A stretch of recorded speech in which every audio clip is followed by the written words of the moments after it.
Well, well, well.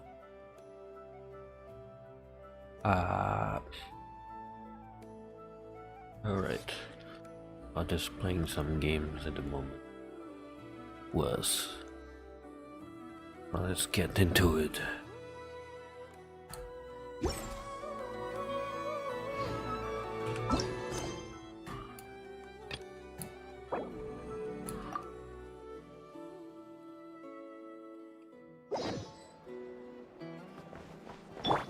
Up. 2 days later. Barf. Okay.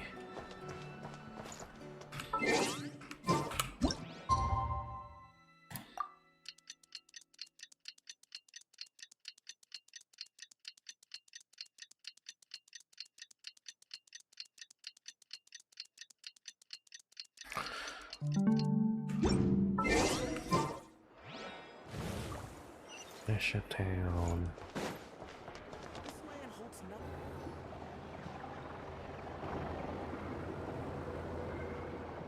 Oh, it's been a few days since we said bye to the others in Nasha Town. Oh. Still no news about Rarer, though. Where could he have slunk off to? If only he was gone for good. But with all the trouble he stirred up before, there's no way we've seen the last of him. Hello! You must be the traveler in Paimon? Mr. Flint has been looking for you. Unfortunately, there's been a serious wild hunt attack over at the quarry. He thinks it's time to regroup and figure out a plan. The wild hunt? Oh, uh-oh. We better get over there, right away!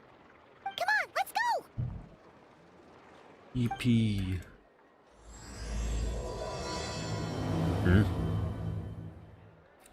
A nation that doesn't exist. What do you mean? Hold on. Pick something first. Try and stop me!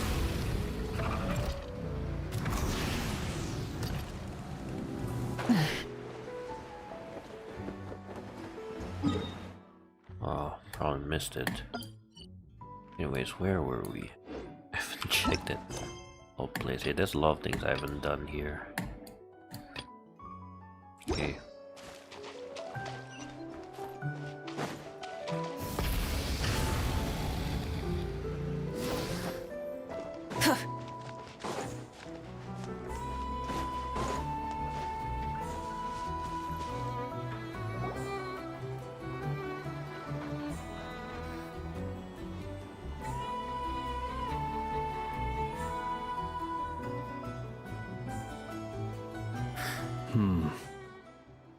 I can barely sense any Kuvaki at all.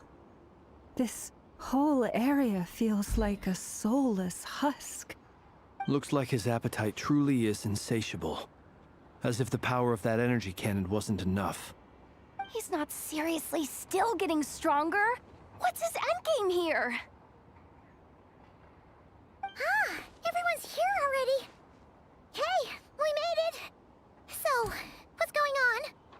We've all been on high alert since we split up a few days back, expecting Rarir to strike again. But it's like he just vanished into thin air. No one has seen him nor found any trace of his presence. That is, until this morning, when a ratnik found signs of wild hunt activity while out here on patrol. As you can see, the Crystonite itself is physically intact, but the Kuvaki it contained is all but completely diminished. And we're sure that Rarir did this. Who else? He's the only one who could pull off a stunt like this. Kuvaki loss has reached critical levels. Reikir of Solnari set to maximum threat level. Warning, unless de-escalation measures are taken soon, he will pose a threat beyond our ability to contain. The consequences could be catastrophic. Traveler, do you remember when we encountered Rarir just after regaining his body? There wasn't a shred of sanity left. Yeah, didn't he shout out a bunch of names? Then he started raving about how nothing in this world mattered to him.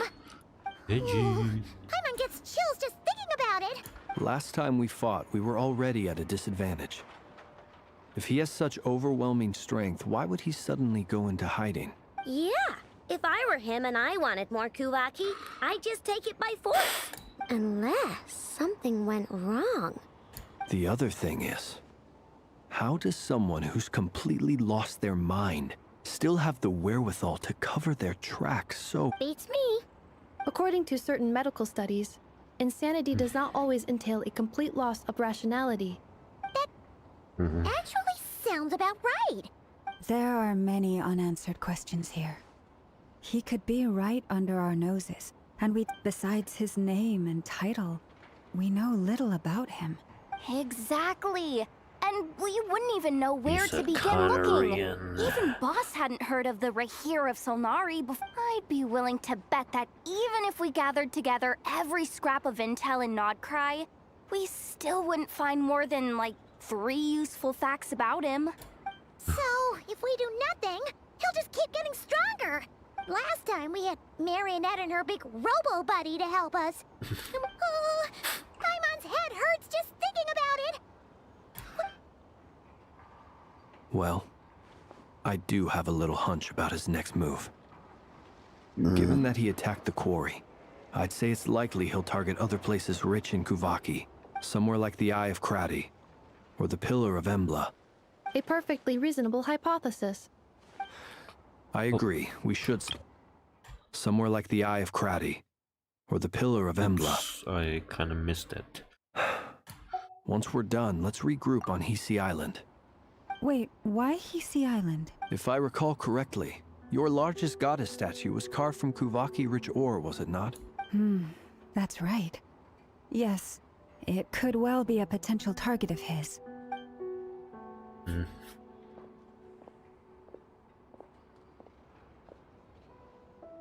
Splitting up's always gonna be risky. But I guess we don't have much choice, right? And if we do run into Rear, what then? That's when you follow the 3rd rule of treasure hunting. Run like the wind. Didn't you say the 3rd rule was go with the flow? I don't know. Did I? Anyway, whatever. In this situation, go with the flow means go find backup. Agreed. If anyone finds so much as a trace of Rerir, do not pursue him. Get out of the area and alert the rest of us as soon as possible. We need to put safety first. All right, we'd better get moving. Come on, Anetha, let's go.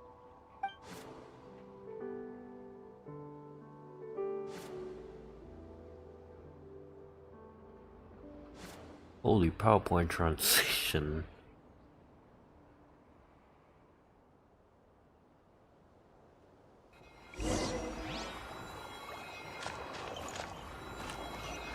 Okay.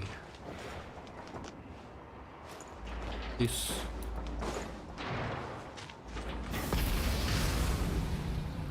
Oh crap, it's far.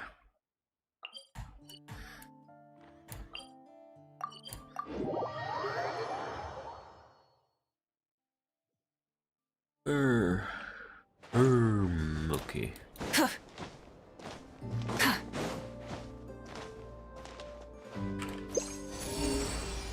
Treasure over there. Hold on. Rev the engines!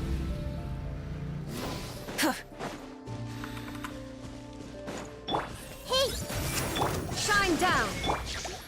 Oh Shower you with praise! Light it up! Let's stay free a little. Let's change Oh. Born to oblivion!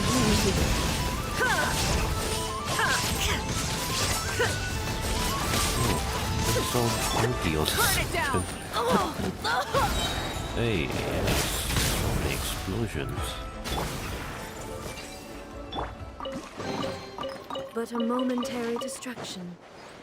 Okay, let's just get back to it.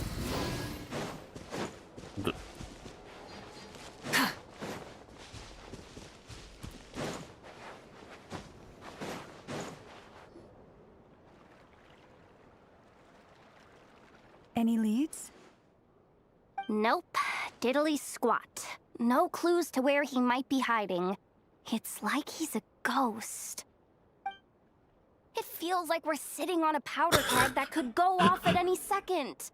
Oh, I hate this feeling. I'd rather... So, you guys didn't find anything either? Not loving the word either. How about you, Flint's? I questioned a few Ratniki and eventually narrowed my investigation down to one suspicious individual. Almost as if he knew someone was on to him. Either that, or he's just extremely cautious. He's been biding his time for a while now. No idea. Since regaining his body, he seems to have lost all interest in the fragment in my... All we can do now is hope that Aino and Anefa turn up some leads. Huh. He's actually here? I didn't mean it! I swear! No, it's coming from... Silver Moon Hall! The Lady Kutar might be in danger! What? Let's get over there! Oh no.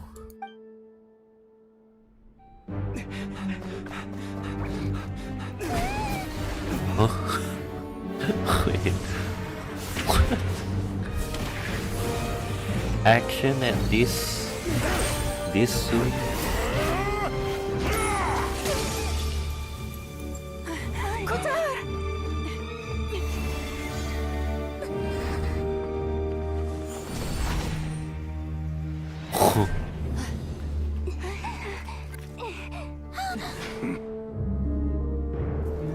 Why is he attacking the damsel elect? What's going on? No time for questions. Stop him!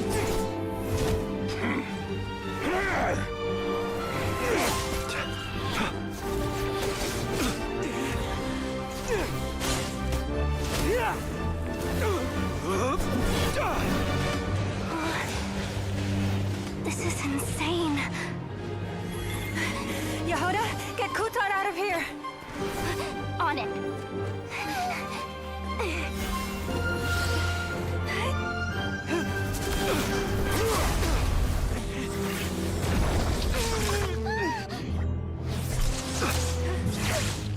Look where your feeble light has gotten you. Now, you shall plunge into darkness. Felindus, soon, I will find a way. Watch out!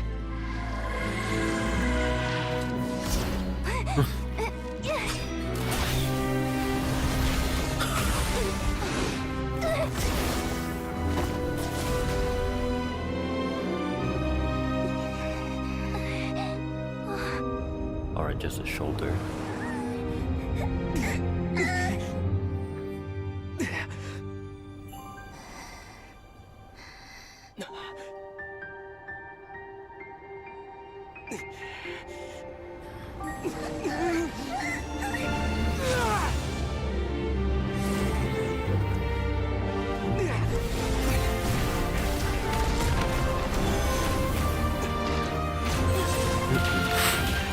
Not time.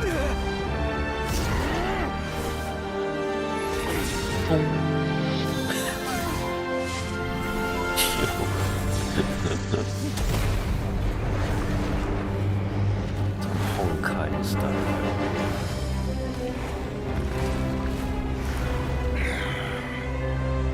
Find them. Even if it means turning this place to ashes.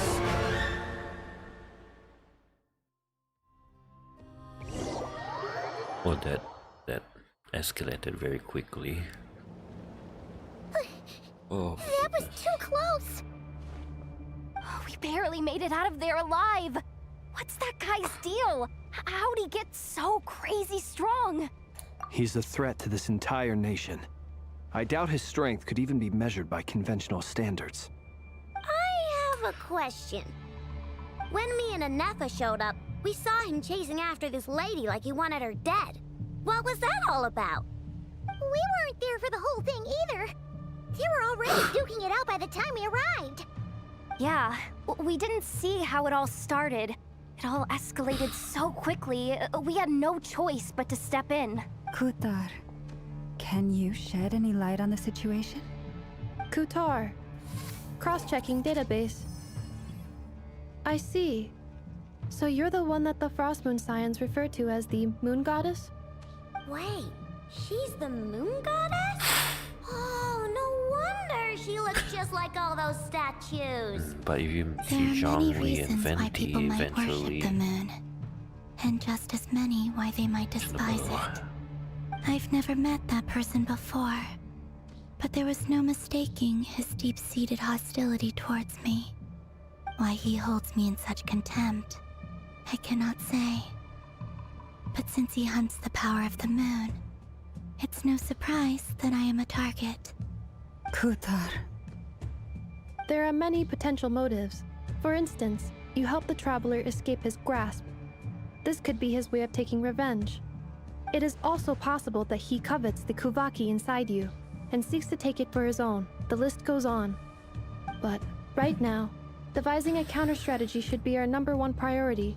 The likelihood of this location being discovered is close to 100%. A counter strategy? But we don't stand a chance against an enemy like this. Surely our only option is to run. He's not gonna chase us to the end of the world, right? Overthinker. So as long as we can sneak out of Nod Krai undetected. No, I can't say that. Come on, Yehoda. This is serious stuff. Running is our only option. Huh? You seem surprised. But what other choice do we have? Well, I mean, yeah, but still. It's not too late. I can distract him, so you have plenty of time to make your escape. Wait, what? You're gonna act as bait? Doesn't that make sense? I'm the one he's after.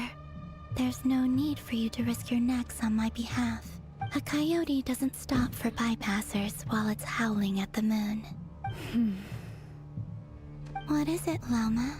The Frost Moon Scions have already grown accustomed to life without their goddess. My presence here is no longer essential, and this is not my home, so you needn't ask me to stay. We can't just roll over and let him get away with this. Yeah. We can't just call it quits after everything we've been through together. Besides, she'd pretty much saved my life back there. If I just ditched her now, I'd never forgive myself. We can't overlook that you have saved our lives multiple times now. To talk of returning the favor would be a little crass for my liking. Riri's true objective remains unclear. Even if we were to sacrifice Miss Kutar, there's no guarantee he would stop. But Kutar, I know why you left the Frost Moon Scions so long ago. It was because people started treating prayer as a form of trade. They would make self-centered wishes, force you to accept meaningless offerings in return, and then expect you to perform miracles for them, as if that were their entitlement. If it were me, I might have walked away too. But I believe that time can change everything, and that sometimes it takes losing something precious to appreciate its true worth. After much reflection, I've realized that this was never about whether the Frost Moon Scions need you. Any relationship based on need is purely transactional. What I truly hope is that you'll choose to stay, not out of obligation, but as part of our family. You were born here, and now you've returned. Who knows? Perhaps it was the moonlight that guided you home. thank you, Lauma. But my power is on the wane. I'm afraid I will be of little use to you now. Very well then. I'll do as you say. Both times you saved us, we were transported across great distances in an instant. Is that one of your powers as the Moon Goddess? It is, but I find it very draining. I barely managed to pull it off just now, and it will be some time before I'm strong enough to do so again. Rejected by the world, my power is dwindling. Like a lake, cut off from its source. What do you mean, rejected by the world? The 3 moons belonged to the ancient bygone era in which they came into being. From the moment I was born, the world itself has been steadily sapping away at my strength. The 3 moons are not one and the same. As the goddess of the Frost Moon, I cannot wield the powers of the other 2. Yet moonlight has a way of blending together. Each can reflect the other's glow. So when our fingers touched, I was able to restore my strength by drawing Kuvaki from the Eternal Moon's marrow. But this method of recovery is painfully slow. If only we could find... It's the Wild Hunt! Even faster than we expected. See how those wild hunt creatures are running away from us. They're likely just a scouting party. Then what are we waiting for? Let's get the heck out of here!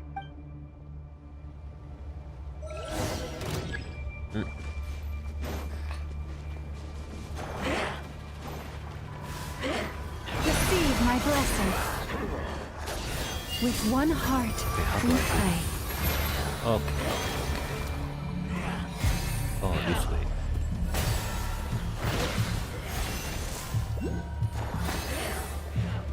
You might not. You're supposed to run much farther. Insulation chamber deployed. No claw! The long sleep beckons. Oh, they just keep coming! This is driving me nuts! Rear's closing in on us. We need to pick up the pace. There's too many of them! And this time, we can't fall back on Kutar's help to escape. This goes on much longer.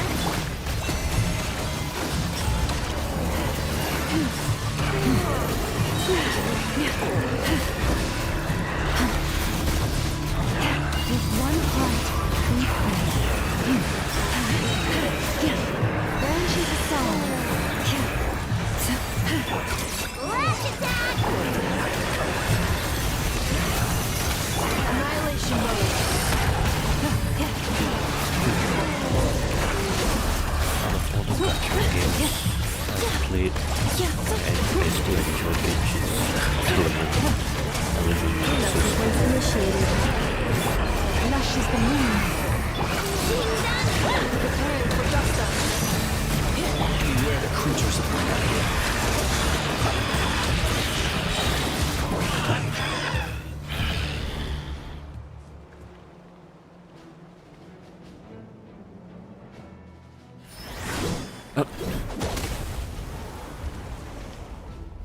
Wolf's gravestone. Oh my god. Adventuring.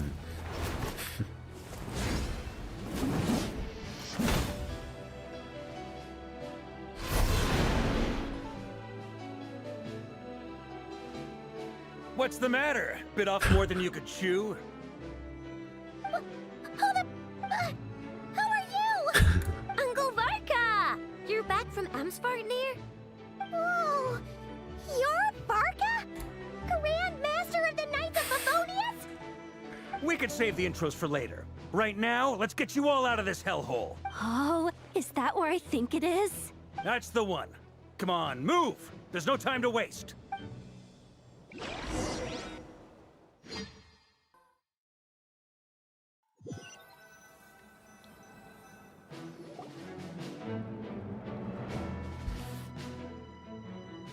Wow! Where are we? This is so well hidden.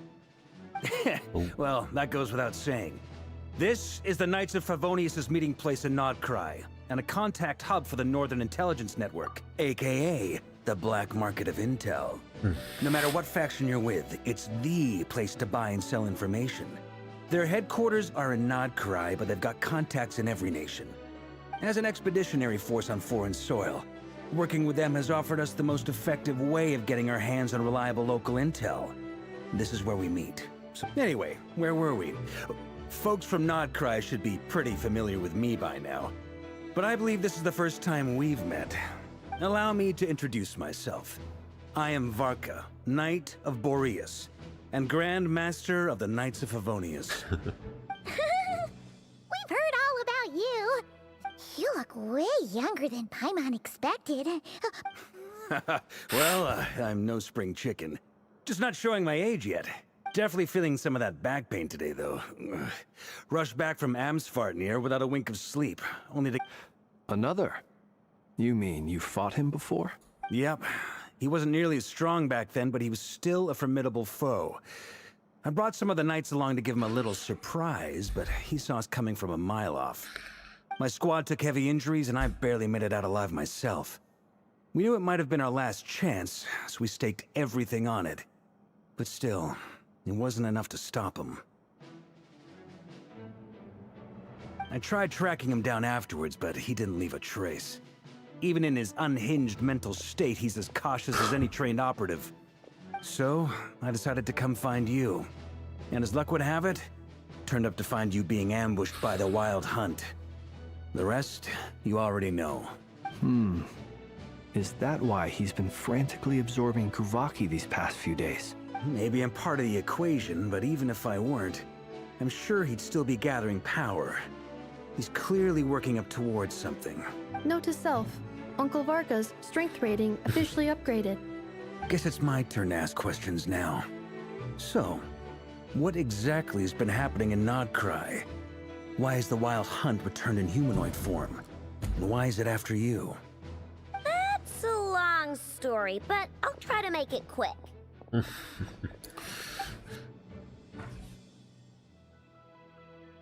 Wow, I had no idea so much had happened. Sounds like you guys have really been through it. So, the Kutar is actually a Fatui Harbinger. And all this Wild Hunt activity in Nod Krai is the work of the Raker of Solnari. That's a lot to take in. Need some time to wrap my head around it all. I'm truly sorry, Mr. Varka. You stood with us against the Wild Hunt, and did everything you could to stop it from escalating into a full-blown catastrophe. You've got nothing to apologize for, Miss Moonchanter. You can plan 100 steps ahead and still slip up. That's just life. No one knows what tomorrow holds. And, to be perfectly honest, I can't say I'm surprised. For all the times we've defeated the Wild Hunt in the past, we've never been able to completely wipe it out. Turns out, we were just delaying the inevitable. But now that a new variable has come into play, fate may well take a different course. A new variable? Who else? And in a strange way, I think his resurgence might not be an entirely bad thing. The Wild Hunt is like an unrelenting force of nature. That said, while I was explaining everything just now, some of the points that Mr. Flint's added caught my attention. You mean about our mystery ally? That's right. From what you've said, not only did they lead you straight to some key files, they also shielded Hisi Island from a lethal Kuvaki blast. I don't know who or what could pull something like that off. I hadn't heard the story about those files. Would you mind repeating their titles for me? Wild Hunt Phenomena Log, a Nod Krai and Ratnik's Field Journal, and Kuvaki Survey Log. Oh. No. Still doesn't ring a bell. Another dead end. Guess all we can do now is hope that our mystery ally keeps showing up when we most need them. Still, it's safest to assume they won't be intervening again. Your intel also explains something else I've been wondering about. The reason I led my team to Amsfartnir was because we'd had reports about a possible source of the Wild Hunt showing up there. But once we looked into it, it turned out to be a red herring. I don't know who was behind it, but clearly, it served its purpose. I doubt it's by chance that he happened to make his comeback while my attention was diverted. And from everything you told me, it sounds like his scheming began well before his return. But is it even possible that he orchestrated all of this by himself? The Moon Maiden and the Raker of Solnari, Nod Krai of all places. The way everything is unfolding, it can't be a coincidence. So, what do we do now? Right now, we've got at least 3 things to consider. First, we need to figure out how to take down Rerir. If we can't beat him in a straight-up fight, the rest won't even matter. To my knowledge, the bulk of Nod Krai's fighting force is already gathered here. But even with everyone united, we're still no match for Rerir in his current state. What if there was a way to tap into a new power of our own? How so? Have you thought of something, Columbina? 3 moons once watched over this world. The eternal moon was the largest. The frost moon was the brightest. And the iridescent moon was the most mysterious. They say that back then, the 3 moon goddesses wielded immense power. I now bear the frost moon's power, and the eternal moon's marrow resides within the traveler. Oh. Hold on. Are you suggesting... The iridescent moon. The last piece in the puzzle. That's right. If we can find the iridescent moon's marrow, I will be able to regain my strength much more quickly. The 3 moons are said to stir the tides and illuminate all things. Perhaps they hold further secrets beyond our understanding. According to my analysis, the solution is feasible. However, it is subject to one major condition. How do we locate the iridescent moon's marrow? I know a way, but we will need to visit the Fatui's Experimental Design Bureau. Oh. The Experimental Design Bureau? Yes. I must speak with Sandrone. It's a long way If from you here to the dare. Experimental Design Bureau. There's a high chance you'll be spotted. Then that's settled. Next up, our second priority. Somehow, we need to figure out Rarear's end goal. As you saw for yourselves, when he was still in his wild hunt form, everything he did was for the sake of recovering his body and resurrecting himself. People's obsessions often reveal their greatest vulnerabilities. There must be a reason why he despises the moon so deeply. The Wild Hunt has plagued Nod Krai for centuries now. If we want to stop it for good, we have to get to the root cause of what's driving it. It's true. We still know very little about him. If Kuthar hadn't given us that lead, we wouldn't even know his name. But where would we even start? I doubt even the Intel Queen of Nod Krai has a clue. And she has info coming out of her ears. Oh? That's a rather Oh, my hasty goodness. conclusion for someone who's so painstakingly meticulous when it comes to dealing with machines. Ah, she heard me.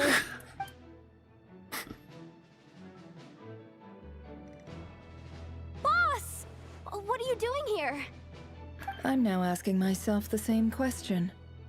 I received a letter from a humble knight of Favonius, requesting a meeting to discuss a major business deal.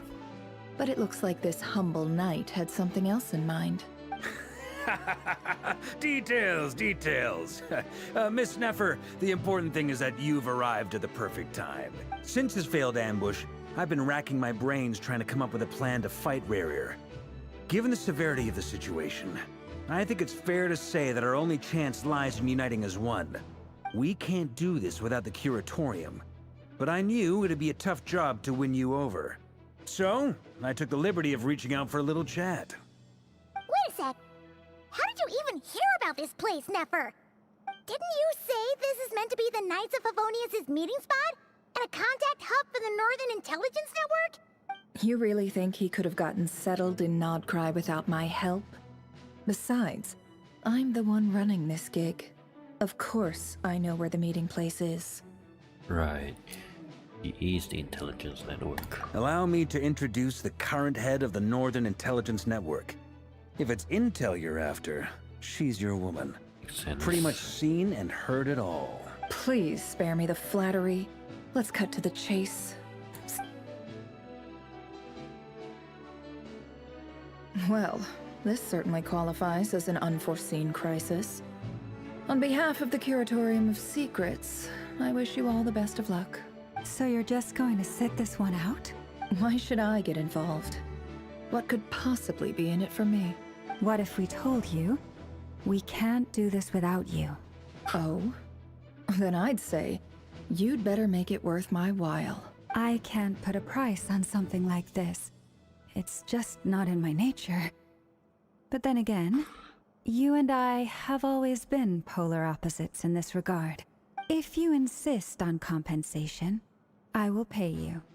Consider this a formal commission. You just don't give up, do you? Too bad. I know you well enough to know you can't afford my prices. The riskier the job, the more it'll cost. And a Moonchanter's stipend isn't exactly generous. Unless You're planning to start passing the donation box around among the faithful? Boss, just a thought. If they come up short, maybe you can take the difference out of my next few paychecks. Things got really dangerous during the fight with Rerir. If this girl hadn't saved me, I'd be ley line fodder by now. If there's any way we can make this work, I'd really like to help her. This is why I'm always telling you never accept favors. They are the hardest debts to repay. You have to be careful who you get involved with, or you invite all kinds of misfortune.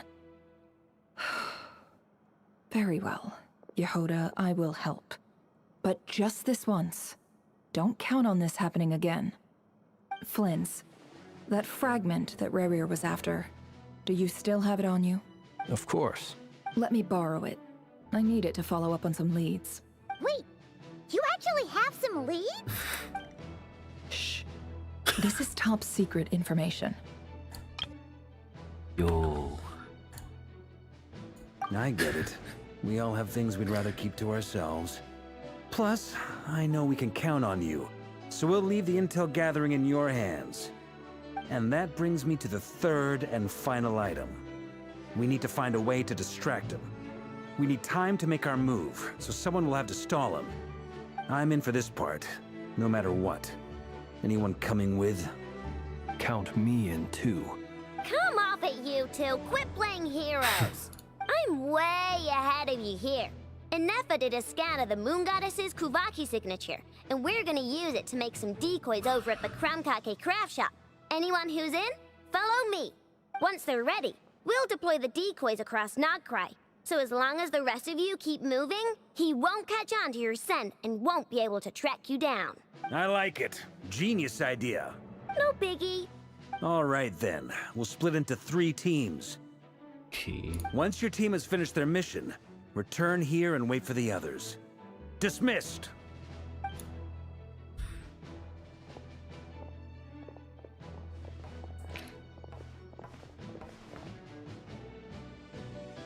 Oh, it's... Where do we go now? Oh my goodness. Okay.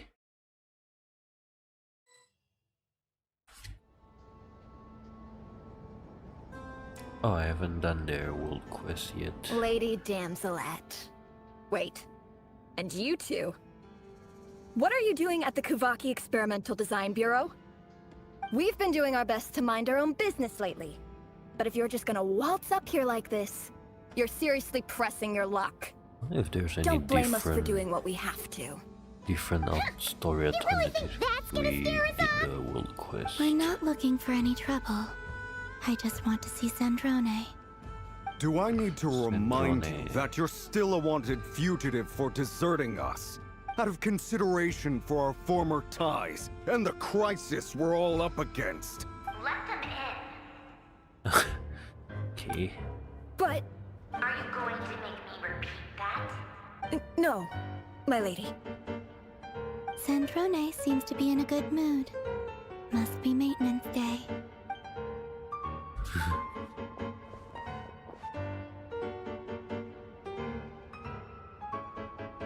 Ooh, the music.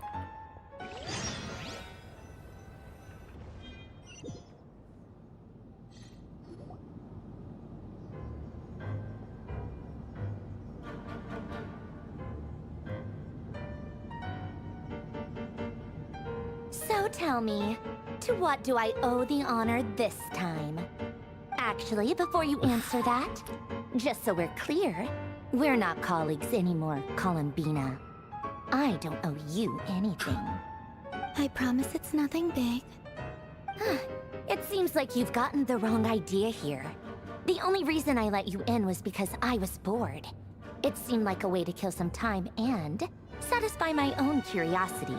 Whatever miscalculations I may or may not have made in the past, I haven't lost the plot enough to even consider sticking my neck out for your sakes. I'd like to speak with Arlecchino. What? Huh?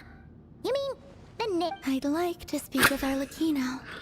Is she in Unintentional Nod cut. Krai? No, she's not. Once the work on this facility was completed, she went back with the rooster and Regrator.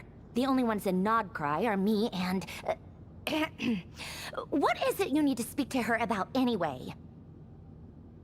Rerir is hunting me. If I'm going to face him, I must first retrieve the lost moon.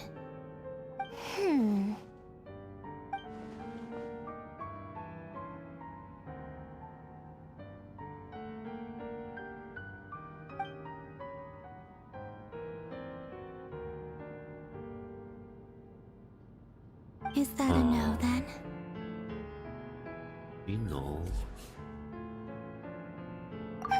As if I need reminding. I was this close to settling things with him before someone decided to whisk me away to their weird little garden.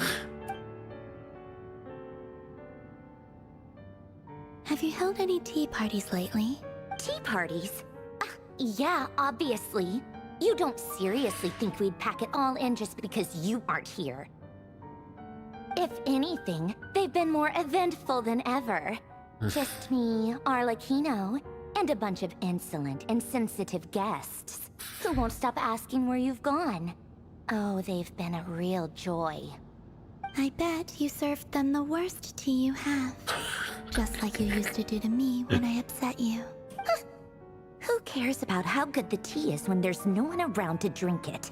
Like first Rosaline, now you? I'm running out of people who can make me laugh.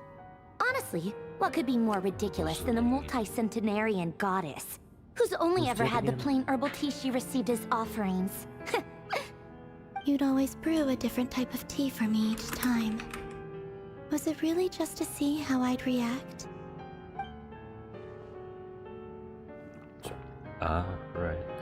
My goodness, that's just... Well, duh! Why else? Watching you squirm was practically my only form of entertainment. That guy that got killed by Raiden.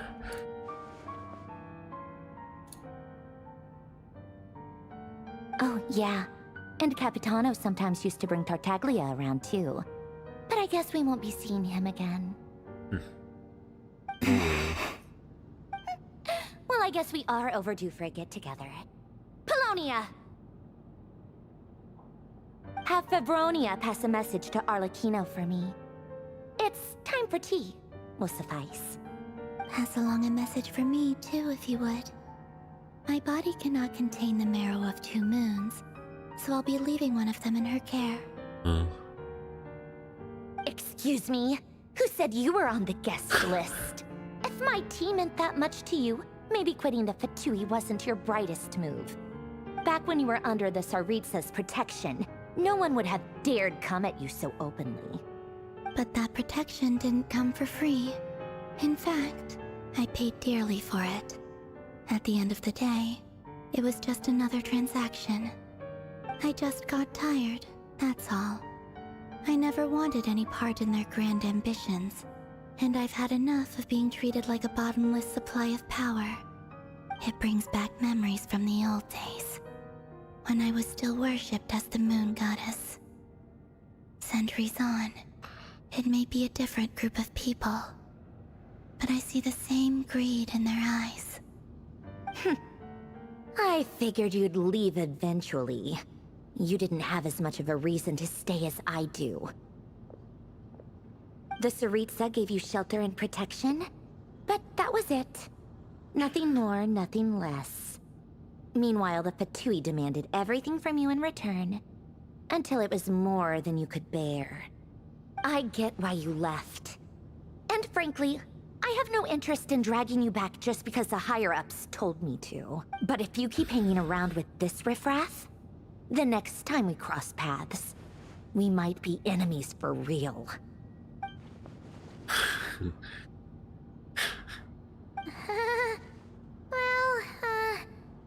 Guess that's our cue to leave? That might be your plan. But it sounds like someone else wants you to stay a little longer. Huh? What do you mean? Listen.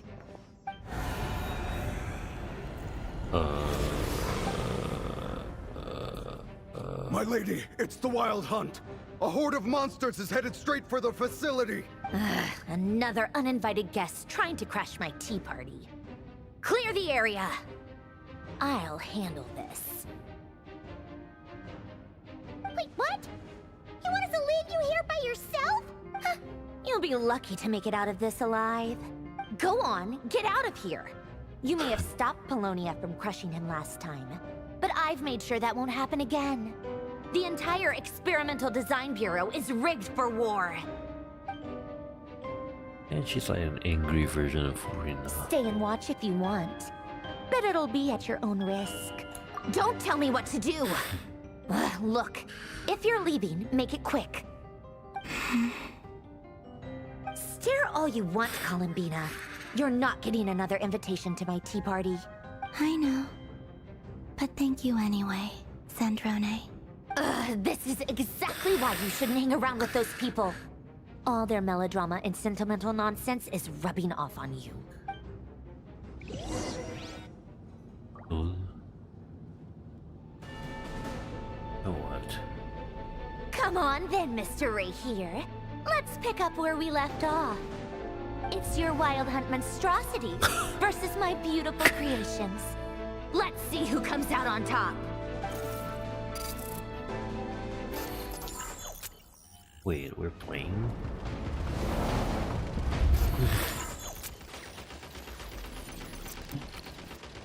Oh, crap.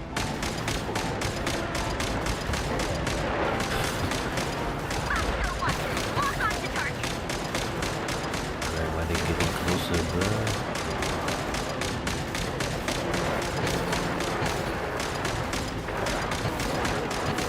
Man.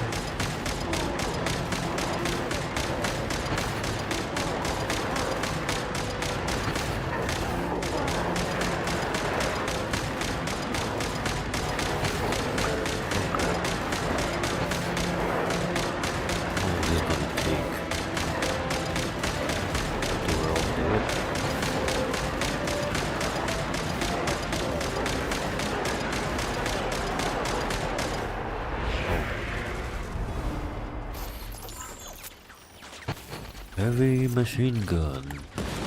Oh, it's not.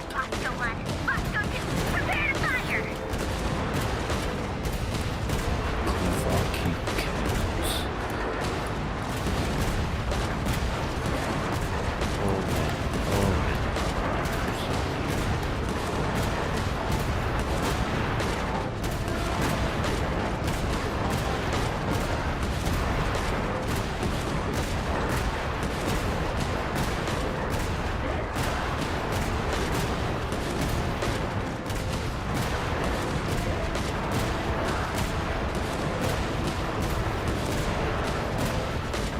They keep coming.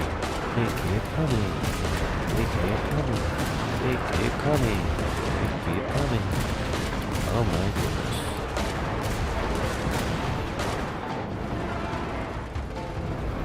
Heavy machine gun. Heavy machine gun. Oh, it's a sniper. Keep them pinned down. Don't let them get near.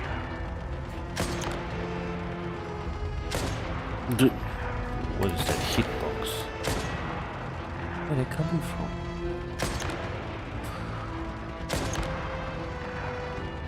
Wait. Oh, just one by one.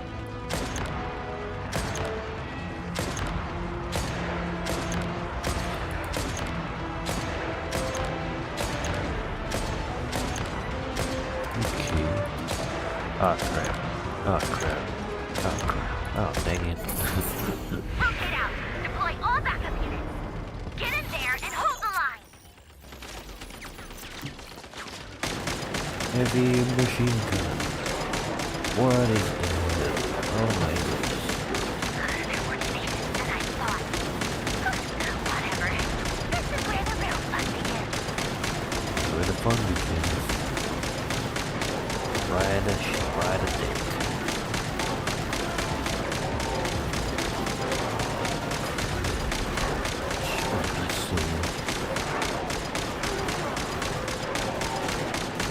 Come on. Oh my goodness. Once this is over, I'll put all back Oh together my again. I goodness. promise.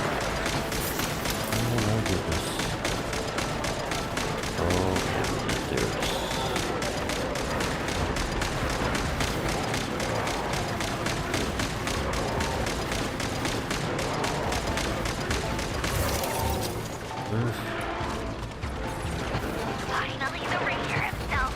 Time to. Oh no. Oh no. Oh no. Where'd he go? Uh-oh.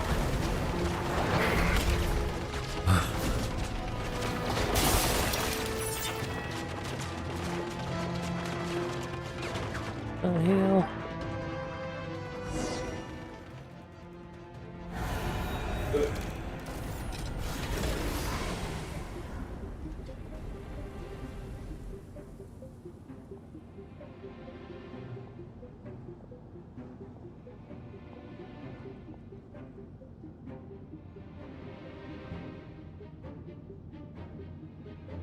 Polonia, get him!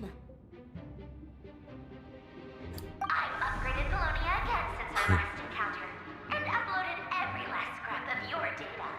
So let's finish this once and for. She's not here. Where did she go? Hey, over here, you big... Curse it. Moon. Go. Keep searching.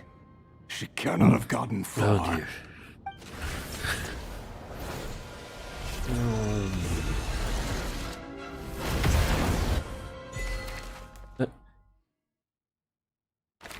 What happens now?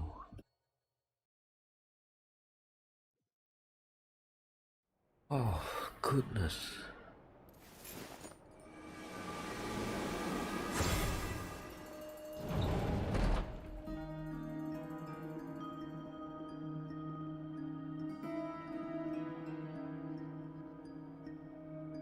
So this is your method for investigating Rarir's past? It almost looks like some kind of ceremony. Good deduction. But it's quite a different affair from what you're used to with the Frost Moon Scion. Whoa! First time I've ever been in here. Boss always said it was off limits, so I pictured some kind of creepy dungeon. Oh, I guess this must be Sumeru decor? I'm not sure exactly what you've got planned, but it looks like you're all set. Whenever we wish. But for some reason, I've got a feeling this isn't going to end well. I've never faced Rarir myself, but from what you've told me, his power is beyond anything I could imagine. I, on the other hand, am just an ordinary businesswoman. If you ask me, you're about as far from ordinary as it gets. Once I take a job, there's no backing out. And also how to make sure I come out of this alive if things spiral out of control. Death is the one thing we can take for granted. It is the great equalizer, however fortunate or unfortunate we may otherwise be. So it's important to consider how to spend what lifespan we have left. Come on, boss. Lighten up. Quit talking about death. For once, I agree with you. When you're up against a foe like Rarir, there's no such thing as being too prepared. Is there anything I can do to help? That won't be necessary. I've already made up my mind. Time to cash in a precious favor I've been saving for a rainy day. Eh? Fine who? That shady merchant who sold you an overpriced treasure compass the other day. Come on, boss. You're pulling my leg again. In what way is she shady? She showed up when I was completely lost and sold me a neat little gadget that was exactly what I needed. Trust me, she's a good person. Anyway, I know who you're talking about. Don't go anywhere. I'll be right back. Lol. Okay.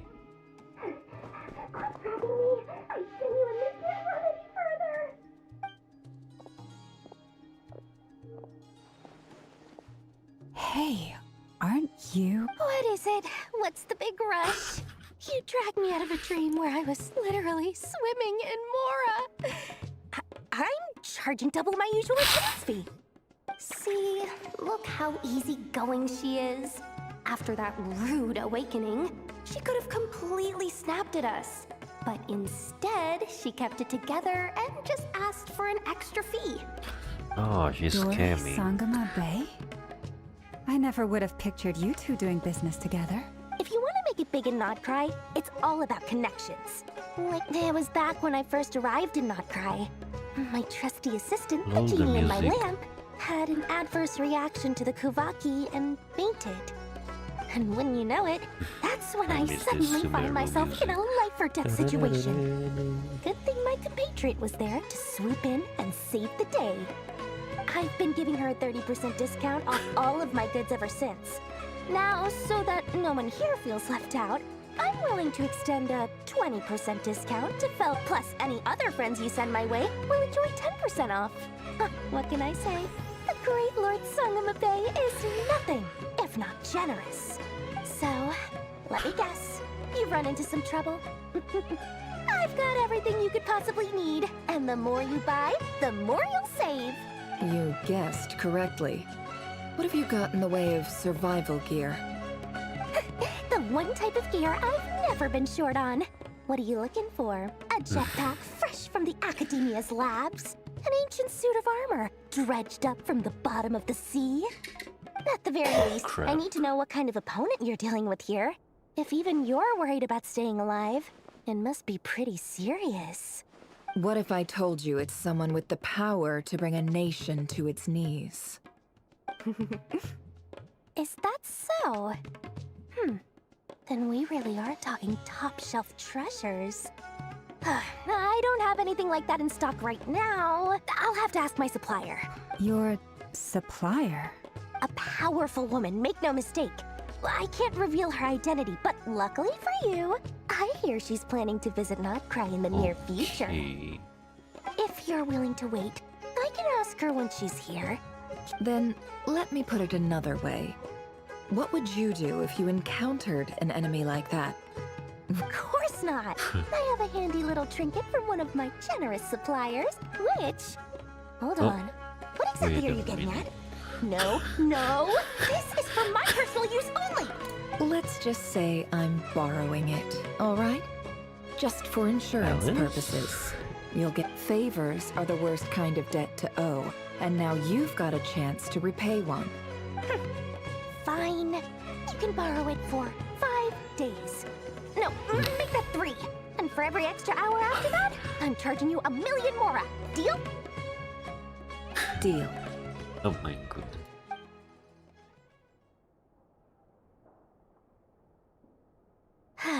What a way to start the day. Now, was there anything else you wanted? Or can I go back to bed now?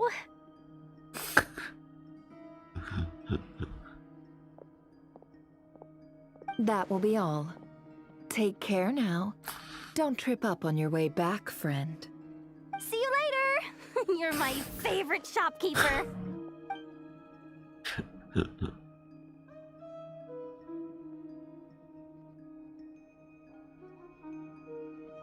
Excellent. Everything is well and truly ready. The ceremony can now begin. After initiating the ceremony, your minds will follow me wherever I go. You will see many strange things in your mind's eye. So remember, don't be frightened, and don't make a sound. Now then, let us peer into the Raker of Solnari's past.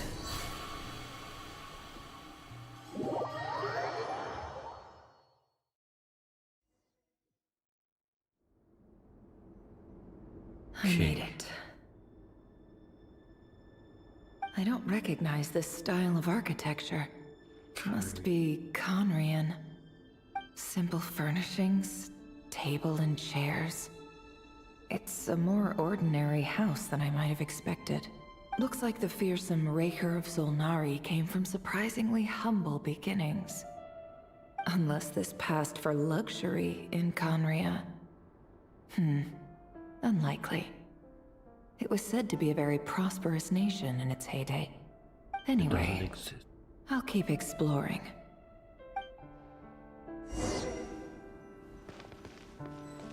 What's here though?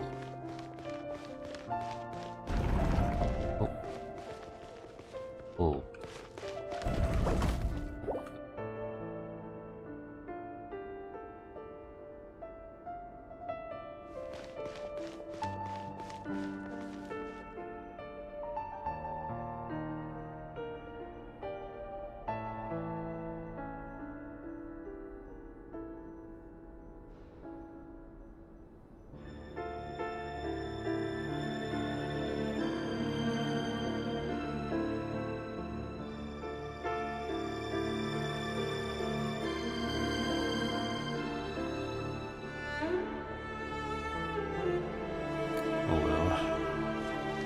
Who's here?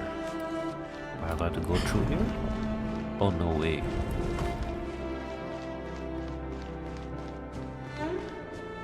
I wouldn't be surprised if they're using what that place called again? They use Enkanomia. It'll be funny. Like I said, I wouldn't be surprised. Oh, there's nothing here.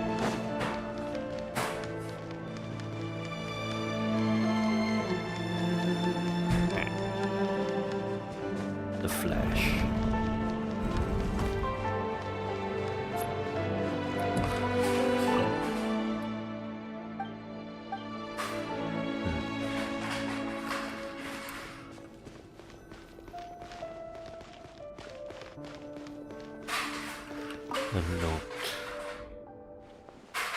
Hi, Revere.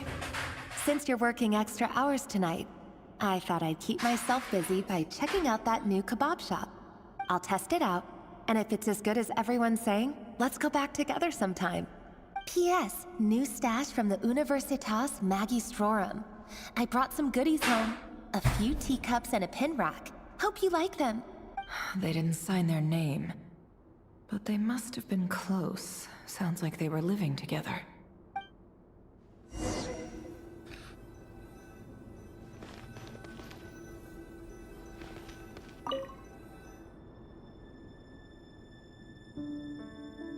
I went over to Joseph's for drinks today. They have a fine collection, but I went alone. Thelindis was tied up with something and couldn't make it. Joseph asked why I came alone, but I didn't really have an answer. He then went on to ask about other things.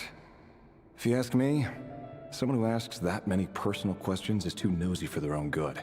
But if he invites me again, chances are I'd still go. Thelindis. That's the same name Rerir mentioned. Crane imports keep falling. If things don't pick up, we'll soon be back to meat and mushrooms only. Honestly, I'm not a huge fan of that new type of mushroom everyone's been into lately. Didn't it start out as a lab-grown variety? I heard it's even mildly corrosive. Seriously, why would you even eat something like that? I don't care if it's an impressive feat of alchemy. That just isn't the kind of thing I like to eat. Grain has to be imported, and they're eating a diet of mostly meat and mushrooms. Could it be because Conria is underground, so it doesn't get much sunlight? That would explain why they use so much stone in their buildings. They even use alchemically modified strains for food. Seems like the people of Conria don't have many options when it comes to dining. I've just about saved up enough now. Time to buy it and keep it somewhere safe. Making a big purchase. I wonder what it is.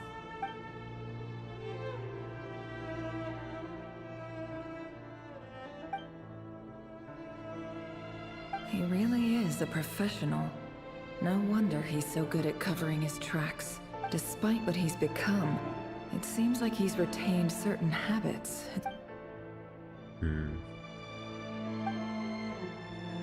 Did Rerir rip it out himself?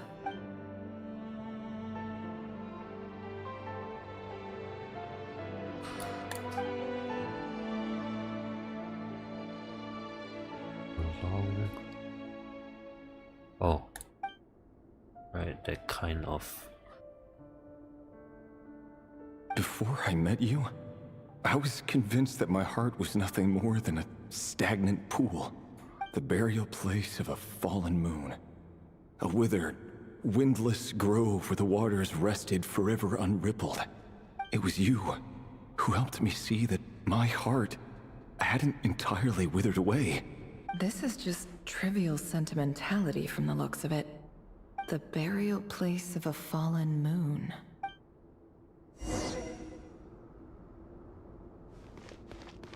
Okay.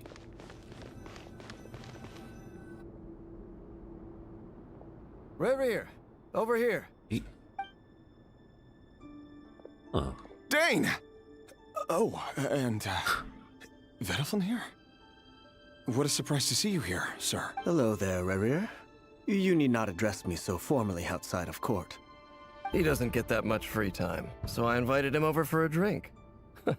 Even the court prophet deserves a break every now and then, right? Well, I guess I didn't really have a proper mod already for Dying Slave. What are we discussing today? I mean, pre-Dying Slave. Don't look at me.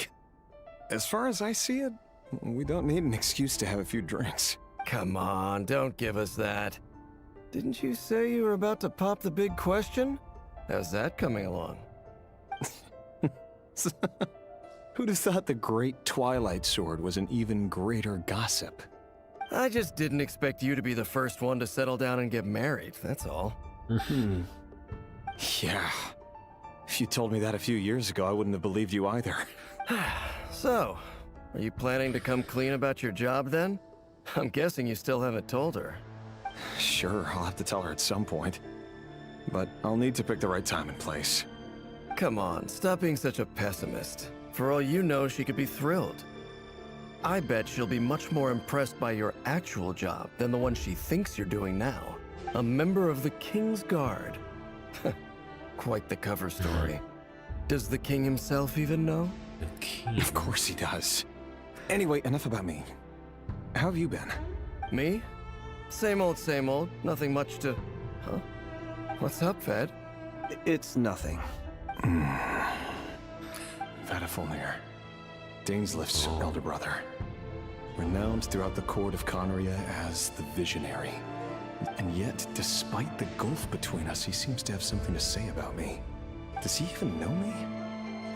Does he see me as a friend of his brother, or just another of the Vinster King's blades? Why did he react so strongly? Was it really to do with what we were talking about? Brown, curly hair and brooding blue eyes.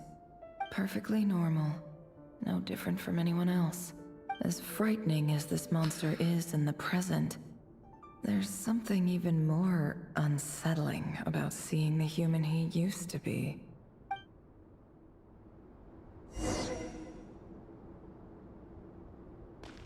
What else?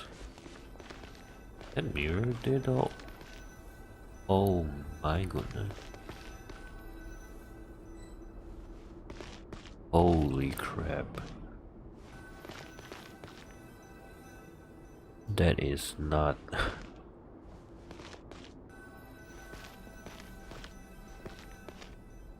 Right. It's weird.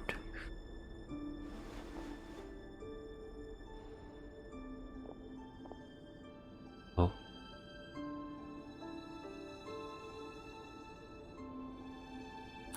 Felindis? You're back early? Our equipment's being serviced today, so I got off earlier than usual.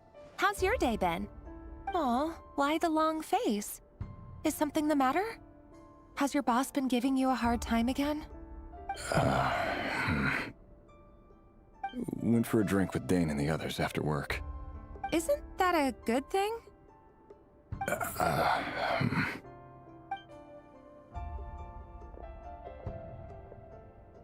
Vedifulnir showed up today too. You know, Daneslif's older brother. Ah, Mr. Vedifulnir. Yes, I've heard of him.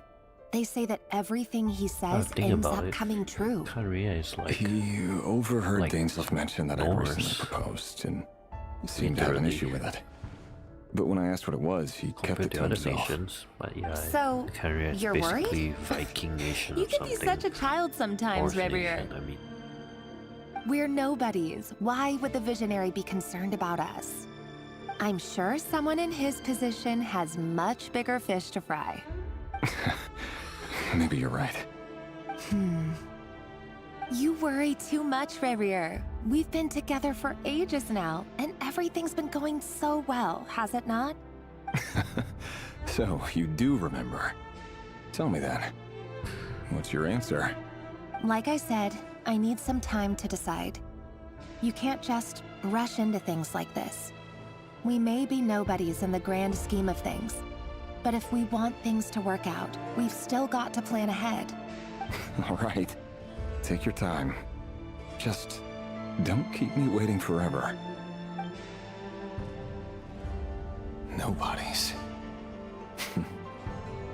Sounds about right. In the eyes of people like Battlefield and Dainsleif, what do we matter?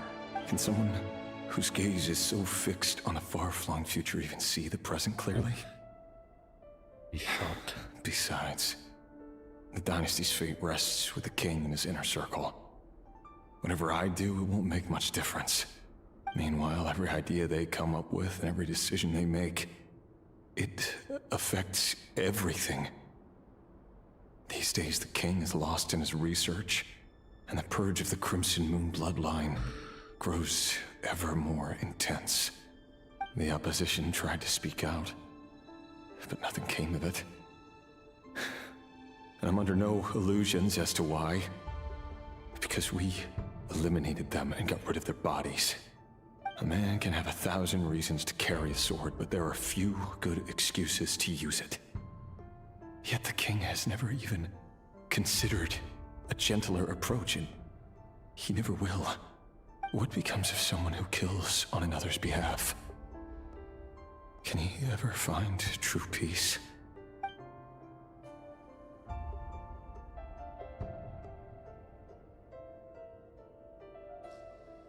Thelindis?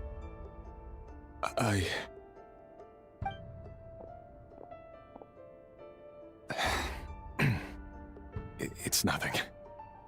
You were right. Fate has never smiled upon nobodies like us. But by the same token, it's unlikely to bear a grudge against us either.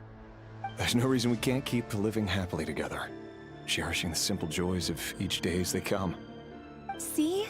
You just need to stay positive, Revere. I can feel your warmth, your breath. You're right there, right by my side. Just seeing you makes me happy in a way I can't explain. And that's something that no one could ever take away from me. So smile, my love. Let go of that frown. You're right, Thelindis. I've just been overthinking things. That's better. Getting caught up about things like this will only ruin our evening. Speaking of which, all set for the ball tonight? I need to go get ready. Is she even a You go Canarian ahead. beginner? I just have a few things to take care of. Then I'll come join you. Even busier than the big shots, huh? Fine, I'll go get started. But don't be late. If you keep me waiting too long, I won't be a happy bunny. Relax. I'll be there. Seriously, though, you drive a hard bargain. You're really gonna leave my proposal hanging and still expect me to take you to the ball? Well, that goes without saying. I already told everyone I'd be coming with a dance partner. Besides, they're two completely different things. Let's take it one thing at a time, all right? All right. White outfit it is. It seems like Rerir was deliberately hiding his ties to the intelligence services by giving the impression that he was just an ordinary member of the Vinster King's Guard. He clearly doesn't want his would-be fiancée to know about his other life. Then again, that's hardly surprising. People in the intelligence trade rarely do. Who'd have thought we were in the same line of work? Let's dig a little deeper. And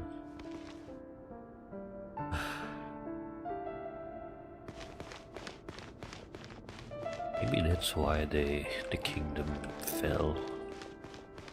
I mean, and maybe I forgot, but there was something to do with them. Something that, how do you say, challenged the Celestials.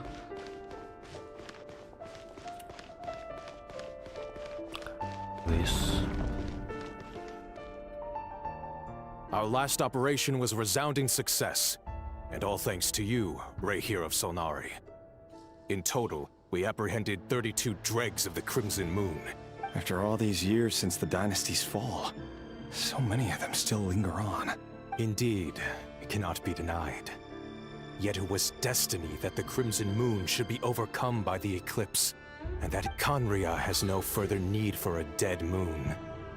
But alas, there will always be those who refuse to see the truth, choosing instead to romanticize the past. That's not entirely true.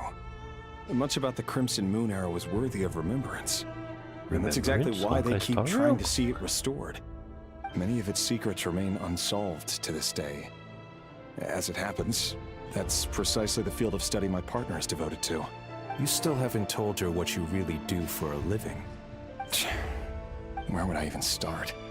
How do you tell someone that you're one of the king's hand-picked executioners? That your hands are steeped in blood? You didn't choose this life, any more than I did. Orphans like us don't get a say. But I'll sure as heck be the one to pay for it. Speaking of which, we need to be more rigorous in the way we identify direct descendants of the Crimson Moon. Someone, it seems, has strong opinions about my future plans. Most likely my marriage in particular. I have a feeling that we may soon become targets of the Crimson Moon's retribution. Your concerns are not unfounded. Crimson Moon. They've taken out many of our colleagues these past few years, and for that very reason. These are no helpless lambs we're leading to the slaughter. They're wolves in sheep's clothing. Take care, Rahier of Solnari. I look forward to toasting you at your wedding. Thanks, Thorkel.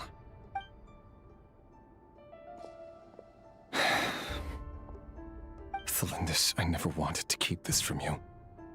You're the last person I would ever want to lie to. But that's exactly why I can't tell you everything. There are things you shouldn't know. Things you cannot know. The moonlit dynasties are a thing of the past. Yet even now, with the sun shining high in the sky, there are those who would call forth a dead moon's ghost. Could that be why Vedalfnir held back? Or was it because of some court secret he's not at liberty to share? I have to get a clear answer from him. No matter what happens, I will protect Thelindis. Rarir seems to be very concerned by Vedalfnir's reaction. Vedalfnir and Dainsleif, the Visionary and Twilight Sword. So that's what they were really like. I've investigated this whole area now. There doesn't seem to be any other memories here. Should I try somewhere else? Wait a second. What's this black smoke? Anemo... what do they call it? Eye of the Storm.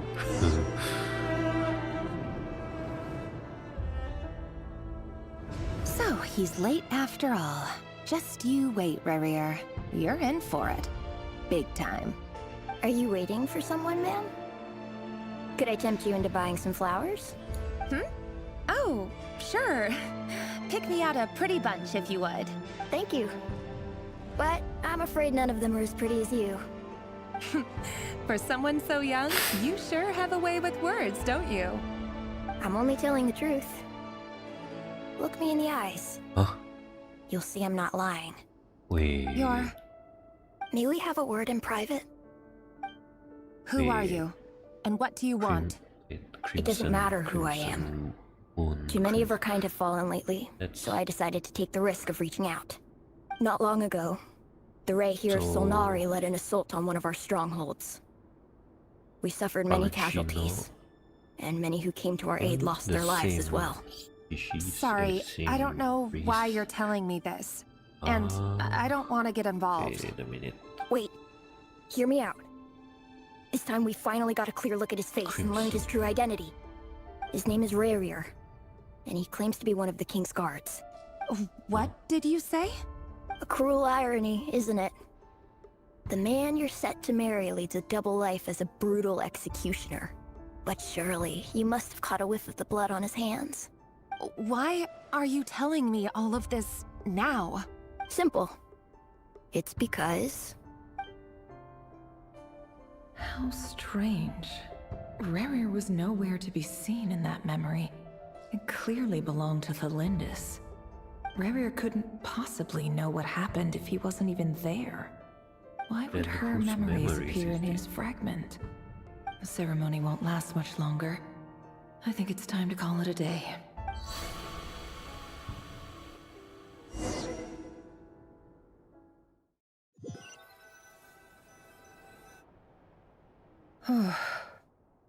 So that was your doing? Did you just pull us inside Rarir's fragment? To spy directly on his memories? Any more questions, and I'll have to start charging. I had no idea you could do that, boss! I gotta admit, though, I'm itching to see what happens next. Feels like we barely scratched the surface. Why did we stop here? I'm just as curious as you are. But the ceremony only allows for limited time inside. Luckily, we managed to learn quite a lot. So far, so good. I Well, just I hope the wouldn't others say are doing new, but okay I too. guess it's Especially the group with the traveler. revisit. Their mission is a risky one. Trying to relearn Let's hope it's all the going smoothly. Montanian If you're lore. worried about them, go see how they're doing. If I know boss, she's gonna need some time to write up all the details and make sure it's all Maybe I coherent. didn't pay attention to I'll stay previous behind to lend a stories. hand, but feel free to head back and meet up with the others. I was locked into the Fontaine story though. Oh. Where are we? Oh,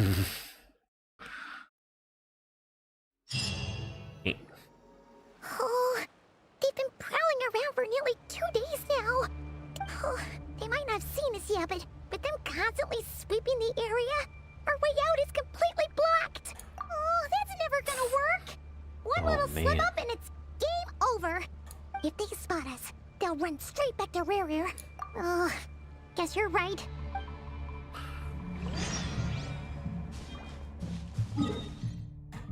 We're here? Okay, where do we... Wait, hide! We almost got spotted! Phew! That was a close call. Wait, I can't jump. Why can't I jump?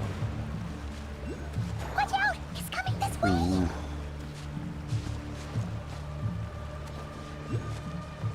Keep going. We're nearly there. This is the final crap. hurdle.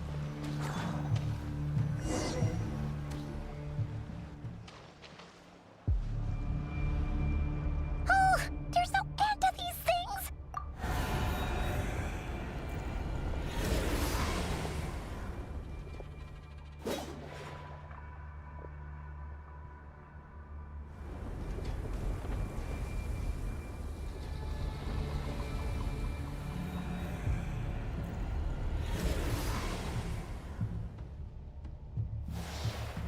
Fire.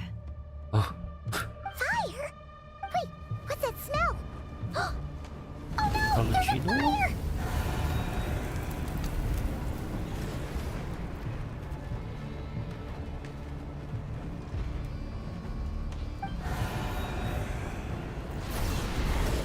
hello?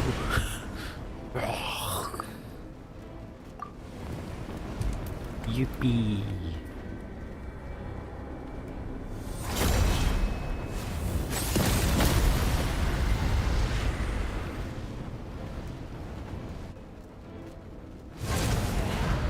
Sandrone was right.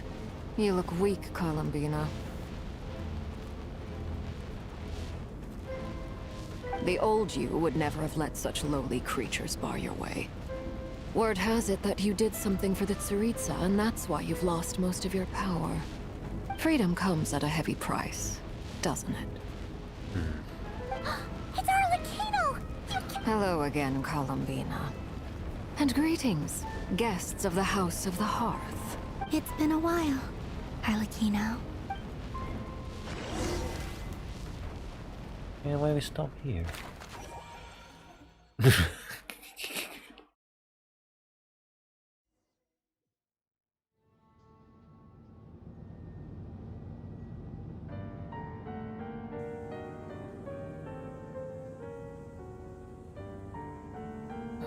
Stupid right here of stupid Solnari. Ugh, whatever. I've got all the data I need. Now. He sure doesn't pull his punches. Excuse me, do you need a hand? You can do me a favor by staying out of my way. Wait a minute. I recognize that voice. Hello, Miss Sandrone. Father sent us over to help. I see. How considerate of her. Hey, Fontaine. Fremine, get over here and help me fix this. Lenny, you do your thing. Just keep your sister away from my machines. Nearly every machine that cat girl touches ends up going haywire. Go put her on cleaning duty or something.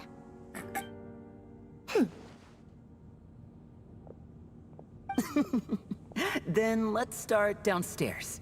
Fremine, we'll leave this place to you. You've got it. Wait a second. Pretty sure there's still some tea in the cupboard. If you want some, you'll have to make it yourselves. Lol. Now where were we? Great.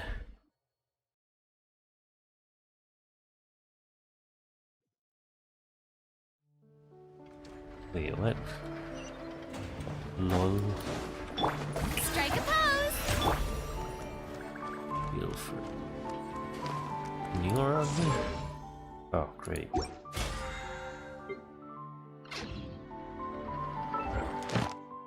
Oh, hold on. Let me just do this real quick.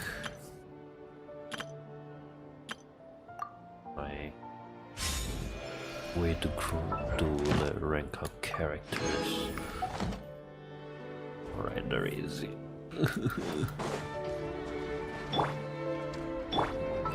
If any more to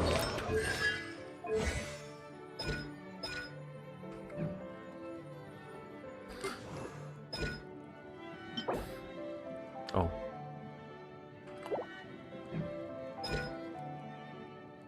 This is what they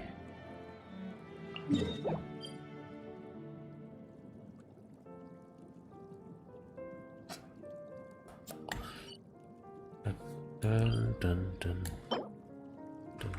You know, I'll just try to sub some of the raisins first.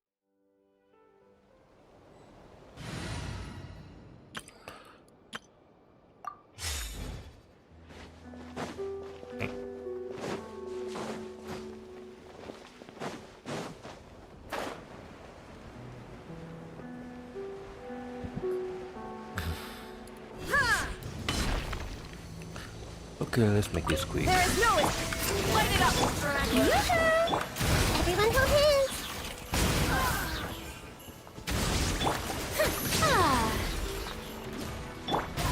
Shine down! You support soft. Let my name echo in song! Inazuma shines eternal!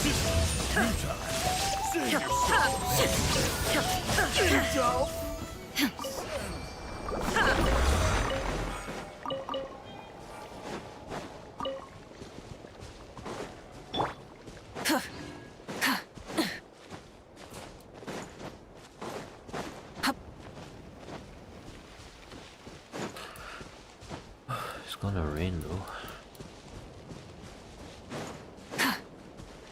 Burn it down! Illusion shattered! Prepare to meet your maker!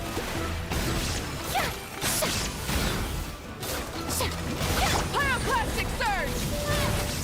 You support soft.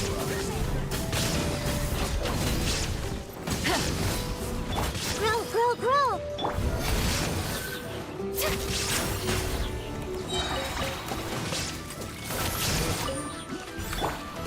Shine down! Alright.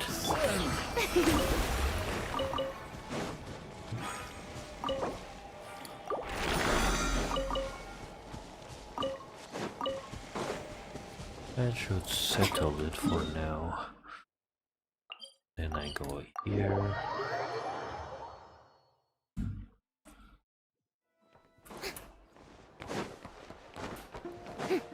Oh wait, oh yeah, I'm supposed to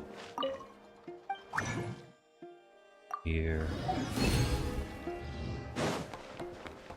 And I turn back here. Ad Astra Abyssosk. Oh wait.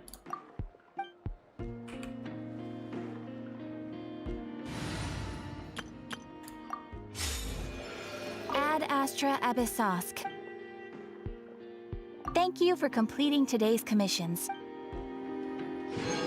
There you go.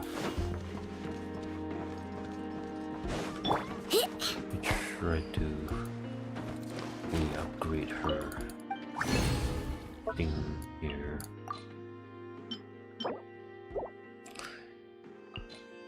Application of tree. Crap.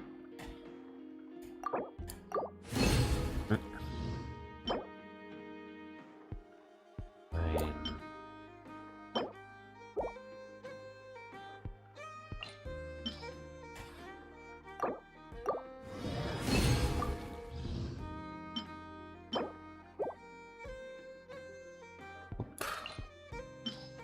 Sucrose. Lead. Now I just serve as a support in multiplayer. Only one at least. Next out. I think next is this. Eventually.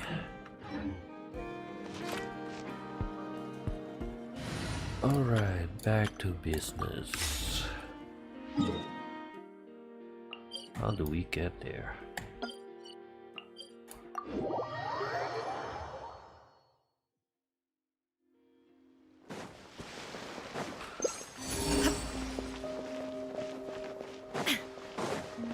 Would there be anything cooler here? Full throttle! Is it you? Cool. Oh, what is that? I got distracted again. Oh no. Shower me with praise! There is no escape! Rise with the sun! I see everything! Wait, what is it here? Torn to oblivion! Wrath from the sky!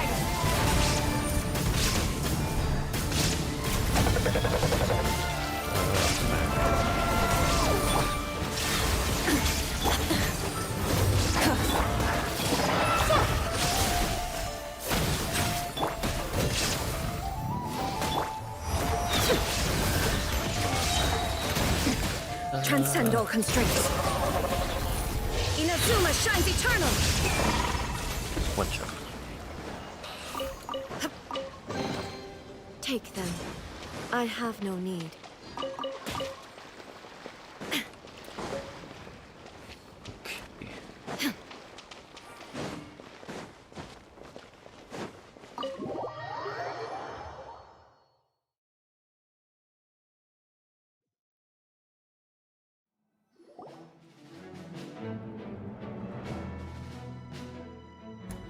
It's a relief to see you all made it back in one piece. Huh? Feels like there's quite a few people missing. Where's Flint's and the others? And what about Nefer? I returned ahead of them. Flint is helping Aino and Anefa to set up the decoys and buy us some time. Boss is still wrapping things up on her end. She sent us back to fill you all in on the top secret intel we've been gathering. I see. Then let's get right into it.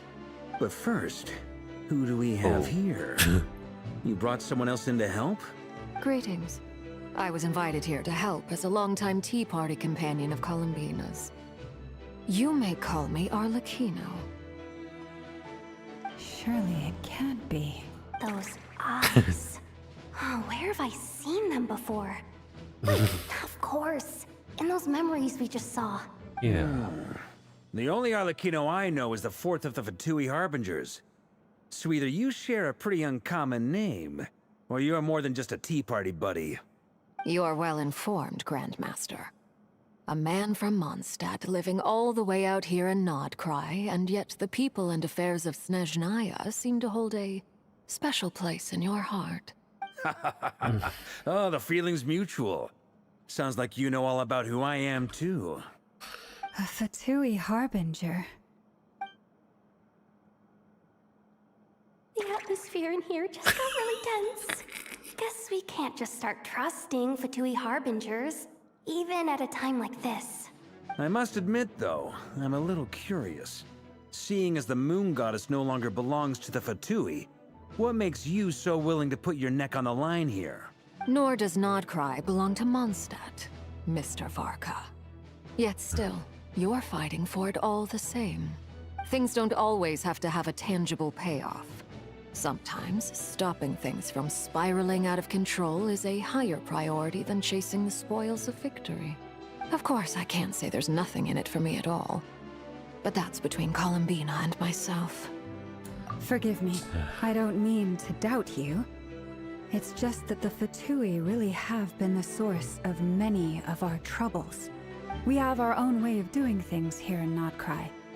But ever since they arrived, the Fatui have treated us with nothing but hostility.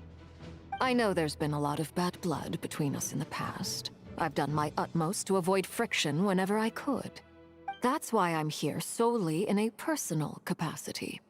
This has nothing to do with the Fatui. As a gesture of good faith, I'll be frank. I can help Columbina track down the iridescent moon's marrow, which will help her restore more of her power. Anyway, what else is on the agenda? Let's begin. She says she'll be frank, then completely skips over the details. Looks like she doesn't want to give away too many secrets after, but she clearly wants to change the subject. It'd be awkward if I tried to bring it up again now. I guess we'll just have to go along with it. She's the fourth of the Fatui Harbingers after all. One look and you can tell she's not someone you'd want to mess with.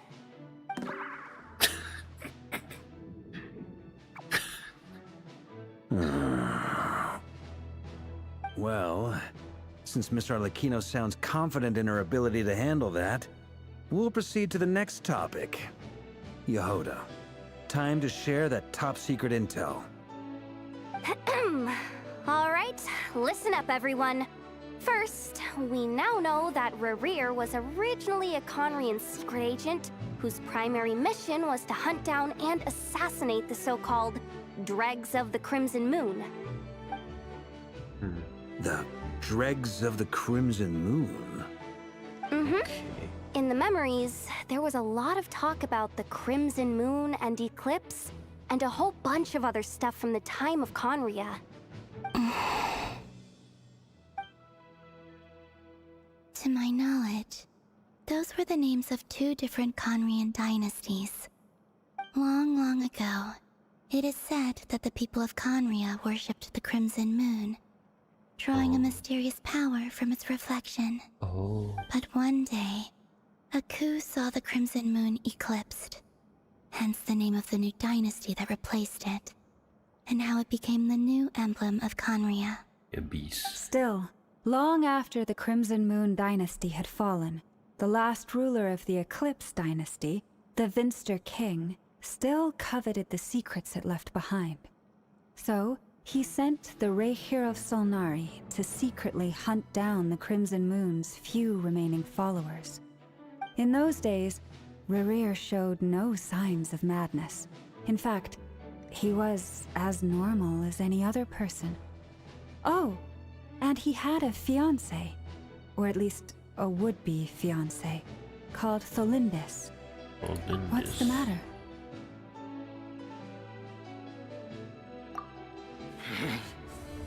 Verfnir, Freindaughter,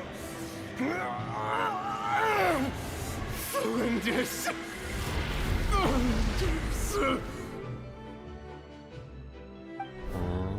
Interesting. Anything else? What about this would-be fiancé of his? Do we know anything about her? Well, she was a researcher at the Universitas Magistrorum, but it felt like she was hiding some kind of secret. Oh, and one more thing. For some reason, Rerir's fragment also contained some of Tholindis' memories, though only a very small portion. Well, no shortage of potential leads, I'll give you that.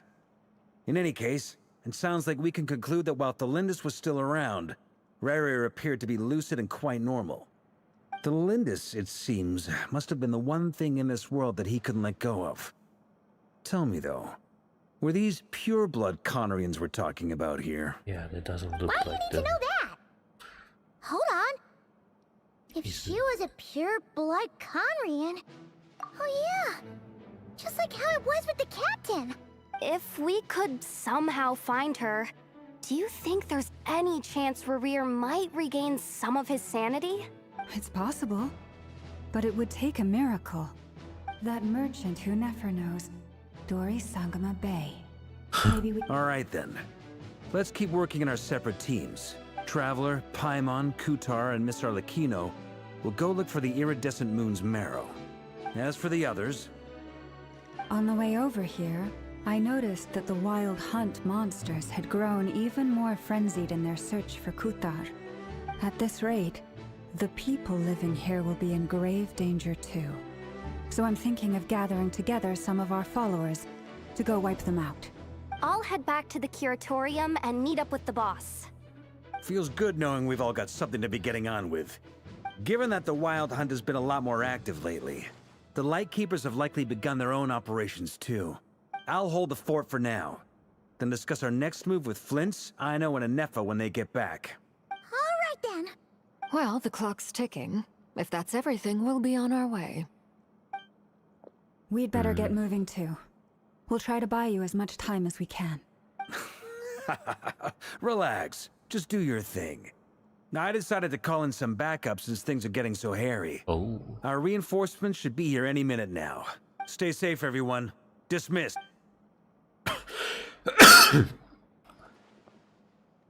Reinforcement?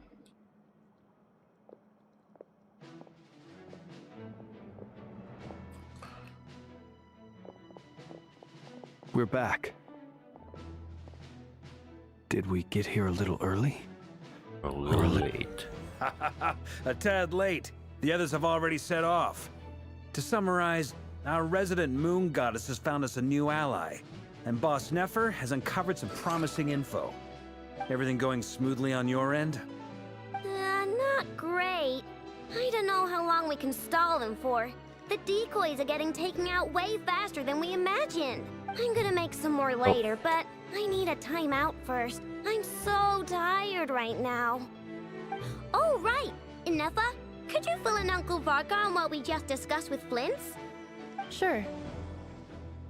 Uncle Varka, you previously told us about how when you went to investigate a source of the Wild Hunt in Amsvartnir, you discovered that it was just a diversion. But according to Flints' intel, several outbreaks of the Wild Hunt had already occurred in Nod Krai in the period leading up to that. That was before Rerir had regained his body, when he was far from regaining his full strength. In other words, in theory at least, he still lacked the means to act in two places at once. Flints, with everything that's been happening, the Lightkeepers across Nod Krai are rallying to fight back against the Wild Hunt. They're gonna need your help. I know, I'm sure you're capable of coming up with something far more effective than decoys. But for now, you should stay here and get some rest. Anefa and I will head back over to Amsvartnir to see if there's anything I missed. I told you Uncle Varka would say that, didn't I? A deal's a deal. Not a word about my snack intake for the next week. Database updated. Reliability of Aino's predictions increased. What does that mean? They were betting on how you'd respond after hearing their intel. It's the obvious choice, isn't it? That's hardly worth betting on. We already decided that Anefa should go investigate the situation over at Amsvartnir on her own. You might as well stay here and keep watch. Someone needs to hang back and oversee our strategy meetings. And besides, you still haven't fully recovered from ambushing Rerir. So I've ended up with the easiest assignment. Well, I appreciate it, everyone. See you when you get back.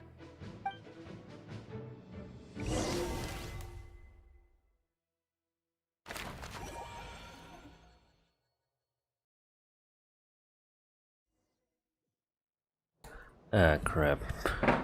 I missed a lot of things. I had something to do just now. Hey. Alright. Back to it. It's only 1 hour. It's almost 2 hours since we started. It was like a long time. Here, this will serve as a good spot to cross over. Arlecchino, hold up a second. Since you brought us all this way, would you mind telling us what you've got planned? We still haven't got the slightest idea what's going on here. Simple. Because I am an inheritor of the royal bloodline of the Crimson Moon. Okay, okay. And one of the last surviving embers of the Two Worlds' flames. Huh? I Are you see. serious?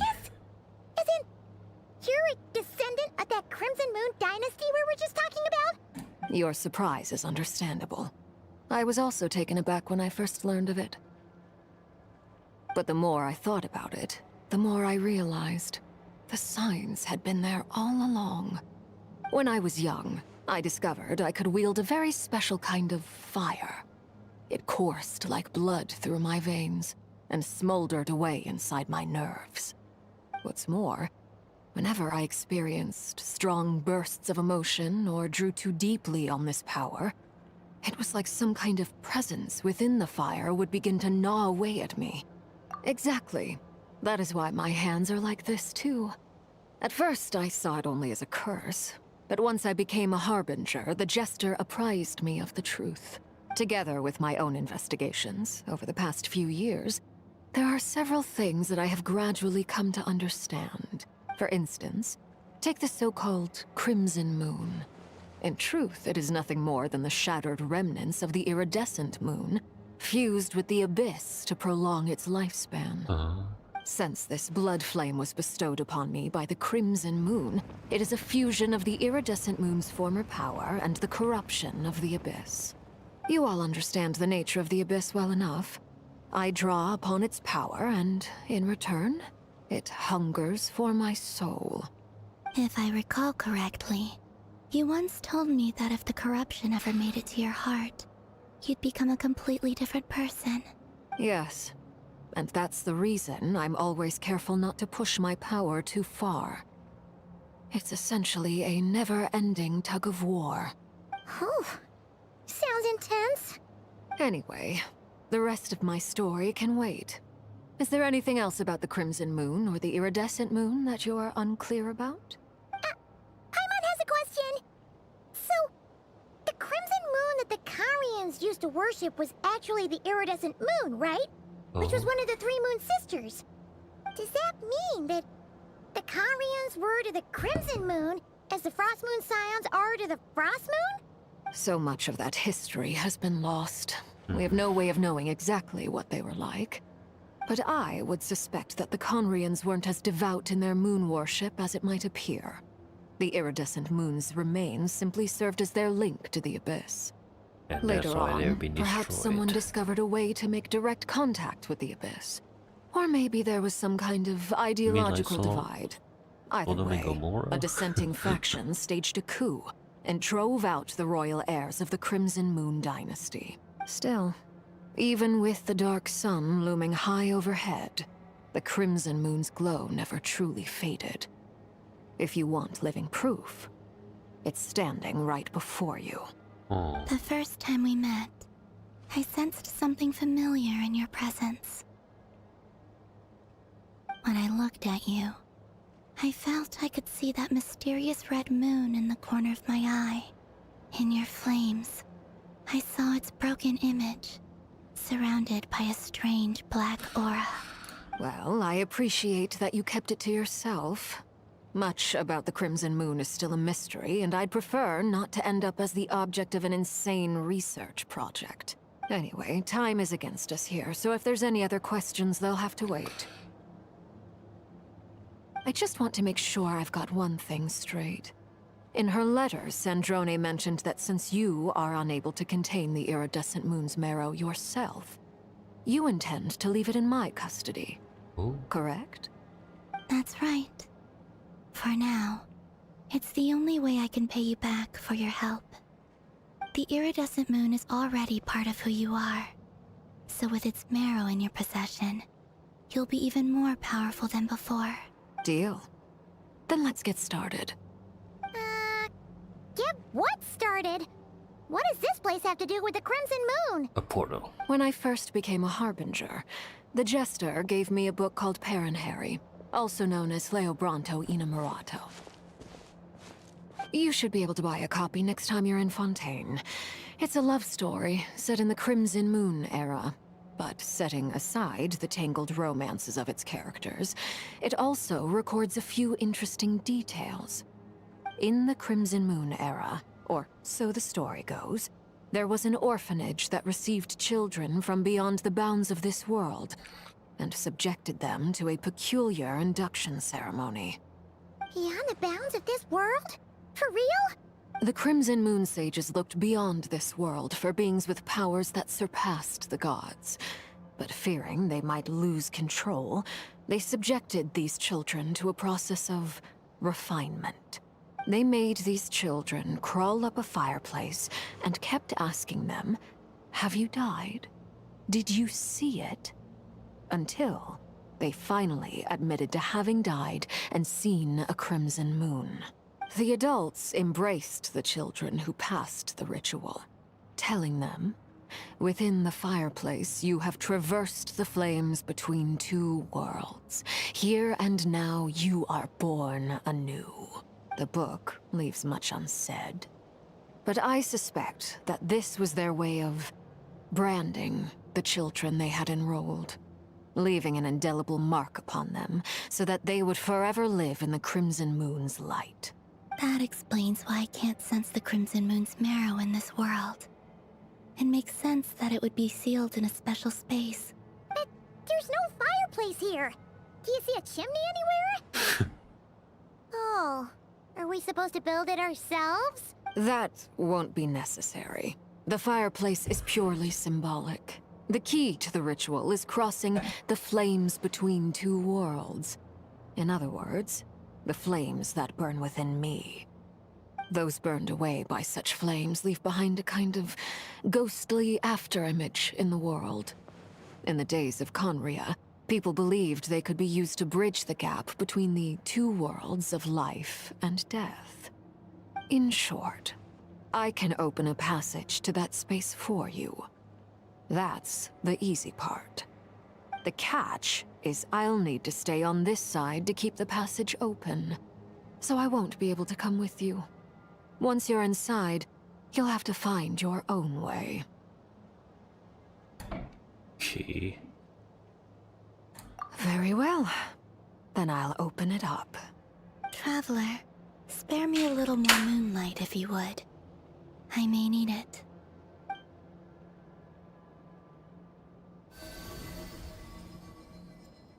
Thank you. I feel like I've recovered some of my strength now. It should be enough to move us across short distances and confront whatever dangers might await.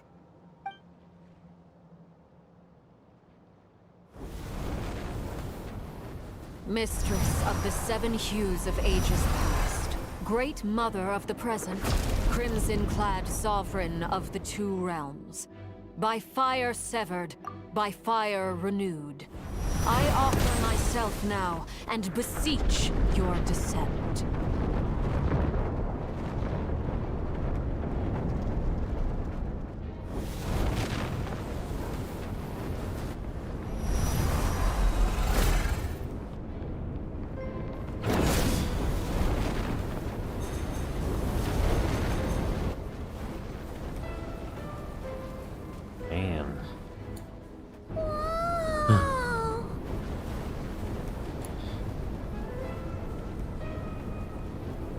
One word of advice. As you're crossing over, no matter what voices you hear, do not answer. Got it! I sense a sinister gloom inside, but also the familiar light of the moon. I feel that I am about to meet an old friend who has changed beyond all recognition. Oh. All right, let's go.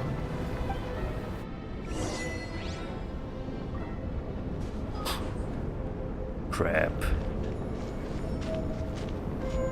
Up. What are we gonna do? Seismic changes often begin with small windows of opportunity. This could be your window.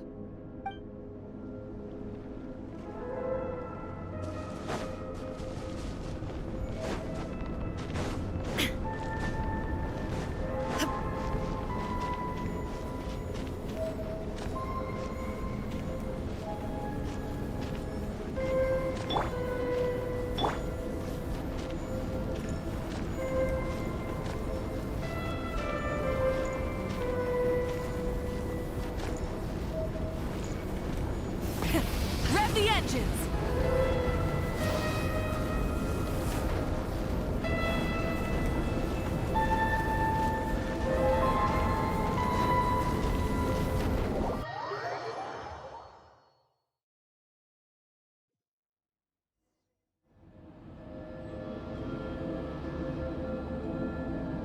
Whoa, hold on, hold on.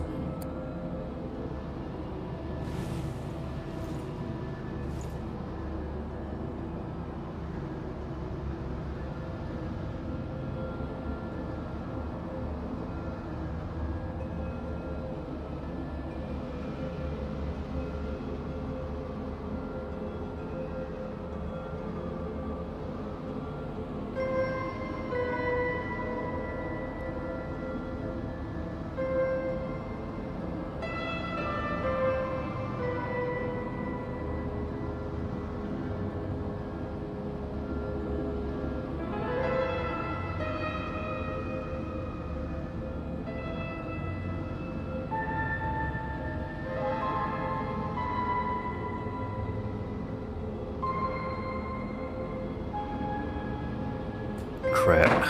Alright.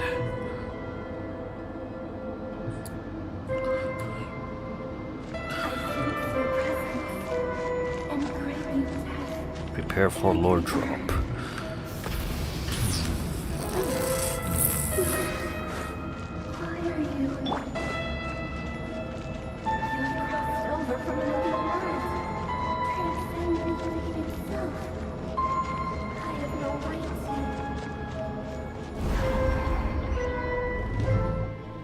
Hey! Look up at the sky! A red moon! This must be the spot, right? Is that It's the not. abyss? It's practically filled the entire place! It doesn't look like it. What a tragic sight. Fragments of your broken body, seized by the abyss, and hung up aloft like mummified remains. Careful! There's something spooky about this place! Haimon's right behind you! What if... Oh crap. By the way, Kalambina, didn't you tell us that the iridescent moon had shattered into pieces? The moon up there looks pretty whole to Paimon. How is Maybe that it's possible? metaphorical. Yeah, in case of anything, you know what? I'll just have my trusty healer here.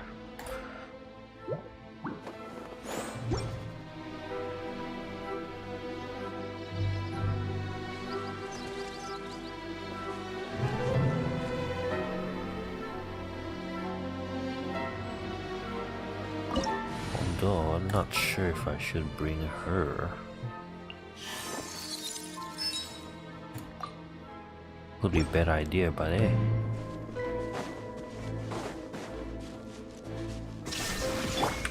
Merciless. I'll protect us! Yoo-hoo!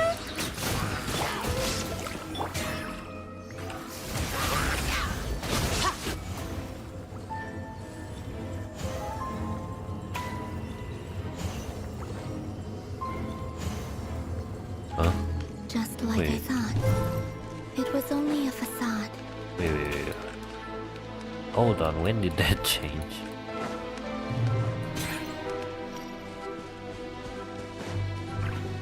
Merciless.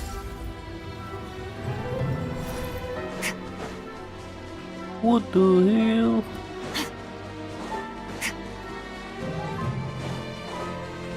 Merciless.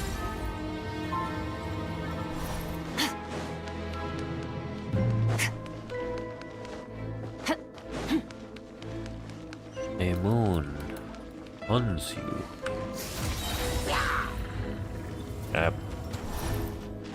Come at me.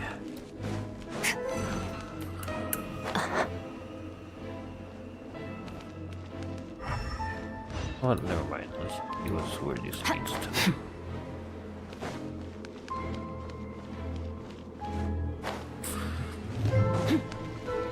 Let the show begin.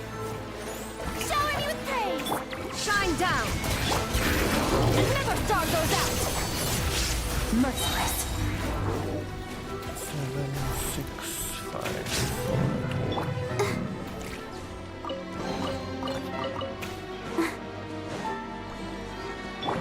Fearless.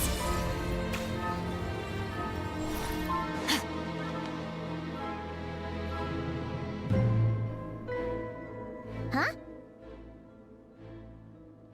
Huh? For real? That's way too high! There's no way we'll be able to reach it! No. I'm not sensing anything up there. It's coming from under the mountain. Let's see... Ah! There's some kind of weird shadow over the water! Wait, see that? Looks like a mechanism of some sort. Let's check it out! Convincing. Oh, shoot.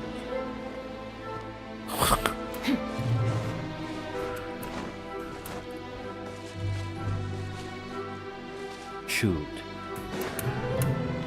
Oh no.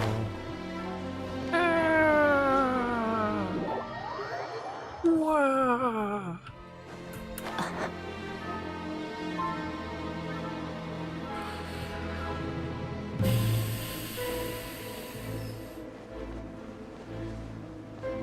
Oh, hello. Looks like a device from the time of Kalia. Maybe people once came here to study the Crimson Moon's domain, and they left this behind. Oh, if we can activate it, we might find some clues. How do we activate it? Oh.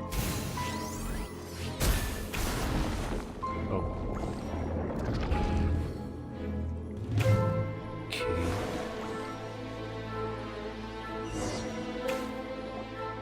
Hey, look at that! Now that the mechanism's running, the shadow in the water looks different. Do you think these mechanisms might be the key to unlocking the secret? Thalindis, we'll leave the rest of the research in your hands. We'll be heading back now. I hope this isn't ruining date night. Ugh.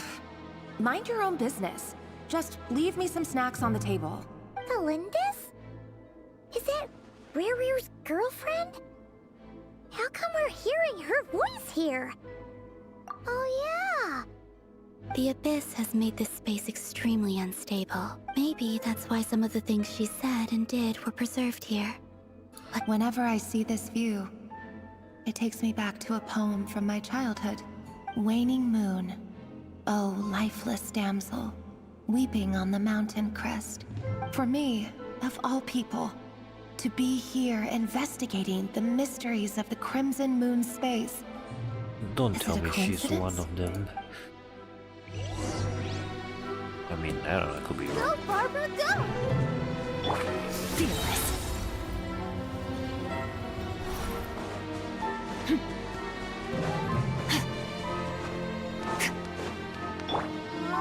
Looks like the Abyss has messed up this mechanism. We need to find a way to get it working again. Let's see if there are any other devices nearby. Oh. Where's chess? Paradigm shift. Let the show begin. Are problematic.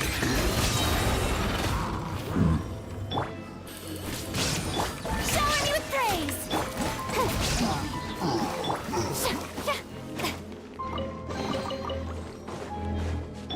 Fearless. Anything here? Alright. Oh.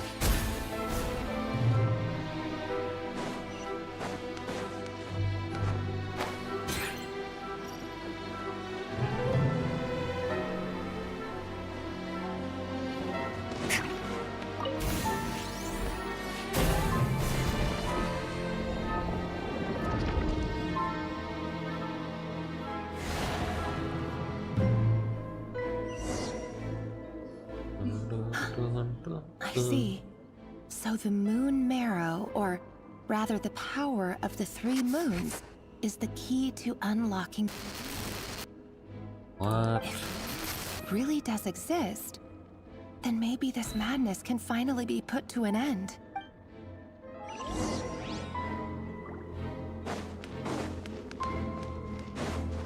Keeps getting weirder and weirder, huh? Merciless.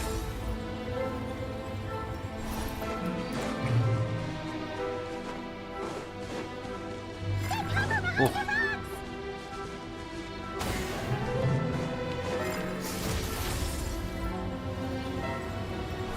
Can that thing strike me or not? No, it doesn't. Alright.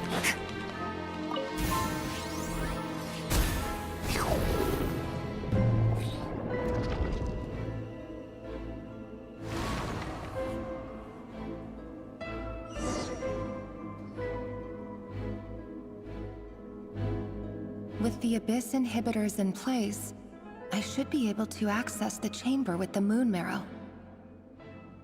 Oh, Rerir, with every step you take, you're drifting further from what you truly desire. But you're not the root of the problem. Ever since that outsider set foot in Conria, the Vinster King has sunken deeper into madness. If only I could get my hands on that outsider.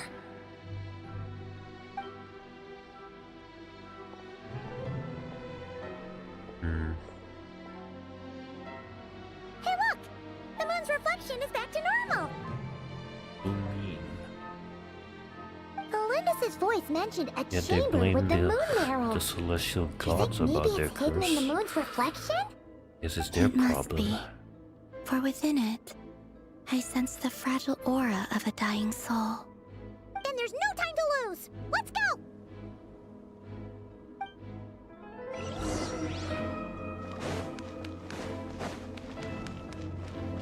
Fearless. Doesn't look... Crap. Merciless. These things are so creepy! Looks like we'll have to destroy them if we want to get to the iridescent moon's marrow!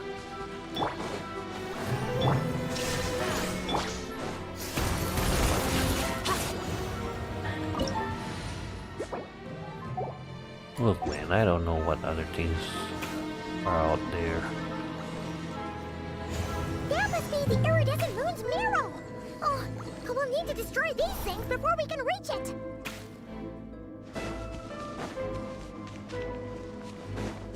Oh, shoot. Fearless. Crap.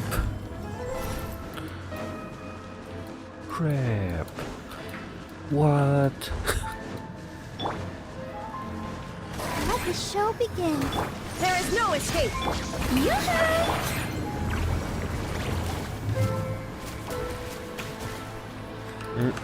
Fearless. Get out of my way! Okay.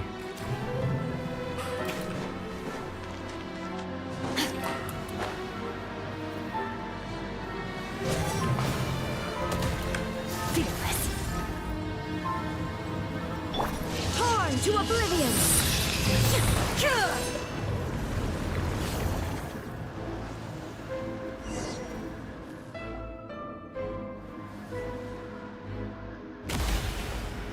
Oh. Is this it?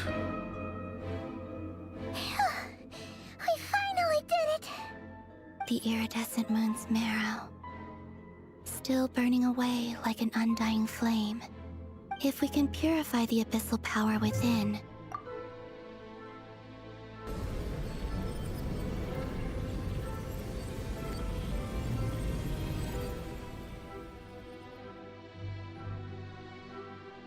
See.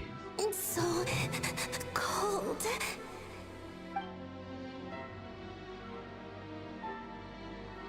Is it you? Are you here? Huh? At long last, I can see you once more. I'm sorry. I lied to you. Even knowing what was to come, I still couldn't let go of the fear in my heart. The moment the moon shattered, my body began to split apart piece by piece. Tell me, what was it that brought you to us all that time ago? If only I had possessed your courage. You look so puzzled. That's how I felt too. But trust me when I say that everything happens for a reason. Farewell, Hypo.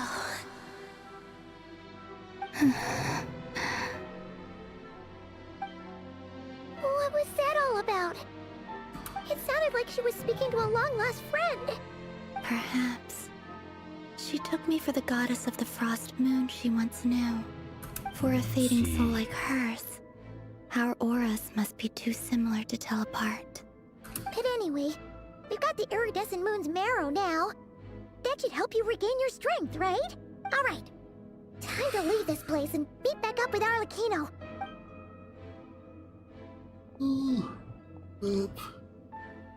That's odd. This place looks different than when we came in. Waning moon, oh lifeless damsel. Oh.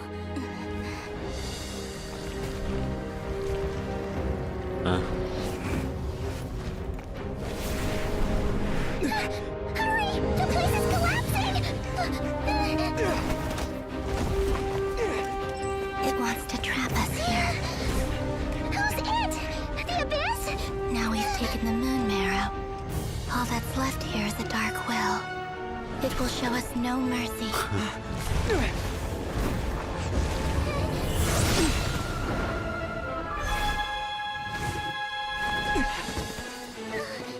Give it back! The crimson moons! My marrow! My heart!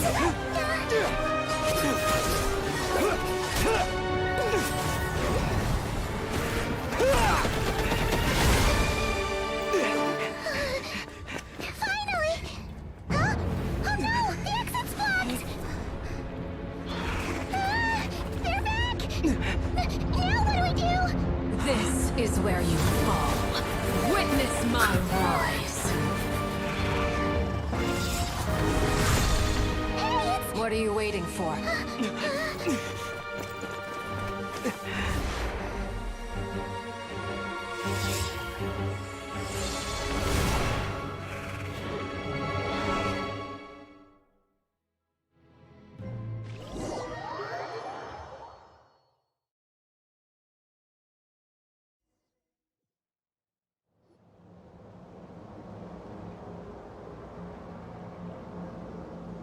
Crap.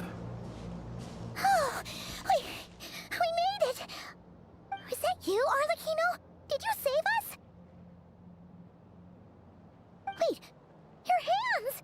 They're... Oh, this? Don't worry. It's a small price to pay. The Abyss wanted to trap you inside, and I defied its will by bringing you out.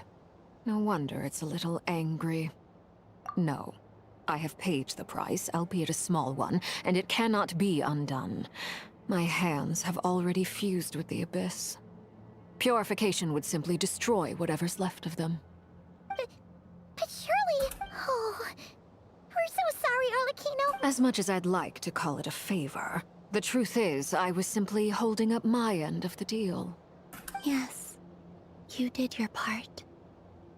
And as promised, I will leave the iridescent moon's marrow in your care. From this day forth, may the two worlds' flames burn ever more brightly.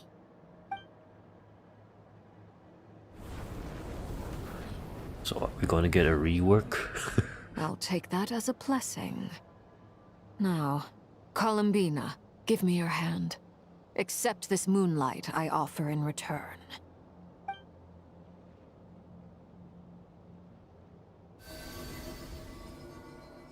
Frost moon. Iridescent moon.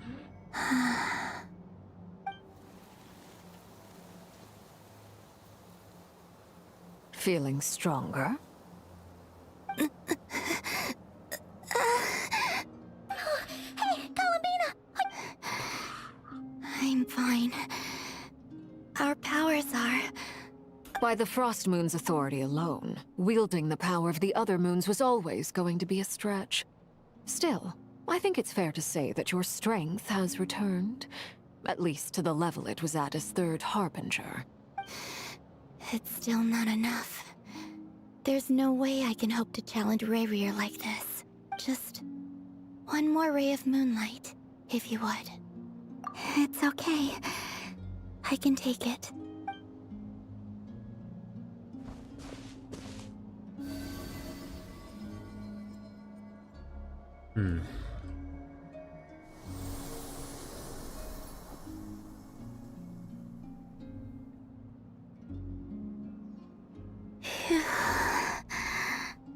How about now? Fighting fit? At the very least, I won't have to stay hidden like before. I want to see him gone from Nod Krai. The Ray here of Solnari and his wild hunt must be sent back where they belong. Well, it's good to have something to aim for. You certainly seem more alive now than you did earlier. When I first met you, you didn't strike me as a ray of moonlight. More like a wisp of fog drifting in from who knows where, ready to scatter at the first sign of a breeze. But now, you're full of vitality. Just like the Frost Moon, once the brightest of them all. May you keep shining, Columbina. Thank you. Look after yourself too, Arlecchino. I know you have plans of your own, and that's why you're always seeking to grow stronger. But whatever you're after, don't let the Abyss take a hold of you. I do not wish to see you go down the same path as Rayrir. I appreciate the concern, Columbina. Although perhaps it's time you took a new name. A new name? Kutar, the Moon Maiden, Columbina.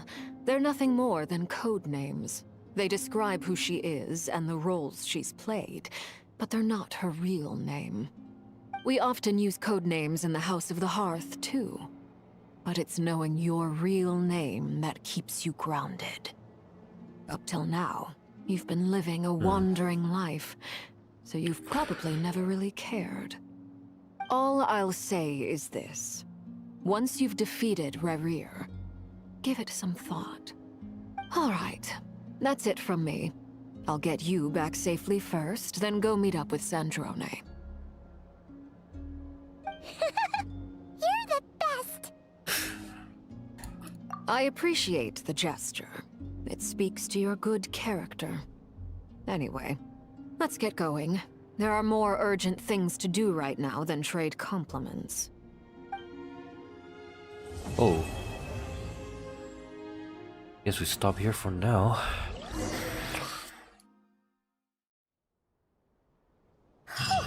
It was a close call, but we got the I mean, I'm not gonna stop the and stream restored yet. Columbina's strength, and that's Just all gonna. that matters. I might take a break later. In other words, mission accomplished. I'm wondering Anyway, how let's do everyone this else is doing. first.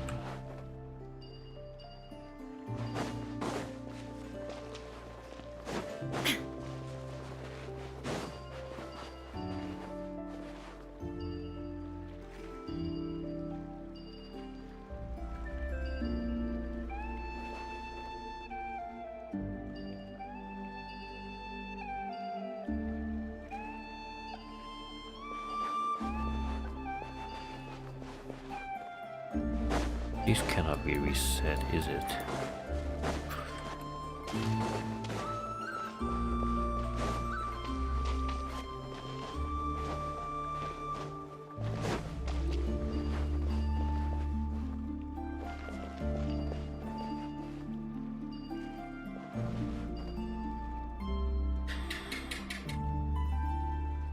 Shit. Gonna mess up there.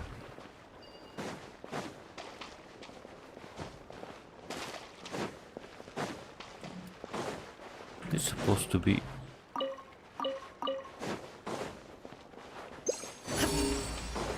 Gonna mess up.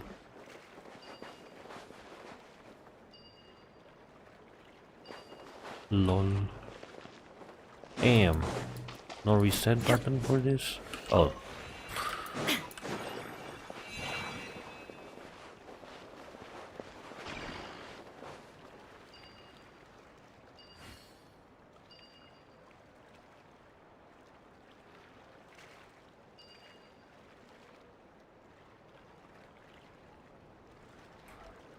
Good.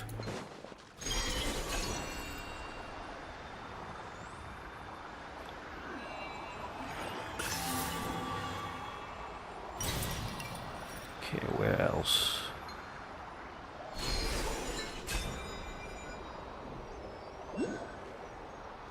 Loco.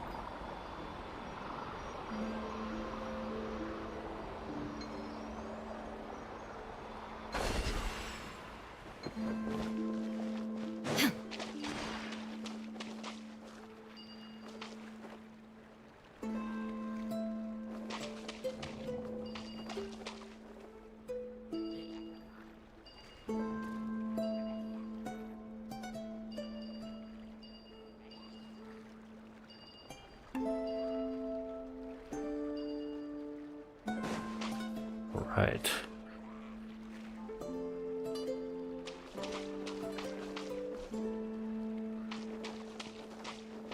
I see. I wanted to.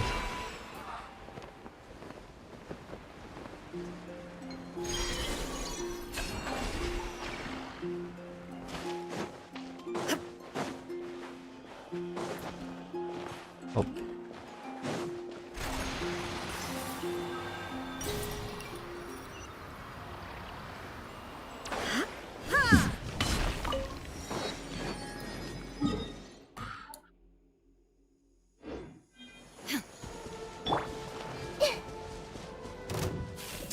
I guess that story was like 2 hours plus. Okay, it is. I mean, unlike the last update, it's like 6 hours. Strike a pose! Take it! I'll continue later. Go Like on. I said, I'll You do this have- first. Rev the engines!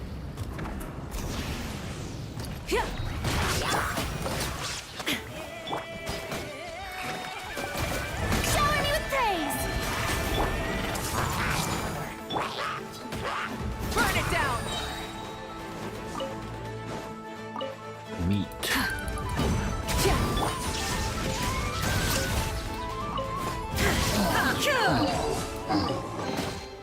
But a momentary distraction.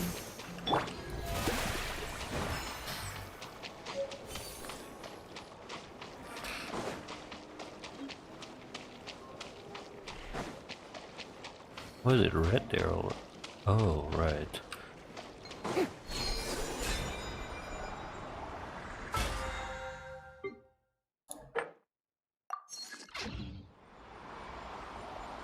Anything else that is new?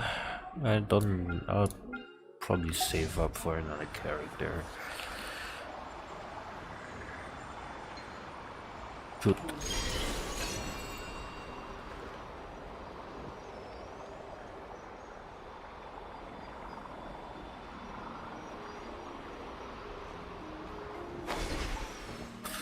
Okay.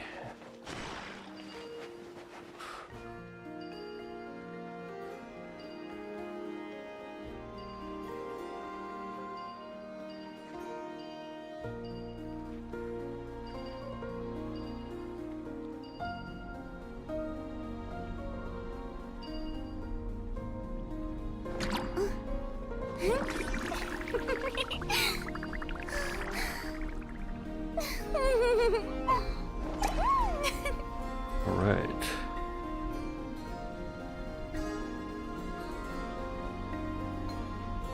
Why is it red?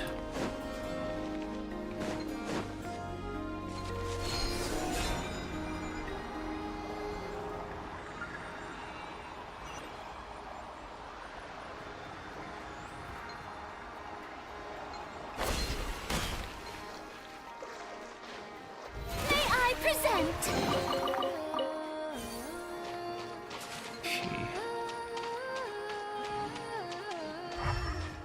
Anything else? Alright, let's see what's this new thing about.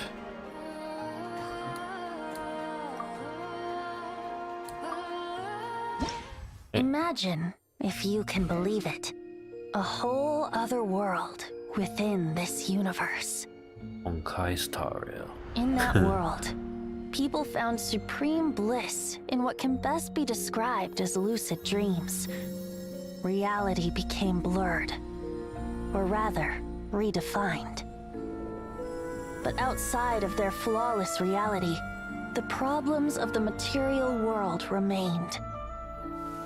And in the end, the cold, hard truths of the real world caught up to them in the reality to which they had escaped.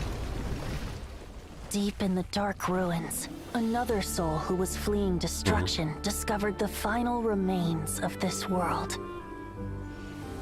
These two terminals were once a means for the Dreamers to manage the outside world. Now, they form part of the Mage's collection. The Mage once tried to form a world from things she had gleaned in her eclectic experience, but as the calm observer, she never found that spark of inspiration to bring everything together. Before fate caught up to the wandering mage, she paid one more visit to her wise and learned friends. She learned much during their time together, and although she did not find the answer, her loneliness faded away in time. But as she and her friends crafted other wondrous worlds together, she finally realized the missing piece in the world she dreamed of creating. A vibrant, captivating protagonist. The glorious traveler and their impeccable companion were the perfect candidates. She was filled with hope. The lucid dream of a lost civilization was built anew, and the mage's vast collection now had a world to call home. After sojourning for so long, it was time for her to leave lest the destruction catch up with her. And in any case, a new story had now begun. Genshin Impact Part 2. That is gonna be permanent thing. With a dude.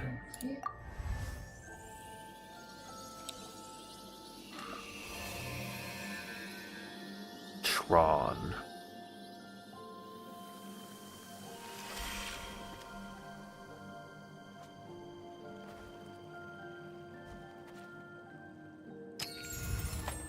Oh. Oh, you can switch too. Mannequins.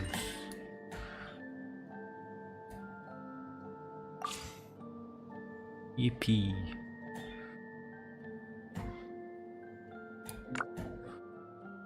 Nice.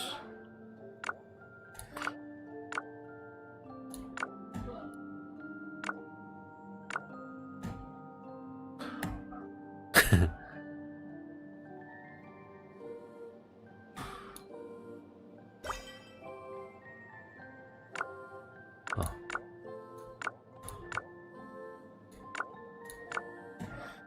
Well, it is limited.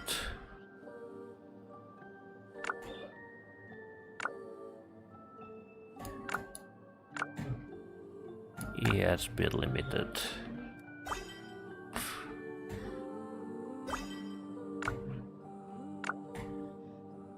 Don't tell me this is permanent.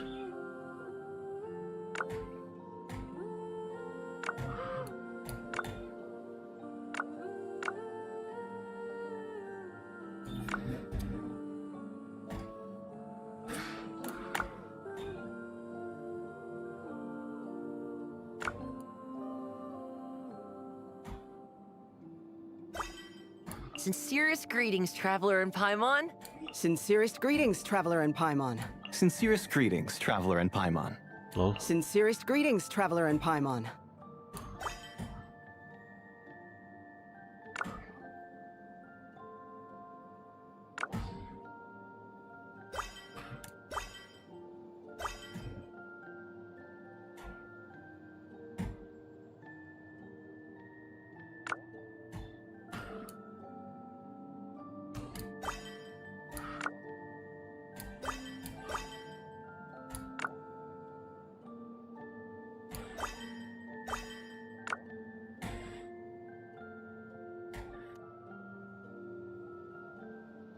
Well,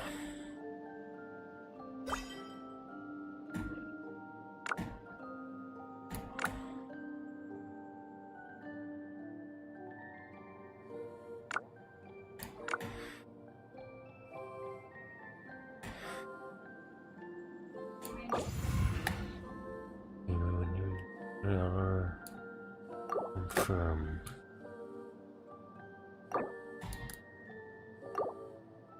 Okay. This is you. I am Clue.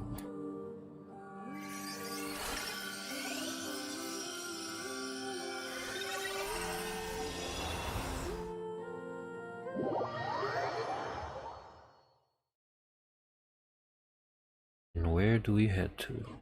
Oh my goodness. It's full on MMO. Oops. The tweaker. What the heck? Oh my goodness.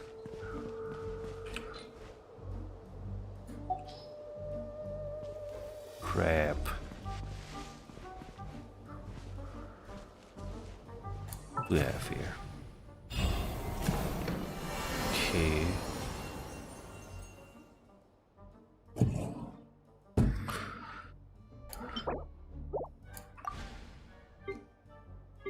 Interesting.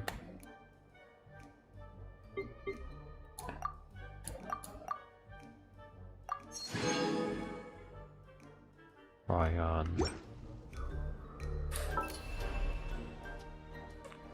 Lol.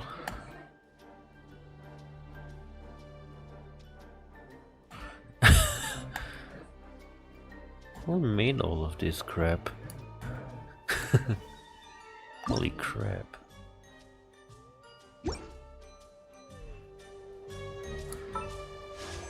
And I hope this doesn't distract me from trying to 100% my world. And this is an MMO at this point.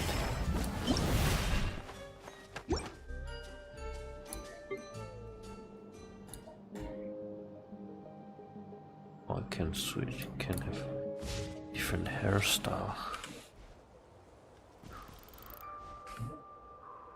Wait, why did I pull Y and G? Good.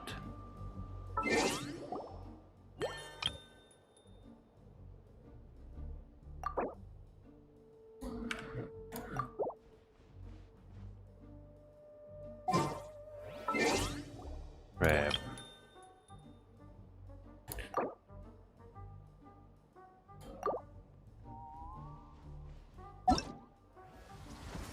Just got Tava. Who the? I'm gonna wait for others then.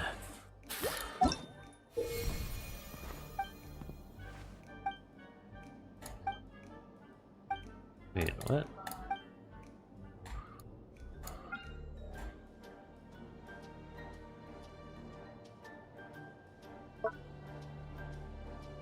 Wow.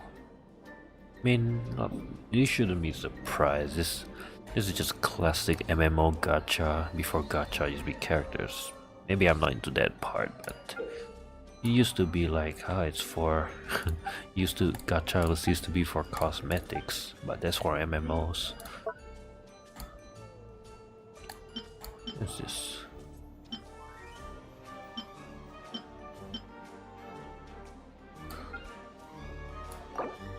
You haven't created. Oh, I can switch mannequin. Oops. Okay. Uh-huh.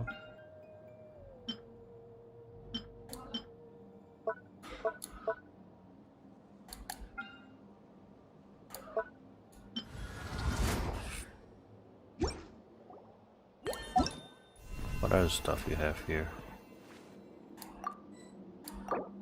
You haven't created an outfit plan.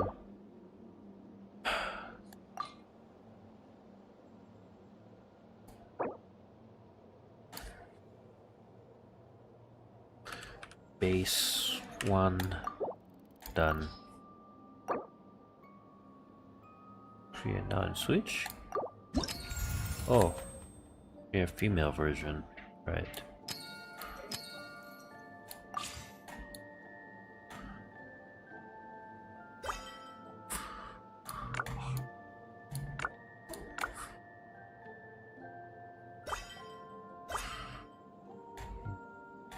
It is limited. This is the only short hair they have.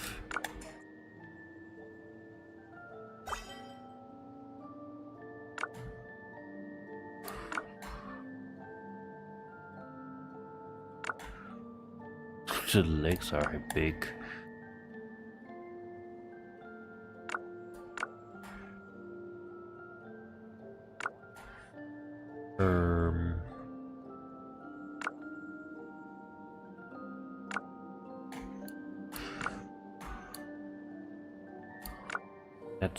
That's it.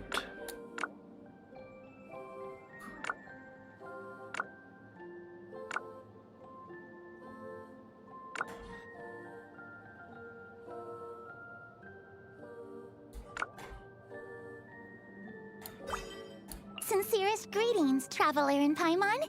Sincerest greetings, traveler in Paimon. Sincerest greetings, traveler in Paimon. Sincerest greetings, traveler in Paimon. Sincerest greetings, traveler in Paimon. Yeah, never mind, I'll skip that.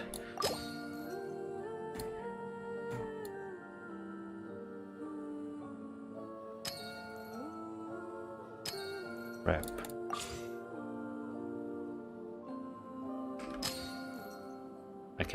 I cannot quit.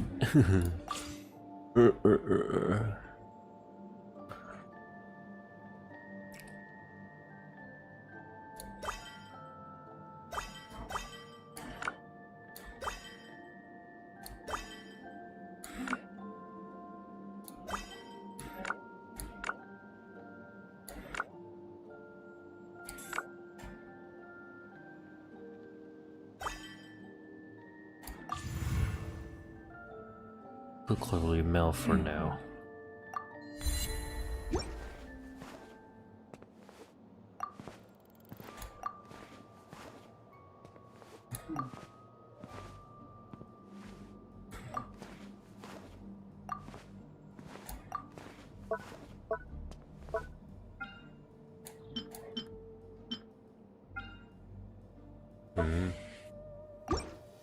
Wait a minute. I mean, I switched my dude for a bit.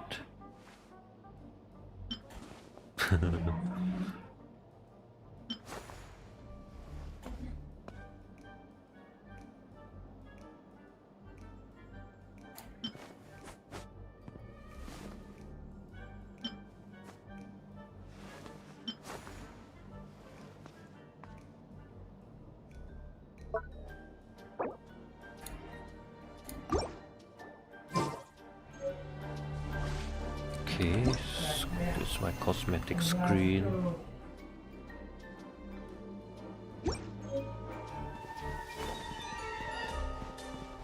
What else? Good.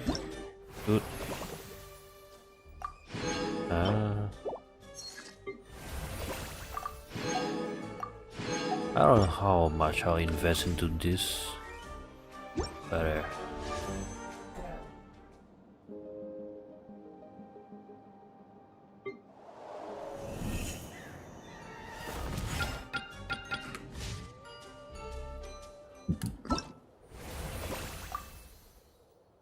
oh, okay.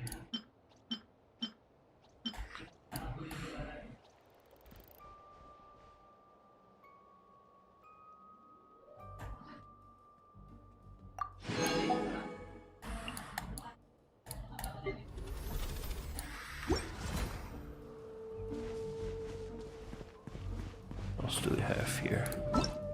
Do into this.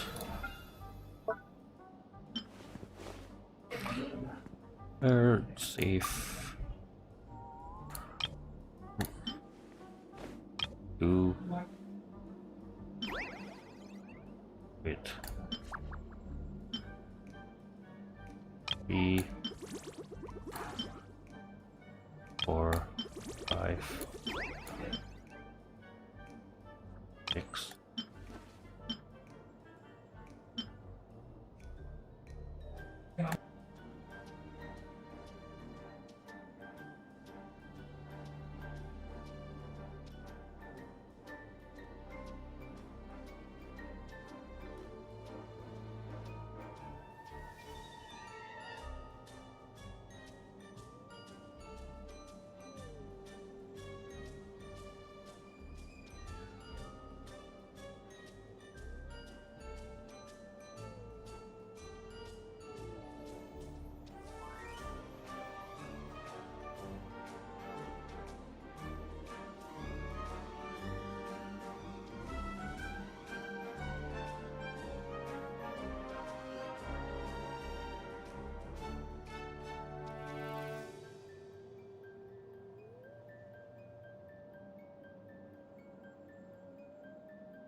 Alright, back to this for a bit.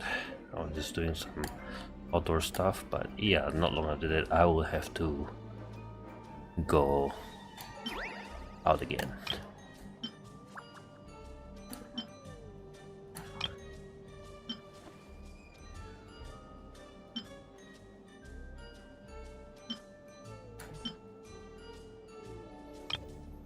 Okay, save this.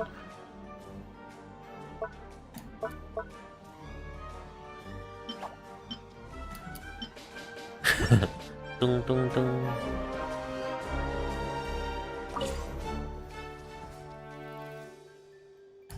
Oh, you can create a lob. I see. What else we have?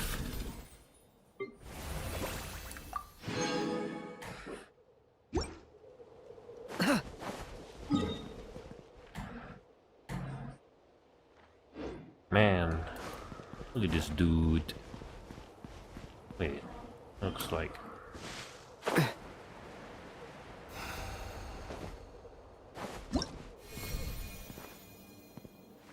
cosmetic craft. Oh, okay.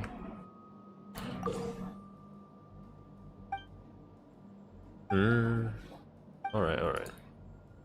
そうですね。そうですか。Here we are. That's it? That's it?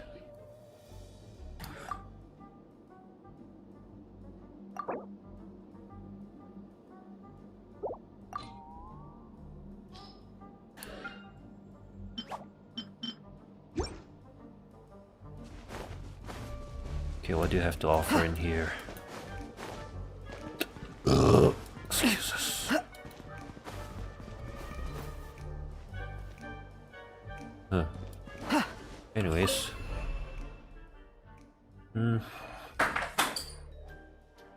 Breach metal. It's like gonna be like Roblox all over again, huh? March 7th? Lol. Come on.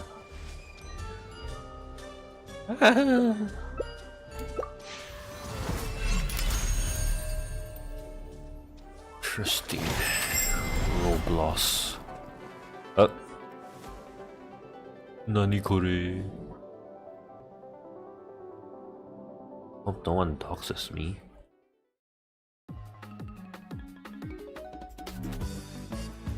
What the frick? What?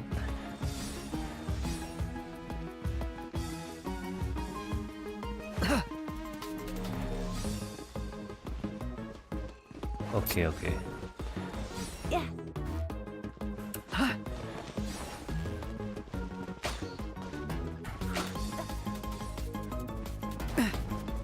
Wait, I know what to do. Yeah.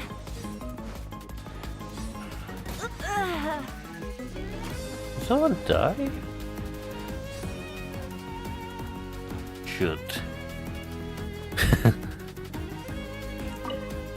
Gee. Okay, what do we do?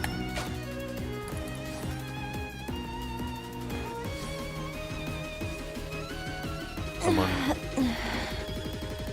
Who's moaning? Shut up. Holy crap. What happened here?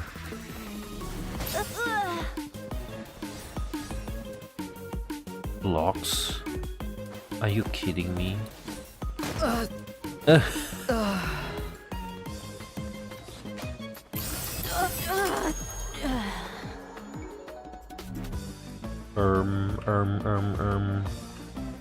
Movement speed. Shoot. No way, bro. Middle, guys. Middle. The middle. Over here. Ow.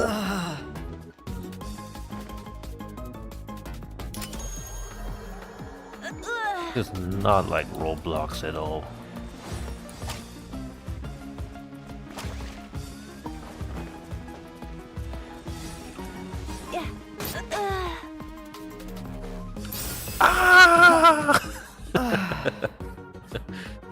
idiot. Brother! And this guy stinks.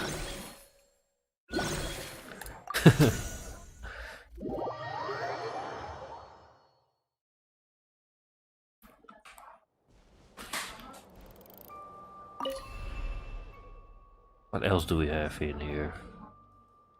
What is this?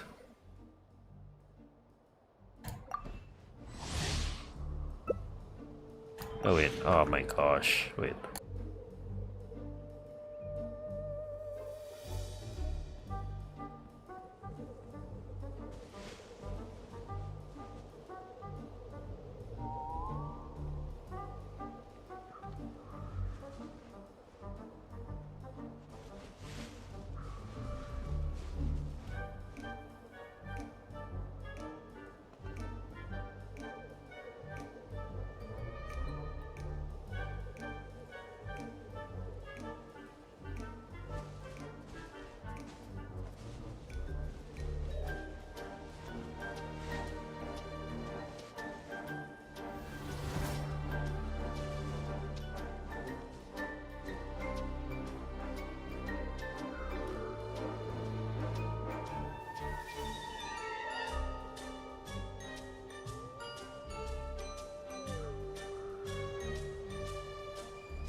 Hey, hey. 10.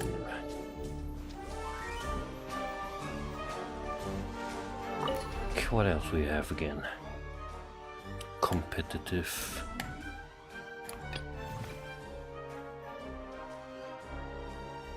Damn. Only 2? These guys are fast.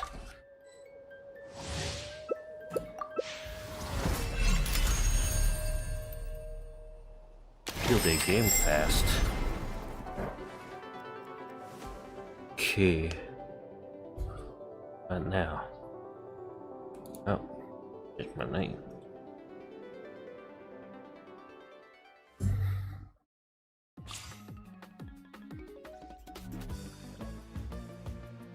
Enemy. Hey. Hey. Okay, what do we do? Why do we have the same outfit? Shoot.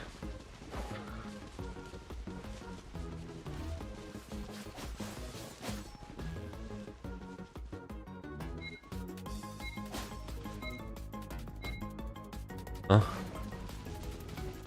What? Ah! What? What? Okay, which one's our team? Okay.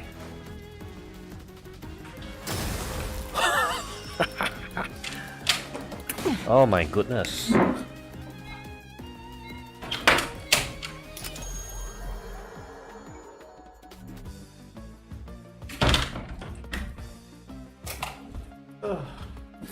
Yeah.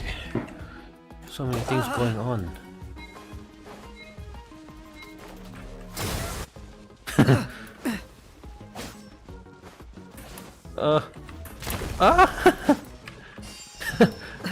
Hell yeah. Wait. Shoot.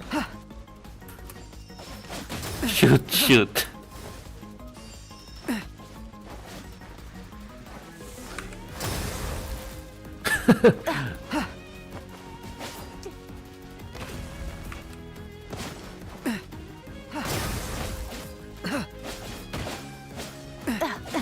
What a freak.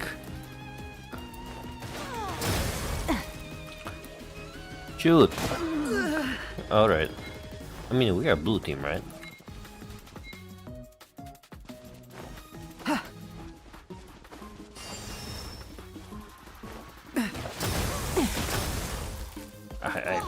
The only problem is I can't tell which one's on our side now.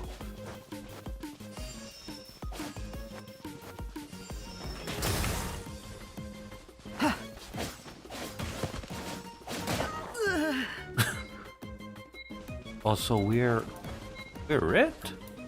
Red?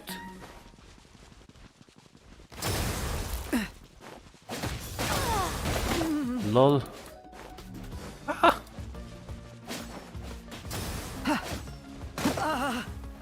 Lol. Okay. I see. That doesn't work for me then. So weird.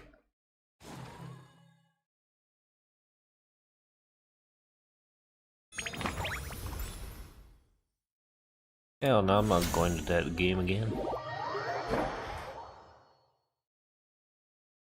Roblox.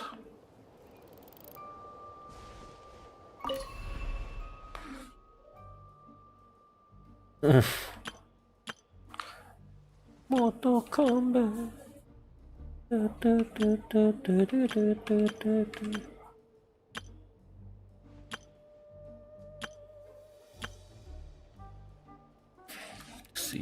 Let's see how stupid this game is.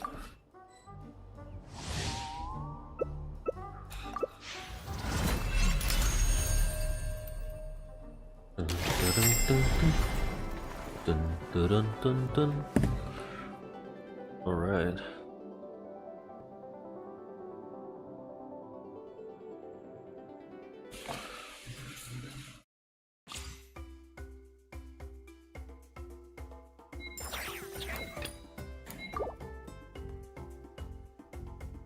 This is Inazuma. Wait a minute.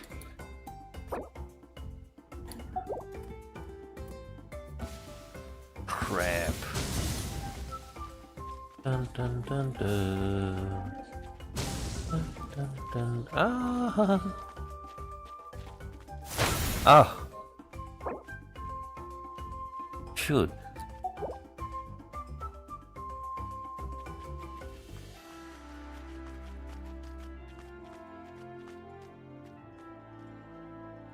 How many hunters are there?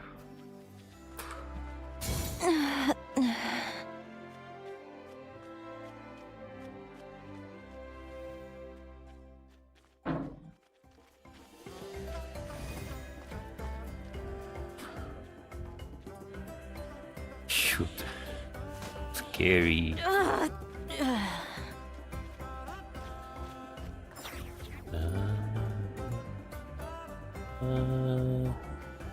that a glitch? No way, man, it's a glitch. Dun, dun, dun. Or it's just my POV. Shoot. Oh shoot. What?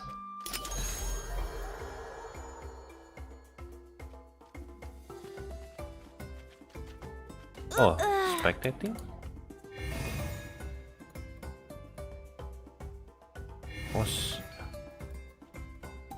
What's the game now, bro?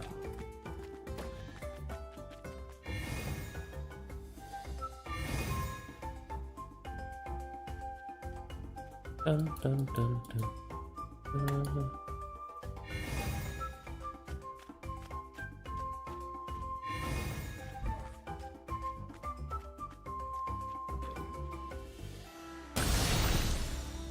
What? It's level 200, my guy.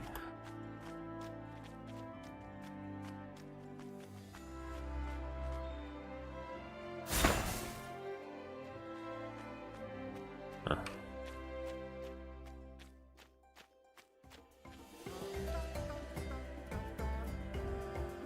Wait, why is it so fast? Ah, NPC.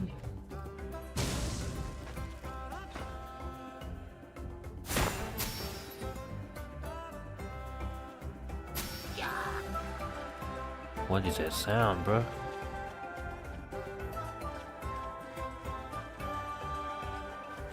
Dun, dun, dun, dun, dun, dun, dun.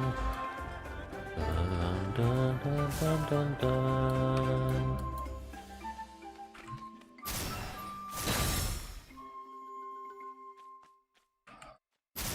Damn.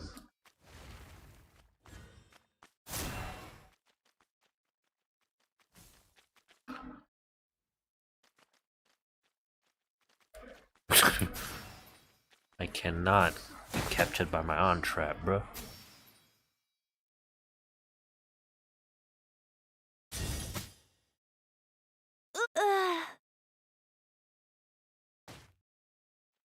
What's the points?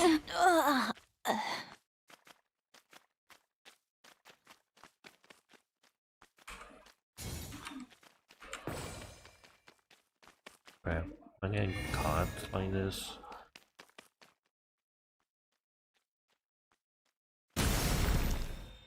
Hell yeah. Dun dun dun dun dun dun. And shit. Oh shit.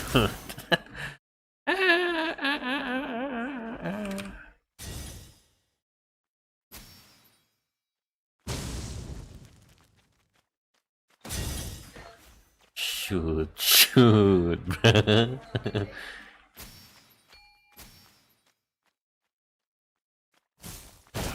Ow.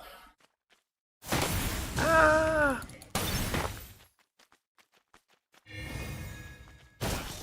Damn it. Oh shoot. No ways. Straight up cancelled.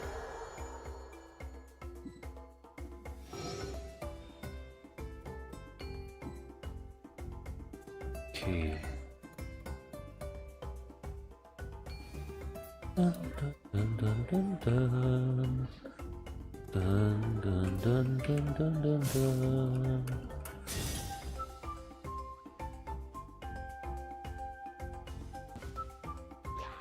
Dun dun dun. Dun dun dun dun. That's an NPC.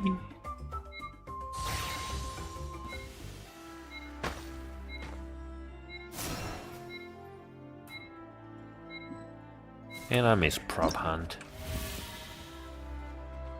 How the hell?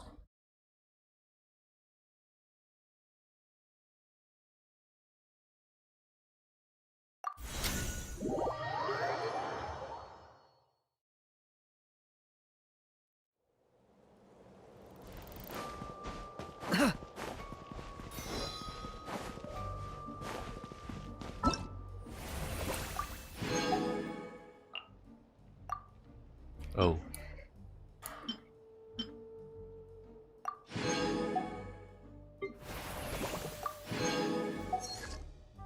Interesting.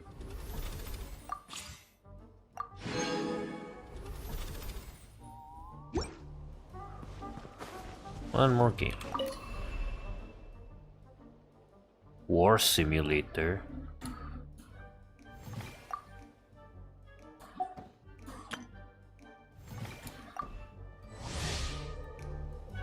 Narikore.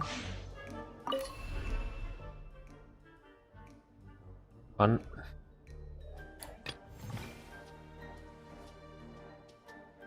Player count unrailed.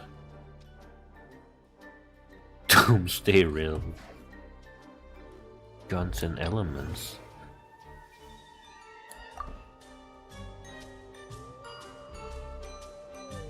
What?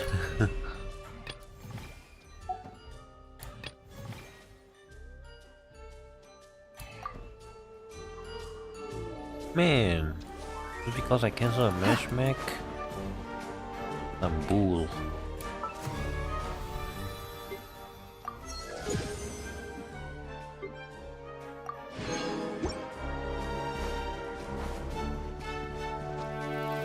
Heck.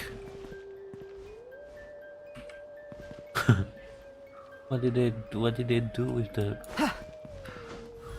Saurian?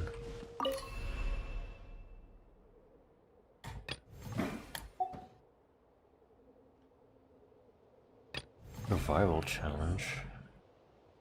Collect craft propagating things. How does this work?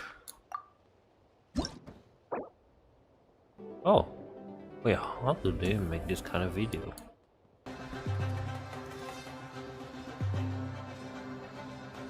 Battle Royale. I assume there cannot.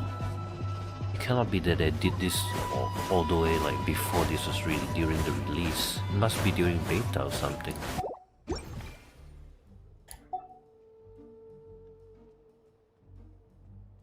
Management simulation. Forcing third-person shooter.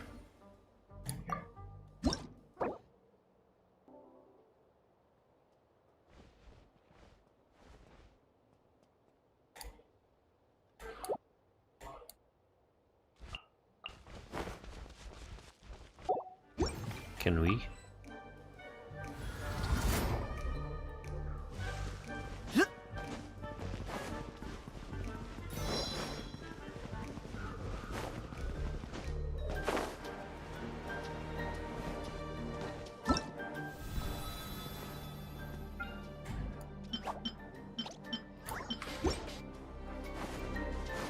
Oh.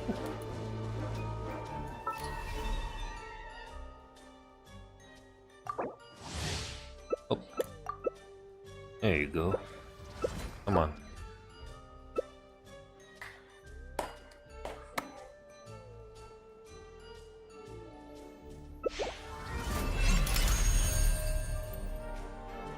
Call of Duty. Sure, everyone looks the same, but then just wait for the next few months or next few years. It'll probably change. I might not surprise this will be a test for a future MMO. Blue team, red team, standing by.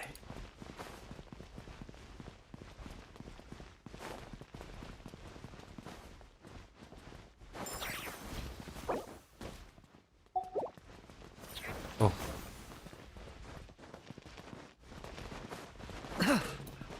Alright, what do we do here? Damn, this is so Robloxy. It's not even like, well, how do you say? Well, the wording and so it feels authentic.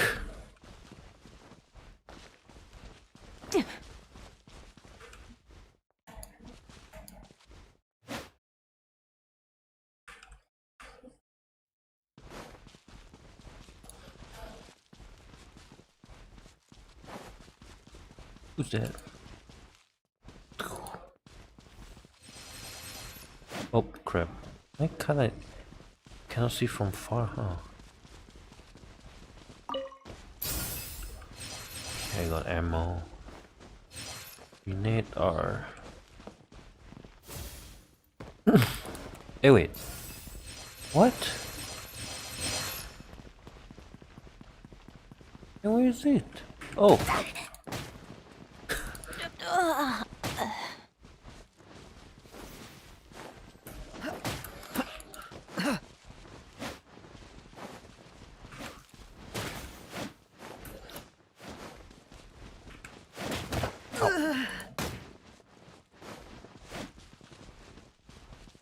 Pew, pew, pew, pew. Ah, crap, and I ran out of... How are you?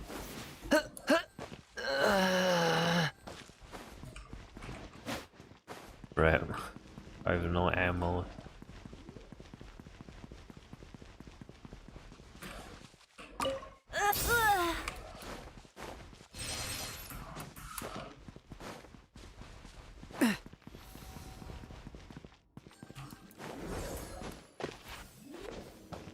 One.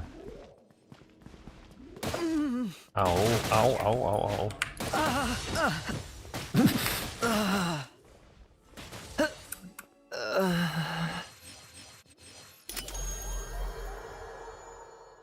Okay, this game is a little buggy on the name side.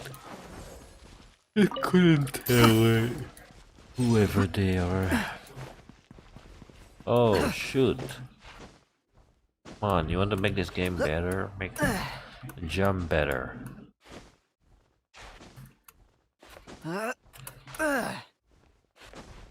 Okay, okay.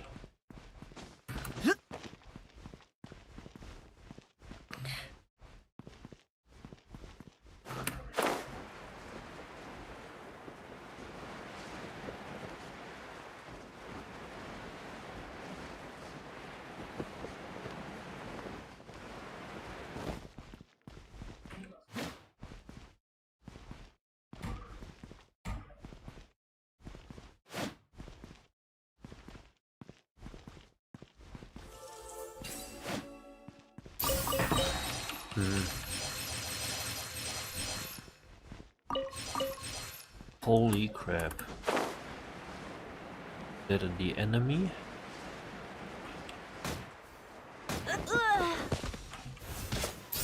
Yippee! Oh!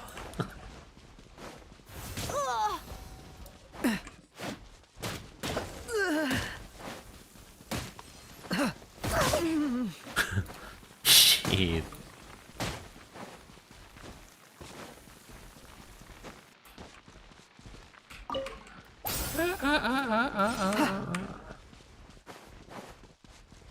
Crap.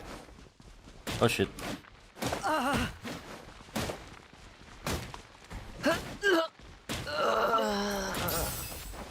Shoot.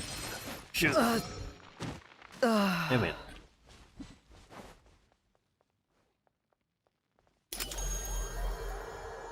How long is this gonna take? 1 minute? Blue team. Yeah.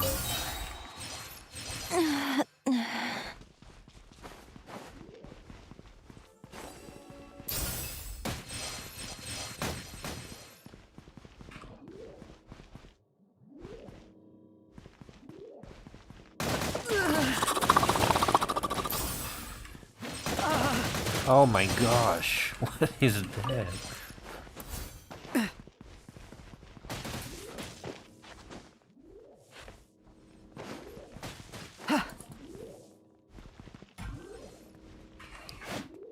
Crap. What does it do?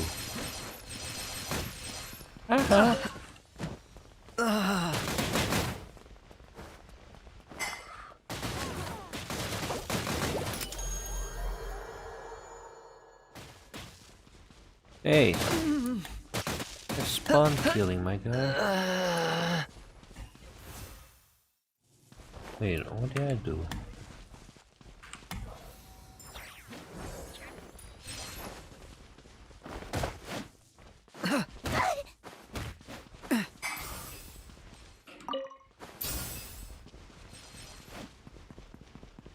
Shoot! You're chasing me.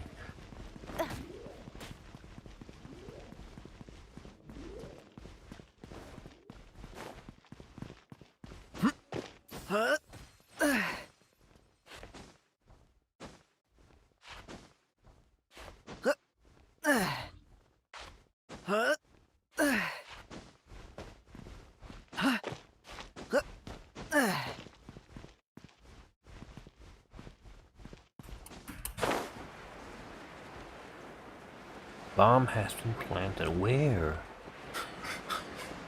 Where? Bomb has been planted.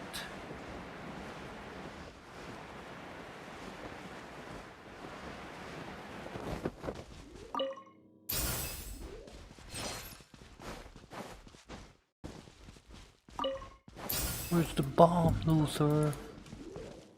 It's the dog.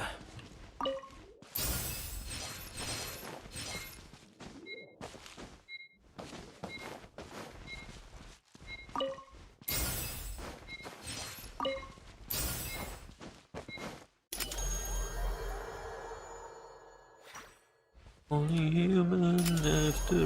What is that?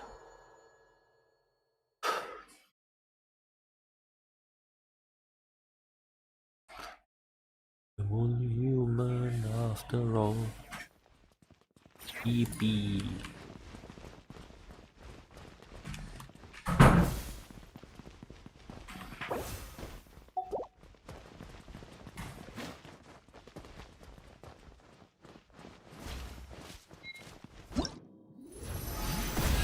Complete.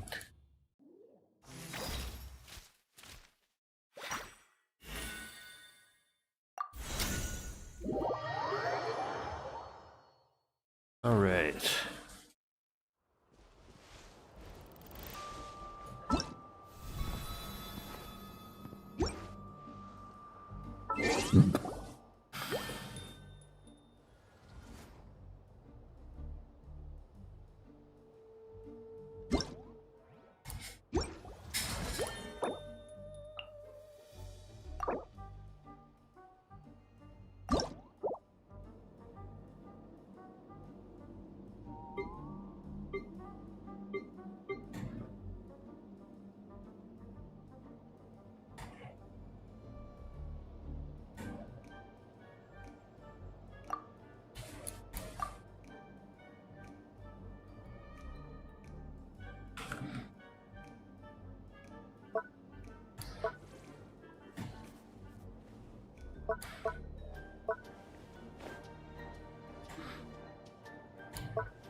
Oh wait.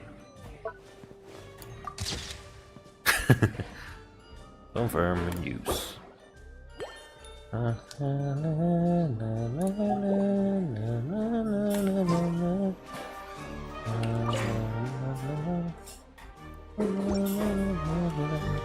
check my. Is the wishing well? And this.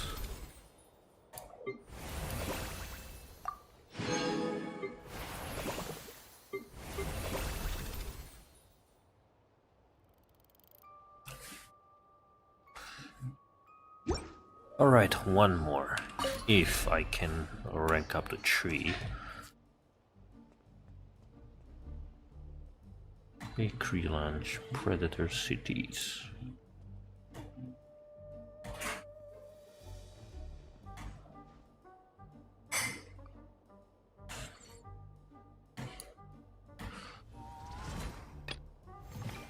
Okay, let's see what these do. Yippee!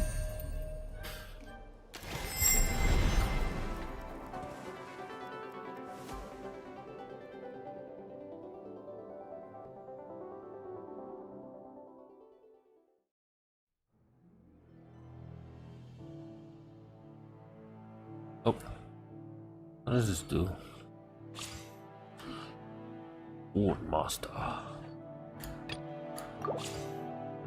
A second class Swordmaster. Third class.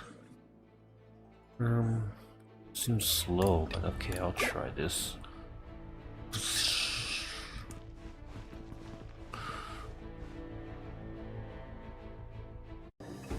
Round 1. Fight.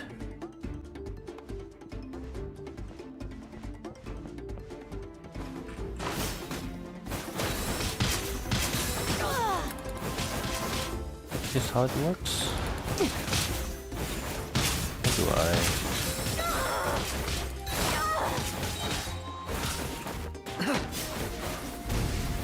Ooh.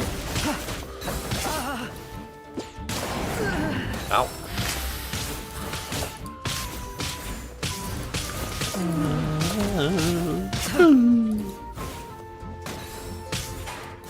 Uppercut. Wombo combo. Shit. Pigeon. Oi. Oi. Oi. Oi.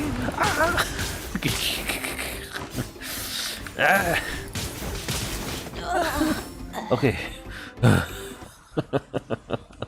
Holy crap. Which one was me again?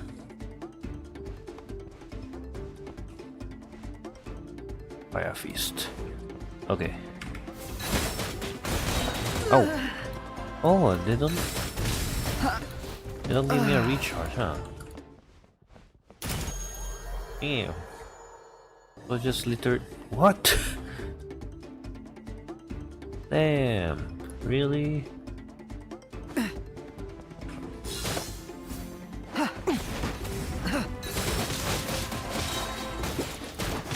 Wait.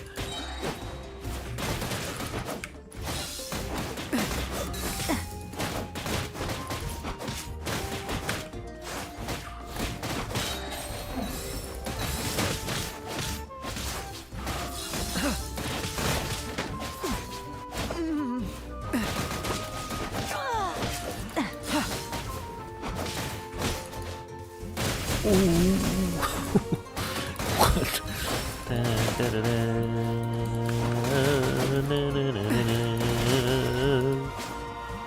Oh shoot! Oh shoot! Oh shoot! I'm in Maui. Oh my goodness! What? How many rounds are there? I thought it was gonna be 3 rounds. I'm also gonna die, man. I'm about to blow. Shit.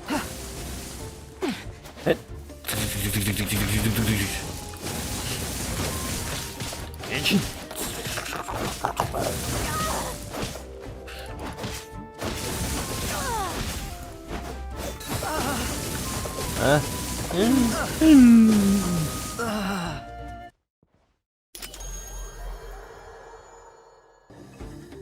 Yep, can't wait to play with my friends with this.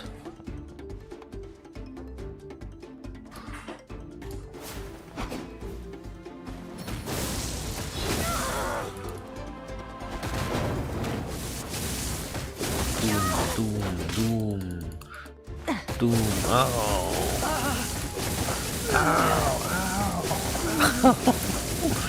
What is this?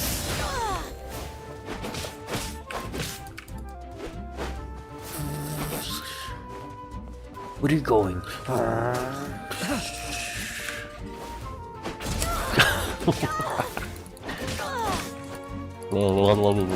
Where?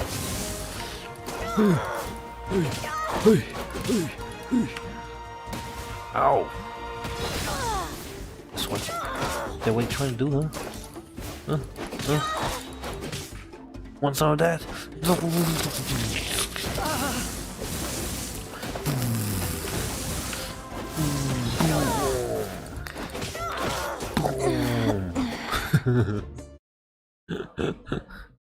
Hey.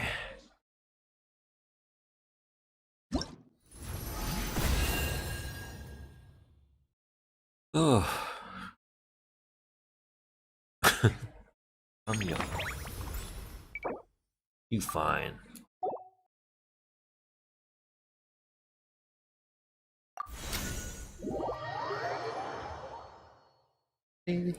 Dinero,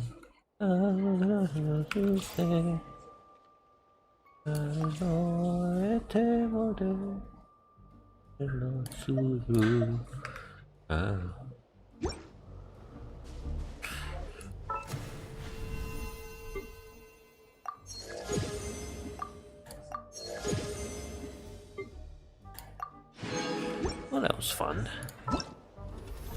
But the thing is, how do I get out of here?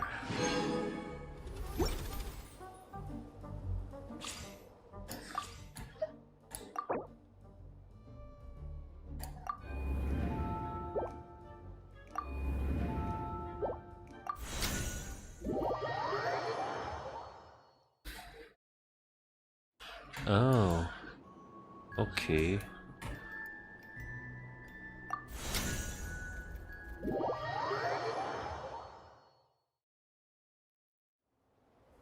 But hey, I want to get out of here.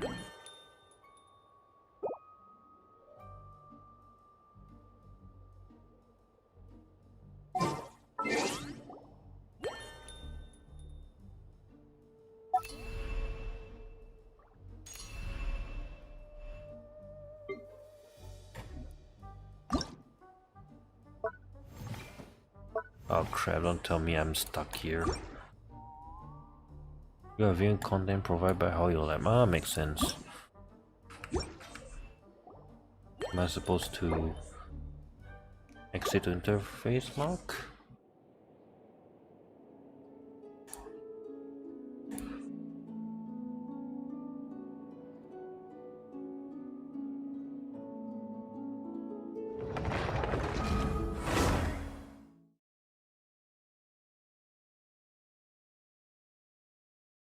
If it's still stuck in that place, it's gonna be SAO over again. Ah, alright. Back to normal.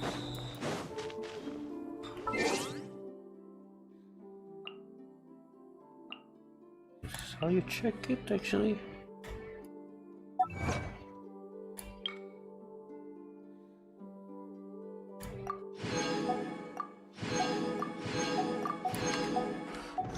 Anyways, back to this. First, I must take a break. Because I've been playing this for, I don't know, 3 hours. So I'll be back after dinner. Yeah.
Hello, hello, hello. I'm back. Ah, right. Alright. Let's get this over with for now.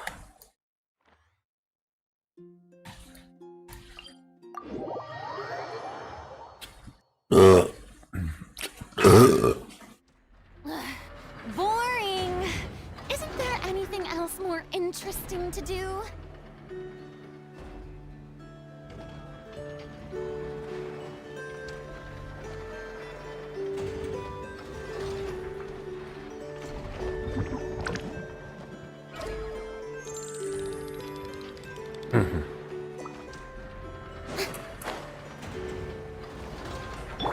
Try and stop me!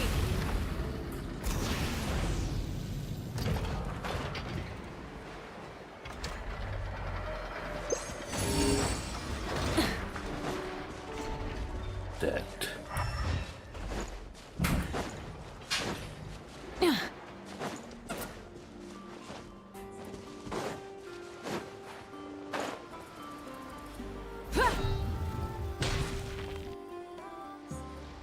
Oh, do you think the others are making good progress? Hope it's all going smoothly. Oh. Oh, hey look! They made it back as well! Prince! Llama! How did it all go? All is well, thank you.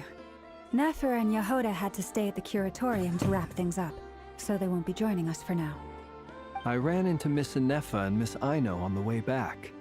Their work is still in progress, so I suspect they won't be back for a while either.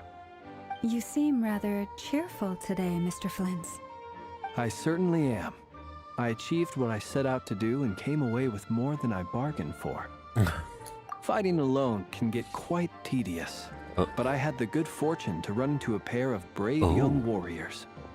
We meet again. How have you been? Albedo! What are you doing here?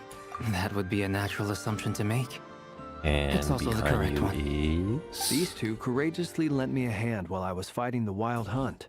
And given how people of outstanding talent tend to cross paths... So, who's your travel buddy, Albedo? Why don't you come and introduce yourself?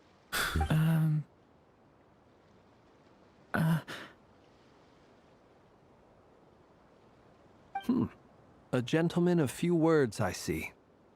And a rather stern countenance. It's nice to meet you. Again. We've technically met before. Hey. Wait a sec! You're Minnie Durin! That's right. It's me. I'm glad to see you again.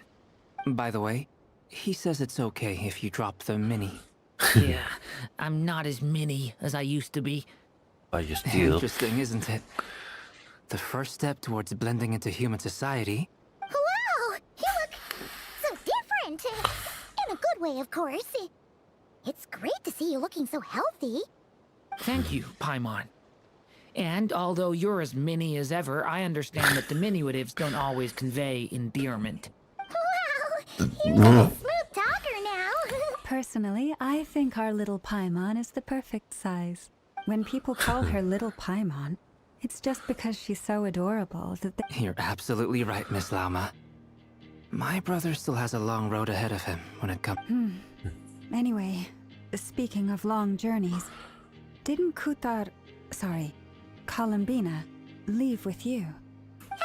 She's been catching up with old friends. Wouldn't be surprised if she stopped for a cup of tea or a Uh-oh. Oh. People are talking about me. Hope it's nothing negative. Yippee, everyone's here. Judging from your expressions, I'm guessing it all went well? It's getting crowded here. I'll go grab some chairs. No need. Or this is a job for an alchemist. I'll wait. Thank you for your hospitality, ladies and gentlemen, but I was merely escorting my friends back. I'll be meeting Zendrone shortly, as we still have some things to discuss. We really appreciate your help. Oh, come on. Spare the formalities. I understand. Well, bye for now, Harlequino.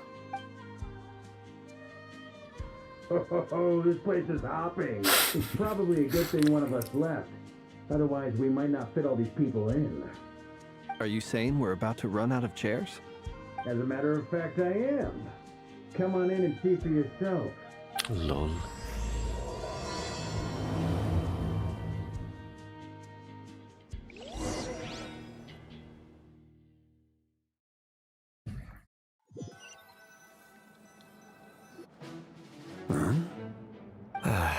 Oh gosh. Oh my gosh, is it him? Dine's life. I overheard your little chit-chat outside, by the way. With Miss Columbina's colleague gone, we should be back to the original crew plus the other colleagues I brought in. Oh. What happened? No, it looks like we have another new face. Someone else managed to rope in a colleague too? Frankly, you and Paimon are the only people I know here. Only if you knew, I'll let you know at some point. This here is Deanslip, colleague of Tibet's greatest guide, Paimon, and great... When someone else jumps in to do the announcing, you know you're speaking to someone important. Let's hear what he has to say. Note to self. Once Paimon knows your name, the rest of the world will soon follow. When he comes looking for us, it's usually something important. From the looks of it, you're about to hold a meeting. If I were to say that the Wild Hunt is our mutual enemy, would that earn me a seat at the table? As the saying goes, the enemy of my enemy is my friend. Mr. Dainsleif, there's a seat with your name on it. Though, I can't promise the same for everyone else. Hey, Albedo, think you can rustle up a couple more chairs? After all this time apart, Grandmaster Varka's first order is to rustle up a couple more chairs. Is he being sarcastic? Hey, he's your brother. Why you I've still got a lot to learn about the nuances of human conversation. Oh, good point. Paimon gets you now. I wonder what's taking Nefer so long. Perhaps you should go and check in with her. If anyone can hurry her along, it's you. Oh my gosh. I just got back from the curatorium. Besides, aren't you curious to see what's taking her so long? Miss Nefer doesn't strike me as the type to share secrets. And since gathering intel is her specialty, I'm guessing she'd prefer to keep her methods confidential. Under such circumstances, would it not be tactless for me to impose? Oh, but it's fine for me to impose. What can I say? You have an unrivaled ability to garner people's affection, Miss Moonchanter.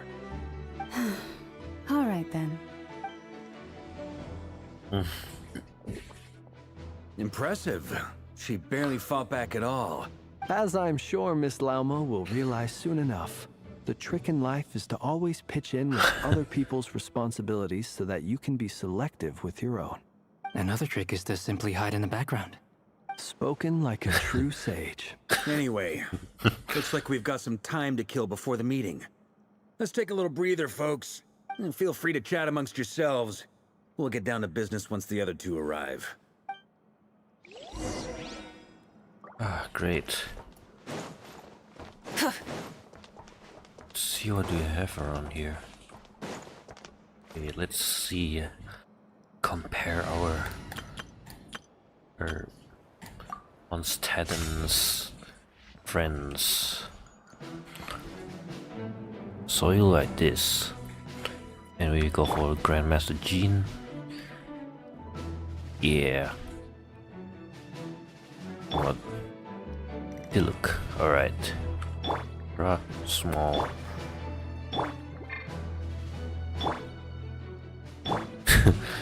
The design is uncanny, man. Damn.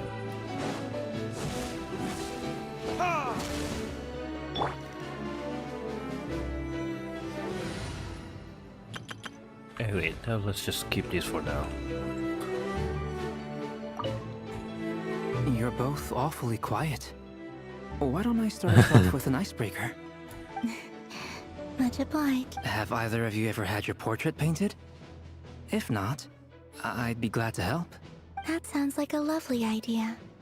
I dabble occasionally. He's an excellent painter.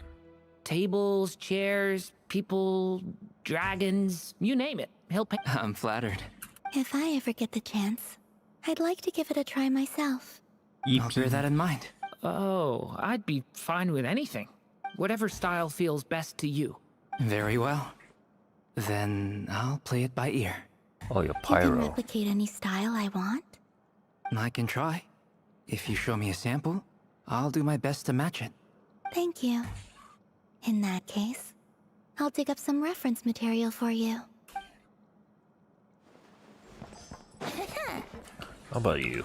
Is there something you'd like to say to me? Yeah!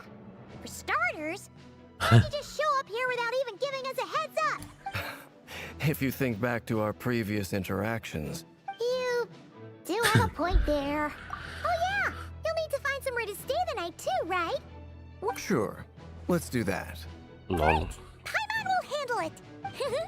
And in return, we can get Dainsleif to be our very own personal... If that's what you had in mind, you should have said so sooner. Oh, okay then. Anyway, since we're all here together, we might as well watch each other's backs. Indeed. Yippee. Vodka. Truth be told, I can't... You're not alone there, my friend. The Lightkeepers also struggle to bring everyone together for a serious discussion. I don't doubt that. Itlua is a good apple. I'll give him that. He's kind, honest, and regularly delivers supplies to my lighthouse. So you're what? A fake Ratnik? That's what it sounds like you're saying. Come on, why the awkward silence? Sorry. I'm not even gonna bother trying to hide it. Now that... Let's just keep this between ourselves. Probably best if Itlua doesn't know, huh? That goes without saying. Gotta be careful what you share with youngsters, after all. Anyone else in the know? Let me guess. It's dangerous being too sharp for one's own good, you know. You know I'm here, right? Then, in the name of the Animo Archon Barbados himself, I swear, your secret's safe with me. When we went for drinks, you said that you and Barbados were practically best buds. In the light of that claim, do you really expect me to take your oath seriously? Oh, so he knows Of course. Fanty's Barbados. Just as long as you don't go spreading around the fact that I'm close with Barbados, all right? Fair enough, then. Lol.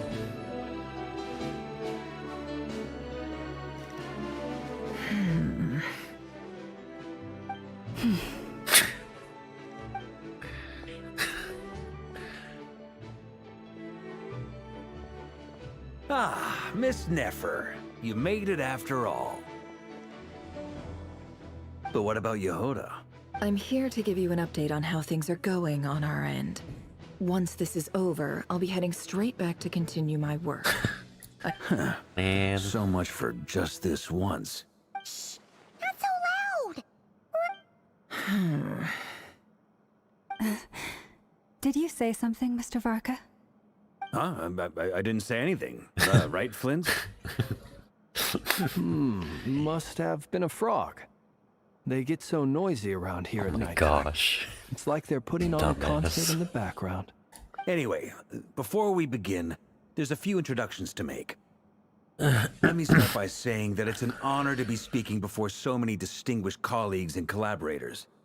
First up, we have Miss Lauma. As Moon Chanter, she's the leader of the Frost Moon Scions, a local religious community in Nod Krai. Then there's Miss Nefer, boss of the Curatorium of Secrets, an intel gatherer extraordinaire. Nefer is leading the investigation into Rerer's background, assisted by Yehoda and Lauma. From the little I've heard, they're making some great progress. Over here, we have Mr. Flintz, a Ratnik and guardian of the abandoned lighthouse. In our last operation, he courageously distracted the Wild Hunt to buy time for the rest of us. For those of you who've never met, this is Mr. Albedo, a renowned alchemist and captain So of the many Knights of recaps. Favonius investigation team. By his side is a new face for us all, myself included, Mr. Durin, who has come to lend his aid. Next up, we have the Moon Maiden and former Fatui Harbinger, Miss Columbina. Then we have the Traveler, who's earned more titles than I could possibly hope to list out, so I'll spare you the rundown. And Paimon, The ultimate travel companion and quite Lol. possibly the best guide in all of Teyvat. Wow! That's a lot of people! Great turnout! Miss Nefer, it looks like you might have another job coming your way. So, congratulations on the booming business, I guess. You think I haven't got enough on my hands as it is? Who's looking for me now? That would be me, Miss Nefer. I have a commission for you. And you are? Who I am doesn't matter right now. What does matter is that I'd like you to gather more intelligence about the Recher of Solnari. Well, it's not as if we never take on anonymous commissions. Maybe that But time in your her case, I'll have to memories. decline. I'm gonna take a wild guess and say your job's probably more hassle than it's worth. Something about you seems like bad news. It's my eyes, isn't it? Conrian, I assume. And what's with the mask? Are you trying to hide your identity? In any case, the fact that you're even still alive raises an awful lot of questions for me. My name is Dainsleif. And yes, I am from Conria. As I'm sure you're aware, the Recher of Solnari's real name is Rerir. Really? Then you must have been quite an influential figure yourself. You flatter me, but none of that matters anymore. My point was simply to clarify why I have asked Miss Nefer to investigate Rerir's background. So you're both from Conria, and it sounds like you used to be friends? What am I missing here? Surely you already know how he became one of the Five Sinners. I'll tell you everything I know. The history of Conria, the names and identities of the Five Sinners. I remember it all like it was yesterday. I have never spoken openly of this before. But the truth was exactly as people say. The Five Sinners were each driven by their own desires, and it was by playing upon these that the Abyss tempted them to their fall, tearing Conria apart in the process. The visionary, Vedifenir, who wished to foretell the future. The wise, Haroptatir, who sought limitless knowledge. Gold, Rheindotter, who desired to create life. The foul, Surtologi, who pursued supreme strength. And last, but not least, Recher of Solnari, Rerir, Ravager of the Moon. Of the five, Rerir is the only one who remains a mystery to me. He never harbored grand ambitions. So what changed in the space of a single night? How did he come to fall like the others? In other words, you're saying that his change came as a shock to you? That's right. You mentioned how the Abyss tempted them, which led to their fall. But what did that look like in practice? And what other context can you give me about the events of that time? Strangely, now that it comes to it, I hardly know where to begin. The fateful night took place during the era of the Eclipse Dynasty. One day, my elder brother, the visionary, Vedifenir, was summoned to the palace by the Vinster King, only for the king to gouge out his eyes and cast him into the dungeons. When I came to hear of this, my fury knew no bounds. I gathered together every ally I thought I had, and together, we set a night to storm the palace and free Ved. Centuries on, the memories of that night still haunt me, like a never-ending nightmare. We broke through the palace gates, just like we had planned, each striking towards our separate targets. But then, I was betrayed. Even Vedifenir, the very person I had come to rescue, abandoned me and partook of the Abyss's power. So, it's personal after all. Then tell me, Mr. Dainsleif, what price are you willing to pay? You, of all people, must know that nothing comes for free. I cannot say what price would be worthy of such a commission. But know this. Rerir was not always a madman. Believe it or not, There was a time when he was just an ordinary man, working for the Conrian Intelligence Service. Uncovering the truth of Rerir's past is the only way to unravel this mystery. But before you decide if you will accept my commission, I will tell you more about him. Sounds pretty good to me. Feels like we just flagged down a random passerby, only to discover he's actually a master strategist who has a score to settle with our enemy. Can I borrow your halo? It could be useful in the lighthouse. Hey, enough with the wisecracks! Besides, isn't that lamp of yours bright enough already? Relax. It was meant to be a compliment. I'll give your proposal some serious thought, Mr. Before that, there's a few things I'd like to share. All right.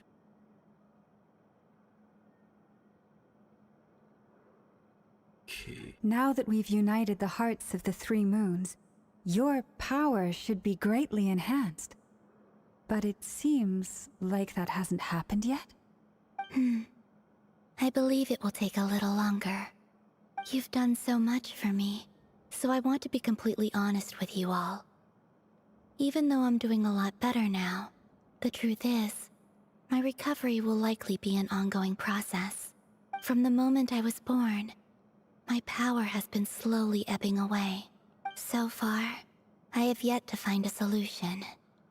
It may turn out to be a problem that will plague me until the day I finally leave this place behind. Even so, I will do everything in my power to help you drive out the Rerir of Solnari. Kutar.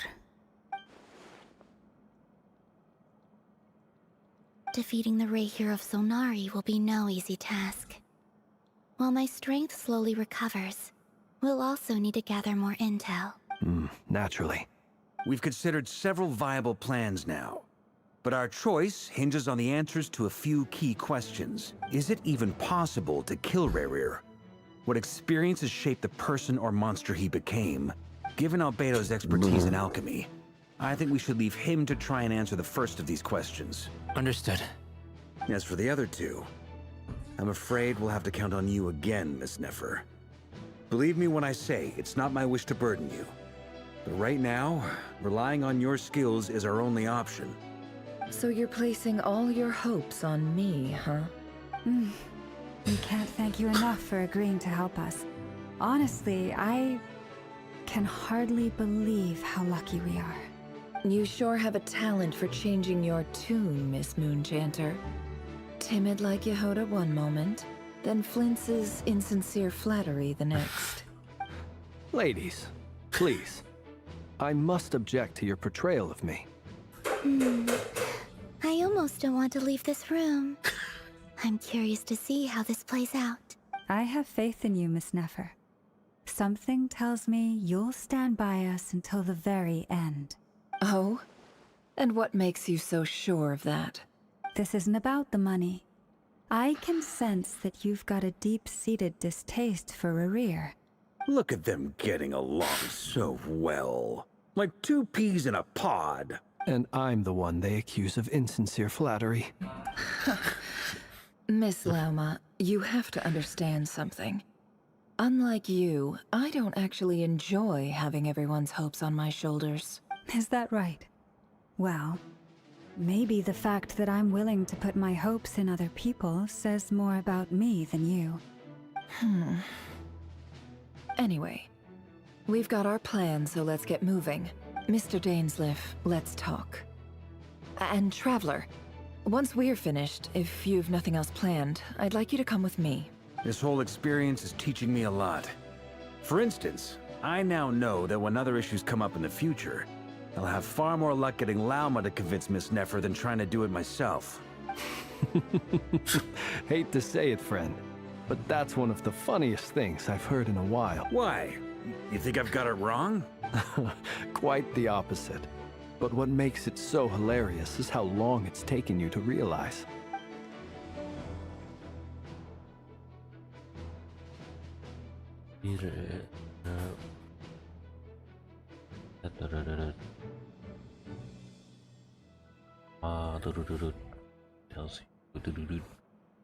3%. Okay. Burn it.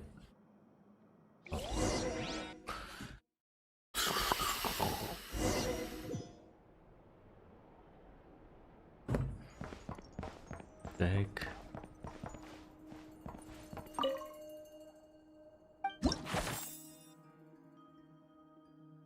What is gum?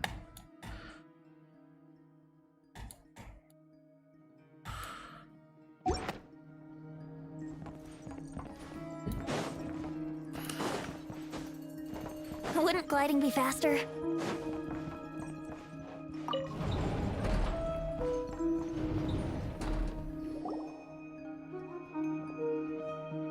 Thank you for waiting.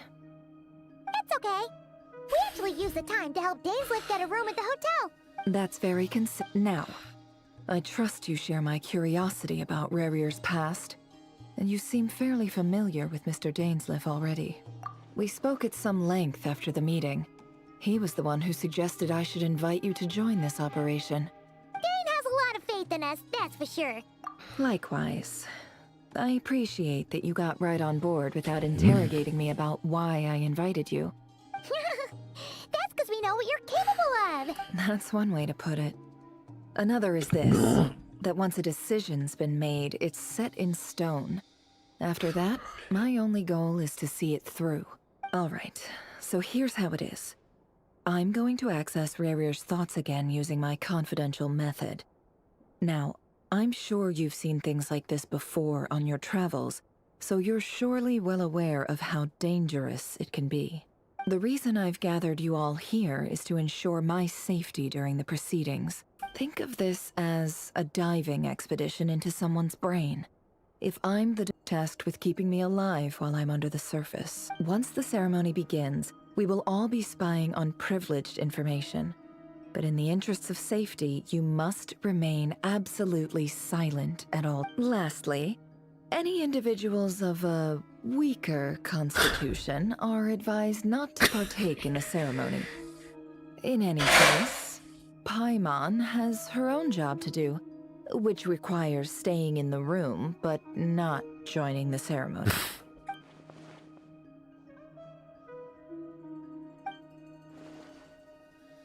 Well, good luck, everyone. Sounds like all Paimon can do is cross her fingers and root for you guys. There's a little more to it than that. I was being serious when I said you have a job to do. While the rest of us are inside Rarier's mind, it's imperative that we have a team member on the outside. In the event that something goes wrong, you will be our first responder. I second that. This is a dangerous operation here, and you're our whole rescue team. That's pretty much the most important job in the crew. So, Paimon's like the lifeguard? Yeah, that makes sense. Good. Please, take a seat. We'll get started momentarily.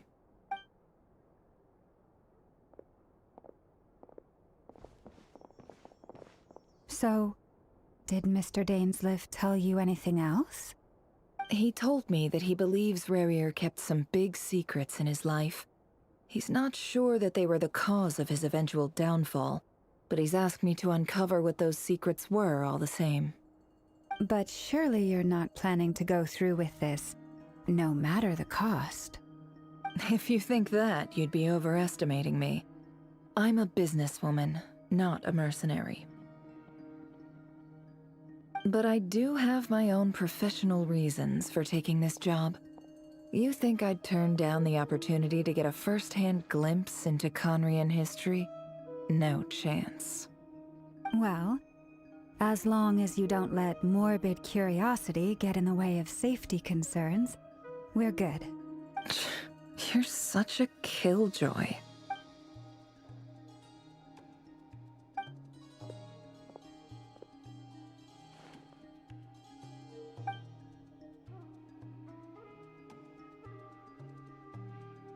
All right, I'm good to go. All set over here, too. Promise, Paimon, you'll be extra careful. All right. Let your whole body relax. We're about to begin. Close your eyes.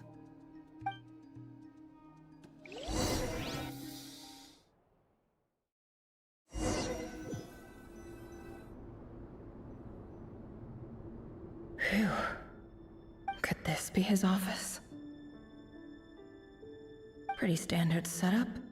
Bookshelves, paperwork, files. According to Dainsliff, Rerir used to be an intelligence operative. Chances are there's plenty of top-secret intel stashed away in this room. Is this where you keep your secrets, Rerir?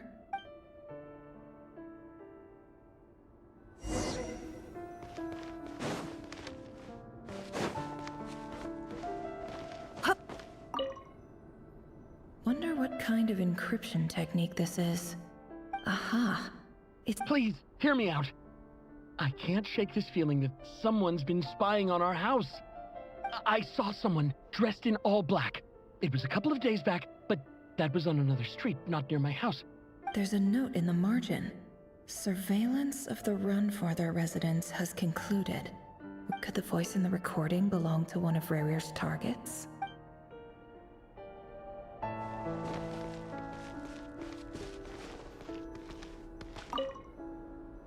A file tucked inside a folder. The title reads, it's... Oh, but at this stage I have...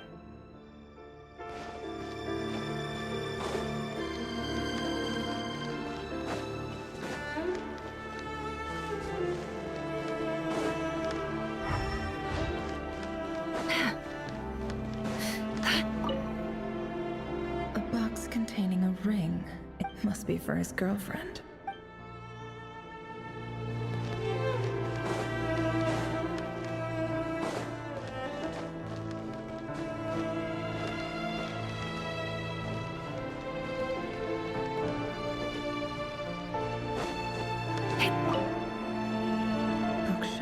Full of documents. Looks like these are all files, packed with the personal details of individual Conrians. The Crimson Moon Dynasty preceded the eclipse, since Rerir worked as a secret agent during the Yep, lines up exactly.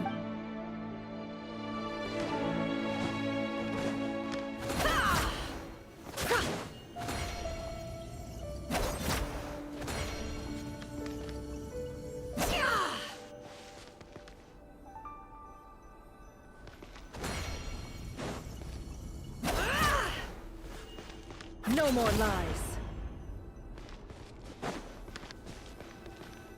He looks even gloomier than last time. I wonder what's changed.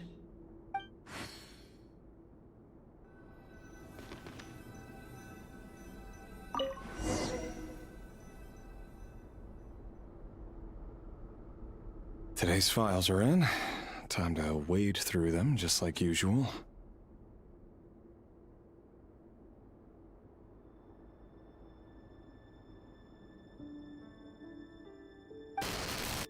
Male, 51. Occupation, cook. Confirmed Crimson Moon descendant. Has maintained frequent contact with other descendants over the past year. Poses a threat to the dynasty. Neutralized on... Damn. This one should be archived under purged targets. Female, 23. Occupation, office clerk. Confirmed Crimson Moon descendant. Neutralized on... Another one for purged targets. Sounds like she was that other man's daughter. Never mind.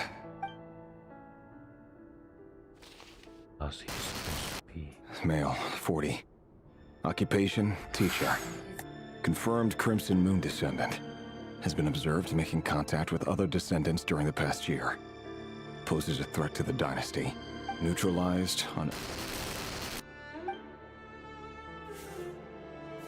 Just another nobody for the archive. Come to think of it, I remember surveilling this man. A case like his never would have been considered a priority in the past.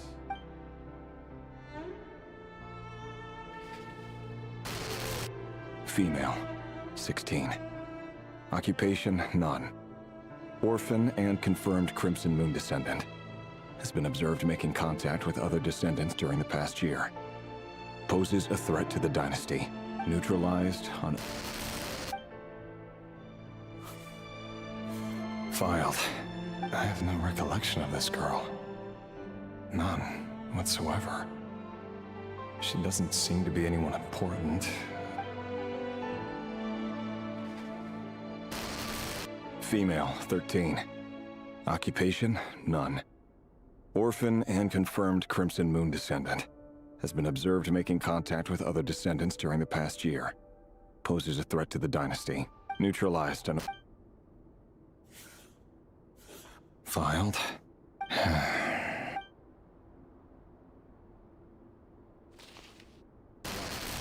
Male, 11. Occupation, none. Orphan and confirmed Crimson Moon descendant. Has not been observed making any contact with other descendants during the past year. Neutralized and...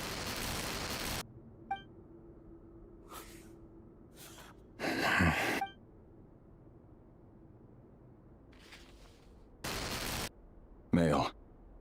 6.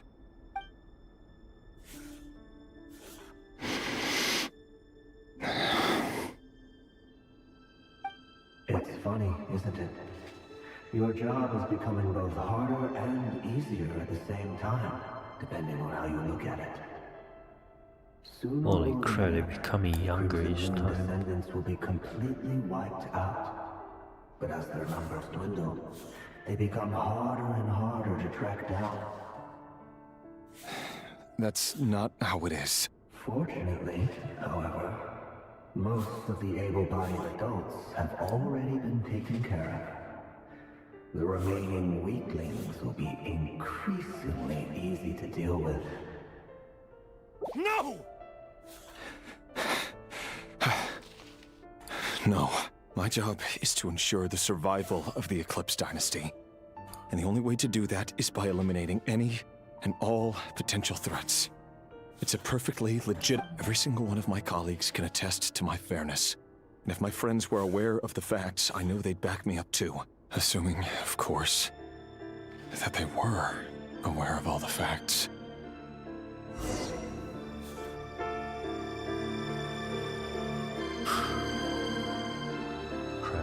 He looks even gloomier than last time.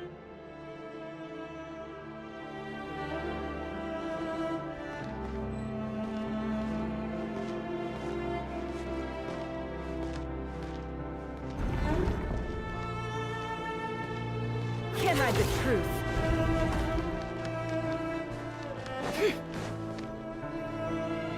Mr. Vedifalnir, it's been quite some time since we last met. Rerir, I trust you're here because you have something important to discuss. Forgive me. I wasn't tuning out, it's just, I noticed you didn't even phrase that as a question. Tell me, does someone in your position ever feel the need to ask questions at all? It is indeed within my power to foresee certain things. Things like your arrival. I was just thinking. It won't be long before I'll be inviting both you and Dane to my wedding. That isn't a lie, but nor is it a fact as such. No fooling a prophet. Ever since that day we met for drinks, I knew it was only a matter of time before you came looking for me. Does it feel good? Knowing how the future will unfold. I'm afraid the notions of good and bad fail to capture the complexity of what such a power entails. Once you've seen what will come to pass, it can be all too easy to succumb to fear and melancholy. Unless, of course, you learn to abandon these feelings. You fear my silence, and long to hear the words I left unspoken that day. That's right. You must have noticed my reluctance to broach the subject. And the reason is simple. Because the truth could never have lived up to your hopes. The burden of prophecy was never meant for your shoulders. So who exactly do you deem worthy to hear your prophecies? Or rather, our king as he once was. You're closer to His Majesty than I am. You must know better than anyone how much he's changed. You say that as though it is to my benefit.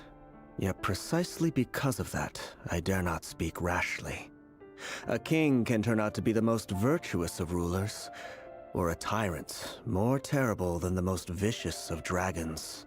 You are so wise and far-sighted, yet still you would have me live in fear of the unknown?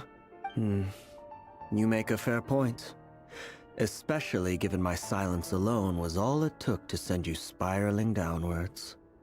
Very well then. Let me offer you some advice. And I say this not as a prophet or a visionary, but simply as the brother of your friend. For many reasons, there is very little chance of your marriage ending in happiness. If happiness is what you seek, you should find another fiancé.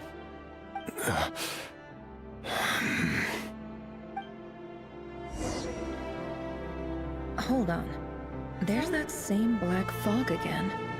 Could this memory belong to Thelindis? Guess I'd better tread carefully.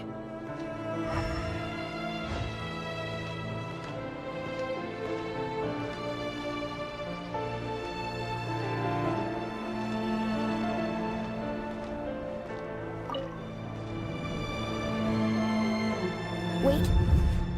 Hear me out. This time we finally got a clear look at his face and learned his true identity. His name is Rayrir, and he claims to be one of the king's guards. What did you say? A cruel irony, isn't it? Why are you telling me all of this now? Simple. It's because I want you to kill him. You are the only person he would never suspect.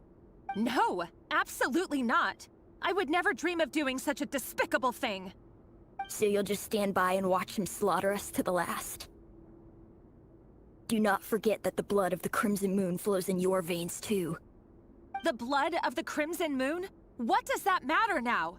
The dynasty has long been dead and gone. You think that alone is reason enough for me to throw away everything I have? Why wouldn't it be? You two were once a child of the Crimson Moon, just like me. Don't tell me you've never felt so much as a flicker of fury for the way we were trampled into the dust. As long as you promise to abandon this pipe dream of restoring your dynasty, I can try to persuade him. Or have him persuade the Vinster King. Persuade the Vinster King? Do you even know why he's so obsessed with hunting us down? Why he keeps trying to force us to hand over our secrets? Over and over again? The Vinster King. A blind fool. His eyes clouded by powers from beyond this world. A petty little man with a miser's heart. And he dares to sit upon the throne? Mark my words. Sooner or later, Conria will fall. If you can't bring yourself to do it, so be it. Just you watch. It won't be long before calamity descends upon us all. The Rayrir of Solnari. That really is quite a secret you've been keeping from me, Rayrir. But who am I to talk? Am I really any better? I've kept my own past a secret this whole time too. Love should be built on honesty. But ours was born from lies. And yet, is it really so wrong to hide things that would only make life harder? If we don't cover up the parts that no one else should see, how can we go on pretending to be normal? Vedifulnir must have known all this. And that's why he made his prophecy. In the end, nothing stays hidden forever. But I won't just sit by and watch this disaster unfold. I'll do everything in my power to protect what I cannot afford to lose, no matter who I have to face.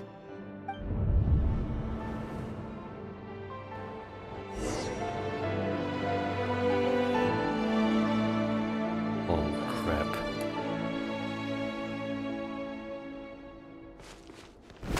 Huh? Was that Rayrir who just walked past the window? Doesn't it give you the chills that he still takes the same road to work every day? As if nothing ever happened. Those people at the deli. Enough already. They're clearly pretty taken by their own disguises, so just smile and play along. Pull the rug from under beasts like that, and you'll risk having your throat torn out. Delhi? They're talking about those people from the opposition. Right. I'd almost forgotten they used to run a deli. People of no consequence always vanish so easily. And no one even remembers them.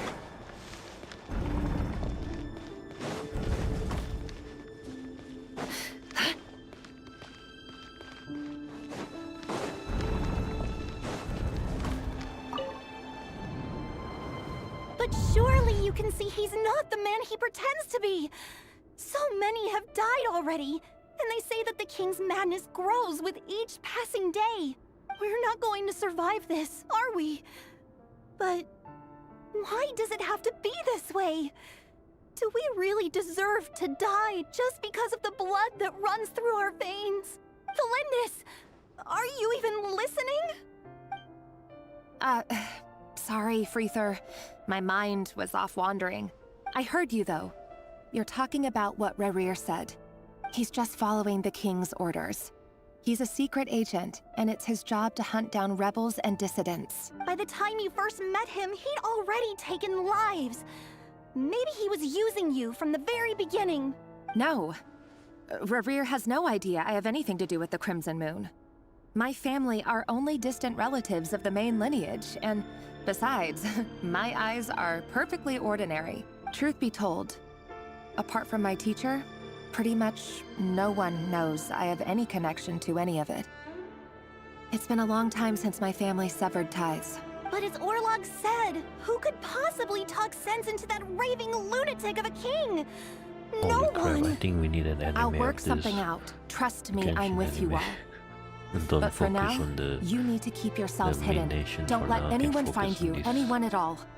Don't OVA forget that maybe. Rerir is an Eclipse operative. You need to be extra careful when he's around. And when I am too. For now, don't come looking for me. And if anything happens to me, just act like we've never met. If even you can't escape this, what hope do the rest of us have? But after all this time together, surely he wouldn't lay a hand on you. I won't speak in his defense, nor can I give you a clear answer to that question. Here, hold on to this. If an opportunity to escape presents itself, take it. You'll be glad you took some spare change.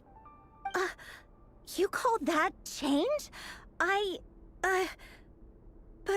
what about you? I've got a job, and there's still money coming in. But you can't go anywhere right now. Please think about yourself for once.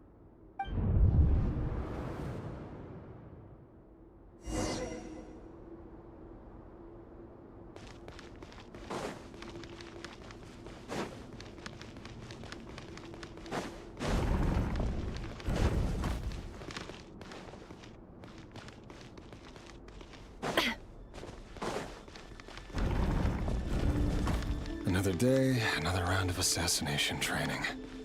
Training ground is just beyond this hidden passageway. When you kill a person, doesn't it bother you when you end up covered in their blood? Why would it? Aren't we all just walking blood bags? But not everyone is accustomed to hunting down others like prey.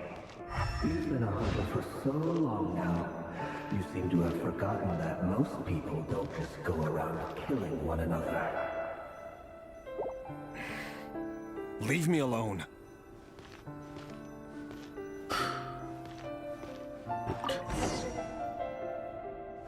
Make sure you have a firm grip on the handle. Then choose your angle well. Keep your movements light and brisk. Pray one says a thing. I'm just that.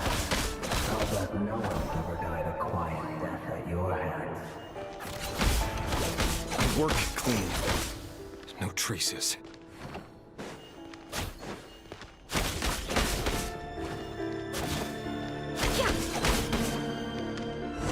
That doesn't make it open. King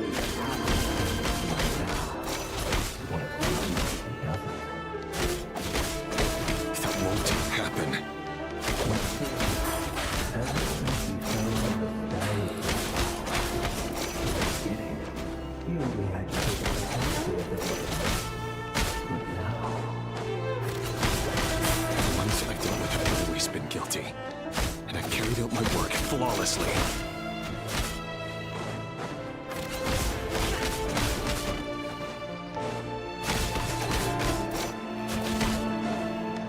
It all adds up.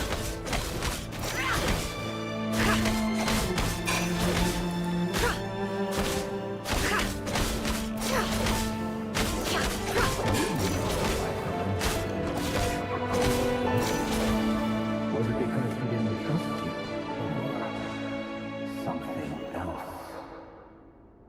Enough! Holy crap.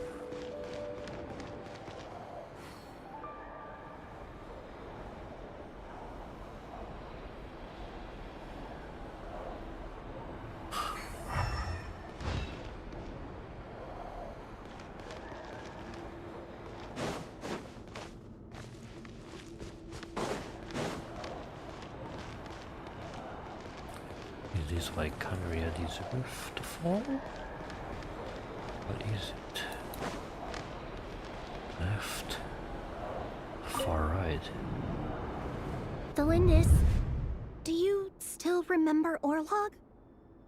Orlog. The boy who was pretending to sell flowers. Yes, we did. What about him? He was arrested 2 days ago. He... I just don't get it! After everything he's done, why or does it mean nothing to you that people keep dying? No, that's not... Just hear me out. I need to go now, Thelindis. They're looking for us. You take care too. If you ever need a place to hide, come find us.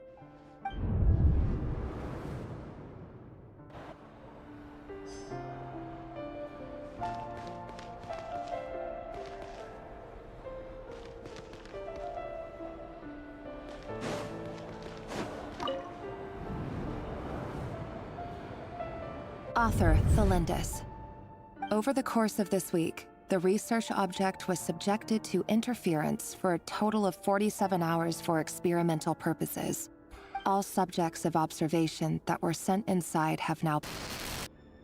The situation within is proving more problematic than anticipated. No progress whatsoever. What now? Things are getting worse by the day.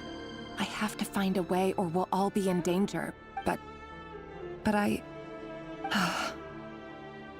If all this research comes to nothing, what then? But could he really bring himself to kill me? No. Surely he wouldn't have the heart.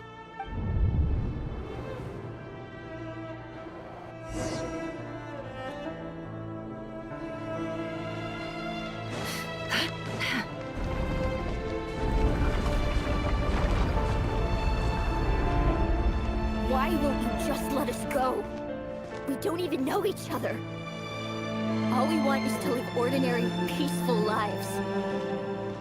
You want to live?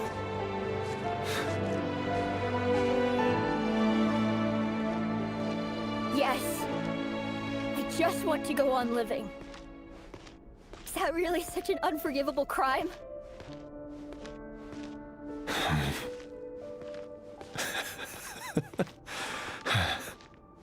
You want to go on living. I want to keep living too. To keep living forever. That's why I have no choice but to continue on the path I'm on. If only some savior would suddenly swoop down and change the way the world is. Too bad that's not going to happen. Imagine that. If there really were such a person, you and I wouldn't be standing here like this, would we?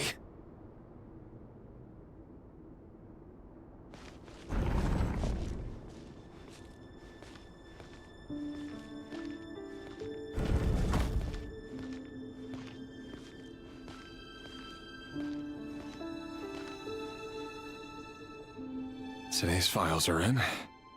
Time to wade through them just like usual. No, I don't get tired of it. It's my job. And not only am I lucky to have it, I'm good at it too.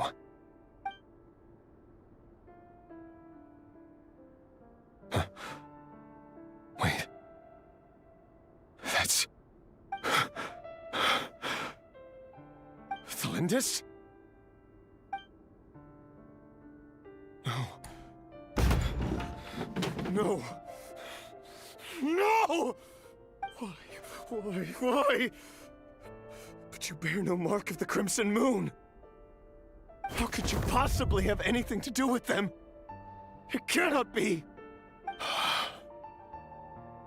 A diluted bloodline. Carefully concealed. I see it now. You've been living in the shadows just like me. What a fool I've been. Numbing myself with talk of justice. Even imagining my friends would back me up. But in the end, Irminsul. Finster King! How far are you going to take this?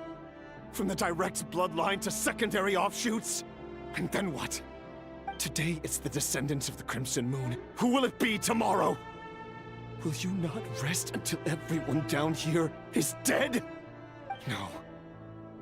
This cannot go on. This is where it ends.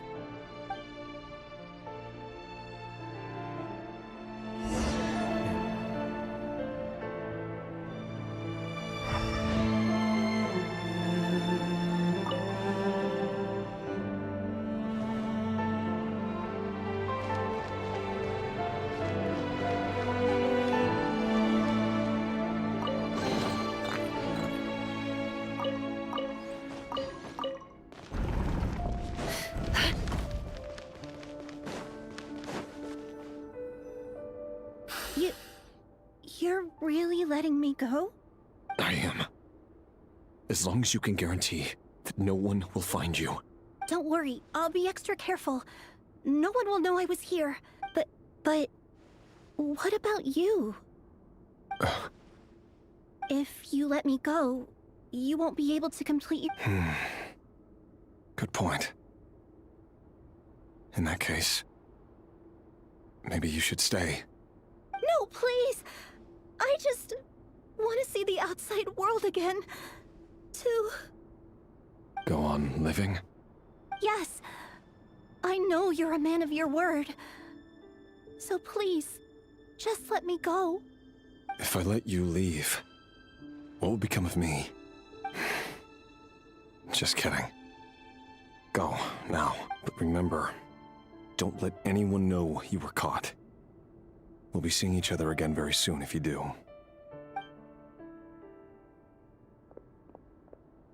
Even shadows in the dark must live by a code. But you can't save everyone. You've been whispering in my ear for days now, Vedifilnir. What are you trying to do? Break me down? I only say this because you long for an answer to your problems. Let her go, Rerir, or you risk losing everything. I will not abandon Thelindis. Then you'll need a little more vigilance and a lot more power. The world is changing, Rerir. Keep your eyes peeled for your moment of opportunity. That voice used to be so unclear. But now I know exactly whose it is. It's Vedifilnir. He won't tell me how to actually resolve any of this, but he keeps trying to manipulate me like a puppet. What's his game here? Tell me then. What will this moment of opportunity look like?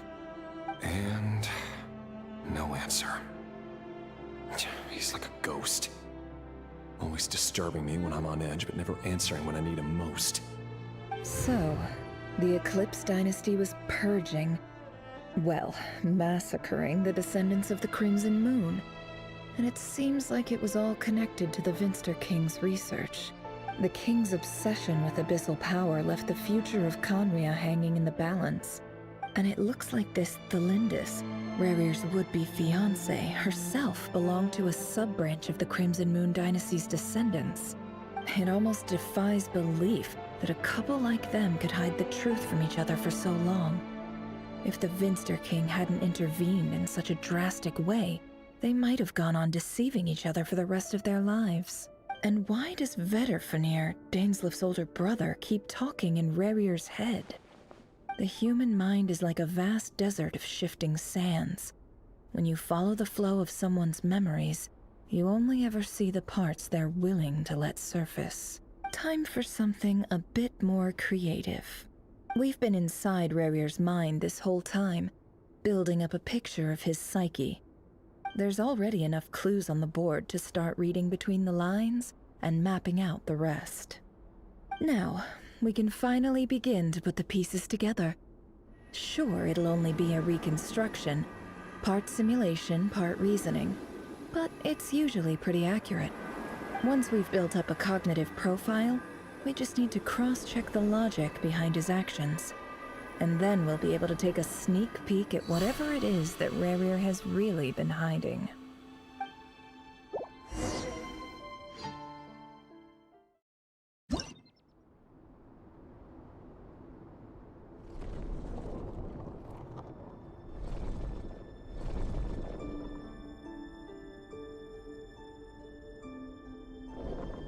Rerir, are you there?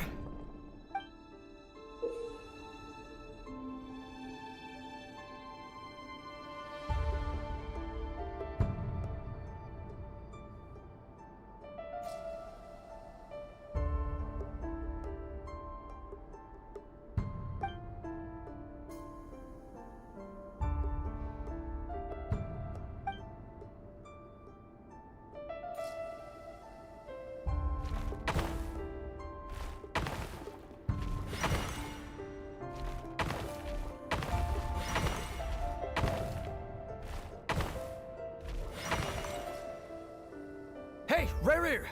Come out, it's urgent! Dane? What's wrong? Quick, come with me. I'll explain everything once we've met up with the others. Okay. I'll come.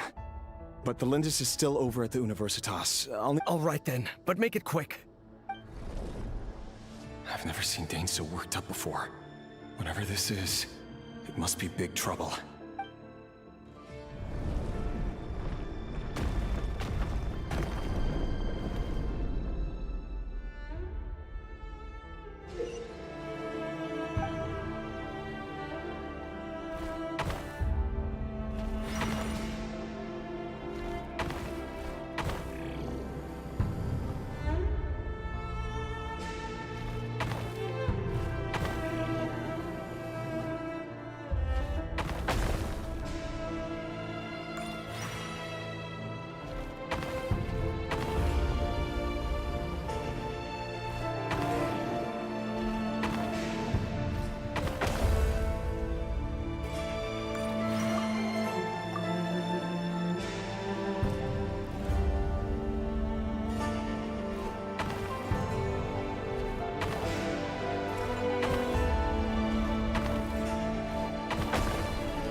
Well, this is a nice change, meeting you all at this hour. When men and women of ambition can speak face to face in broad daylight, I say that's a big step forward for our dear Conria. Don't be ridiculous. We do not fear the day. Why would we seek refuge in the night? You might ask your blade that same question. I'm told it prefers the cover of darkness. The word on the street is that Sertologi only strikes when he has an unfair advantage. If this is your way of offering me replacement limbs, believe me. Oh, we can certainly discuss that. With bioalchemy, anything is possible. Robtatir, what brings you here? Why, Dainsliff, of course. He invited me. Please, cast aside your apprehensions, Miss Rhindaughter. Whatever the rumors may say, I am but a humble servant of the king. Well, the Universitas Magistrorum won't stop fawning over you. So at least some of the rumors must be true. You're president of the Universitas Magistrorum, the chief royal mage known as the Wise by royal appointment. Vice President Veit doesn't even try to hide his envy when he sees you. My success is the product of hard work and good luck. It's as simple as that. Of course, no job is without its gripes. And as for Efterveit, in missing out on the presidency, he's dodged a mountain of stress. You're all here. I apologize for the short notice, but it was an emergency.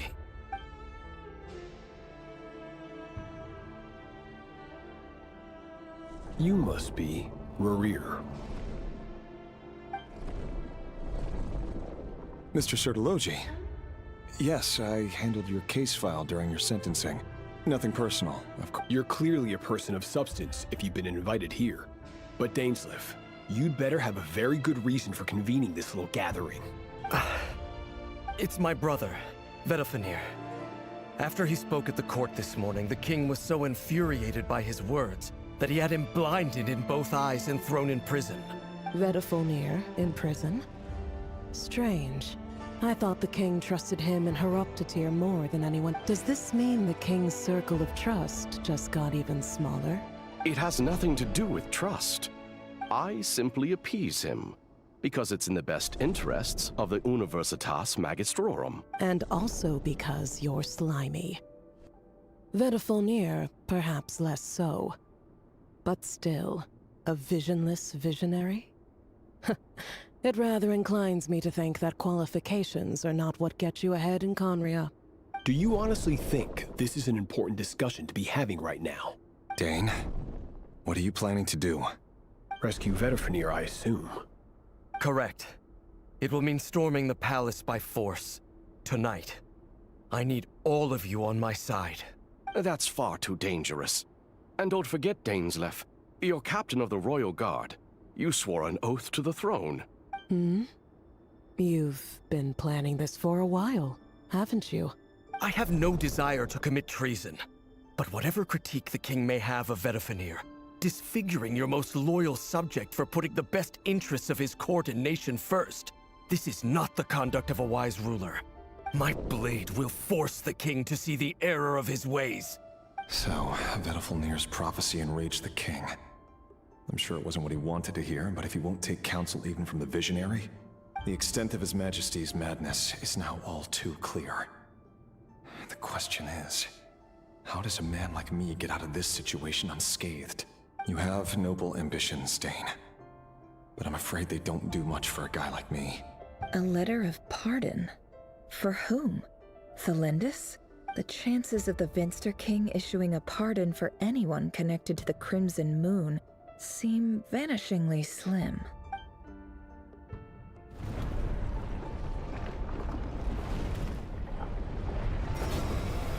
I'm locked in with my headphones. This black fog of board must have some connection to Thelindis. But why is it taking this form? Does it have something to do with Rerir's past? Another mystery I'll need to unravel.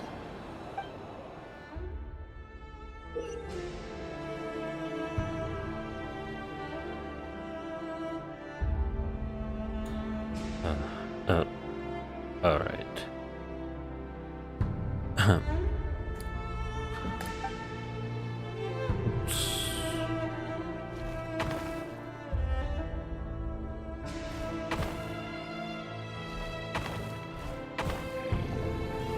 Wait, maybe I'm doing this wrong.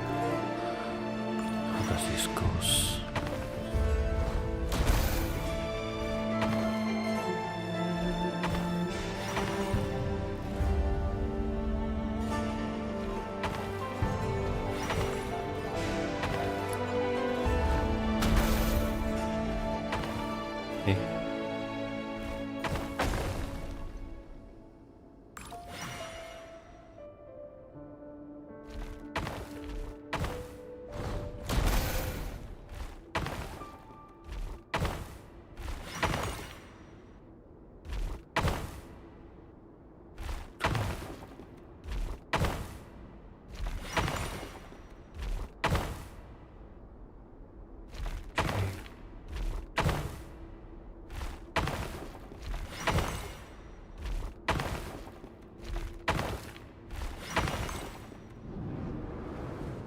crap.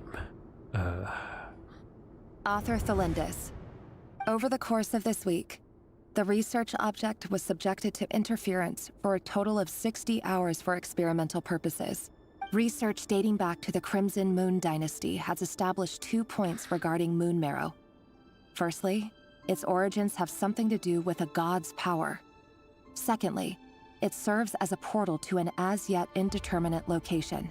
However, there are a number of hurdles to overcome before we can answer the question of where it leads to. To start with, opening the gateway requires a specific power source, which the relevant literature indicates. An enormous amount of power is then required to keep the gate open.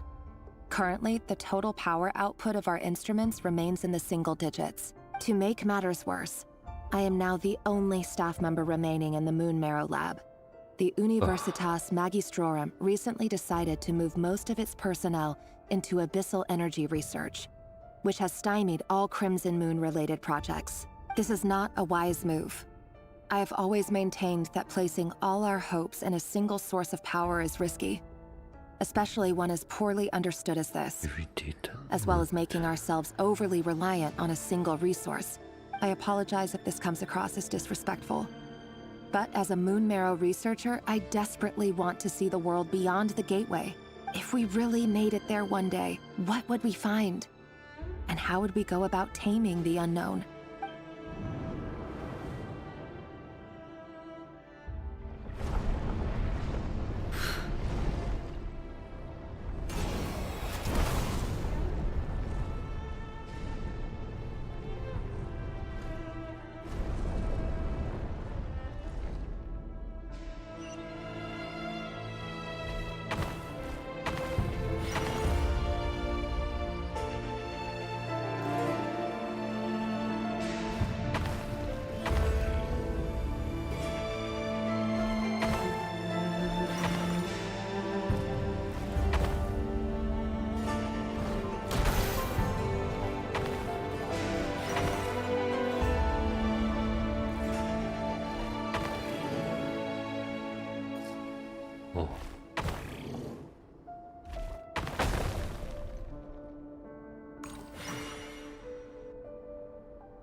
This is for you.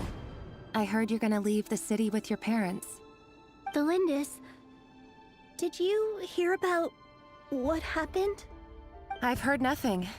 Rerir got back very late last Friday, and he was acting a little unusual, but he slept pretty well, so I'm guessing whatever he did was a good deed.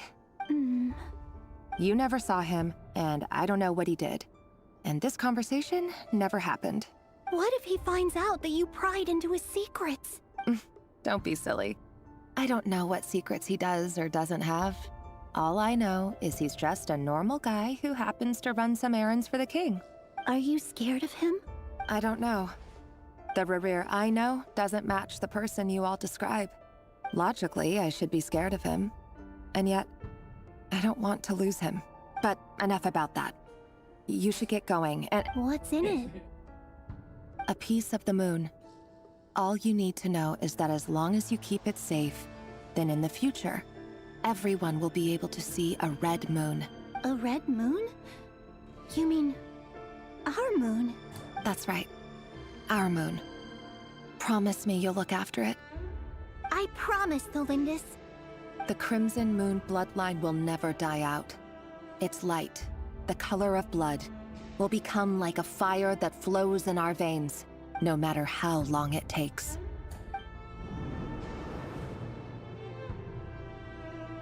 So one of the survivors would happen to be Arlecchino's descendant.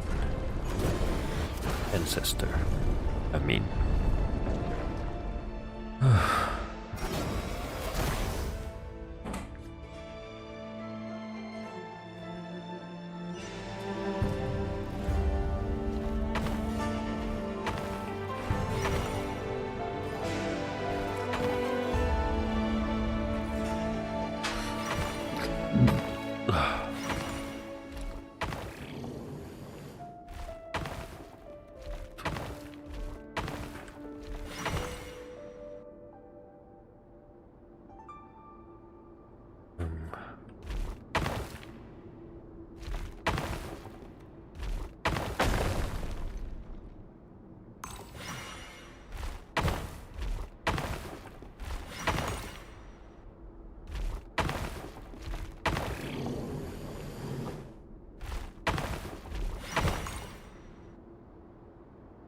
Okay. 3, 2, 1.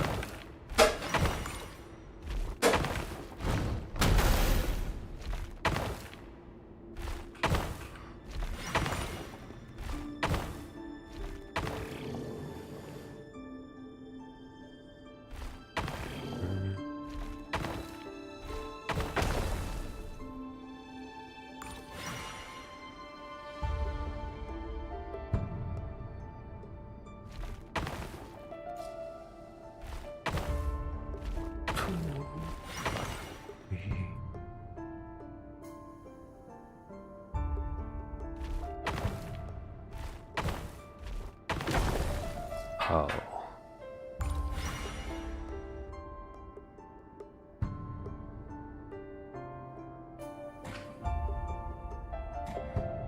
Life.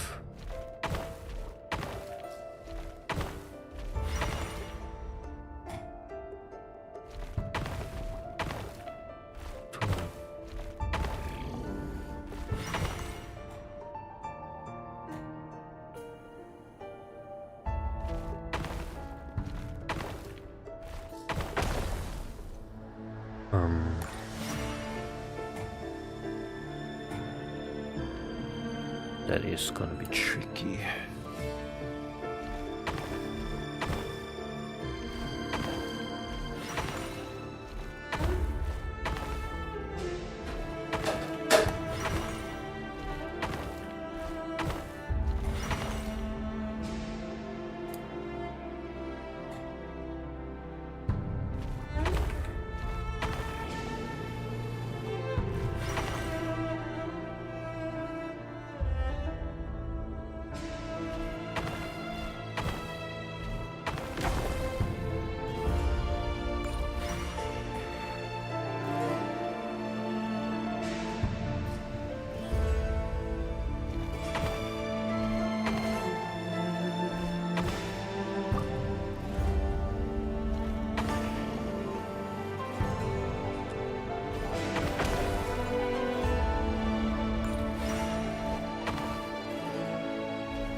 Okay.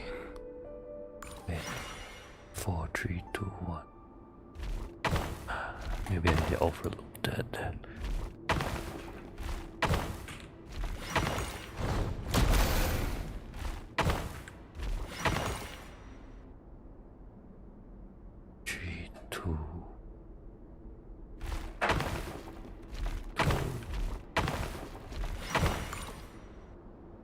Hurry, everyone, and stick to the plan.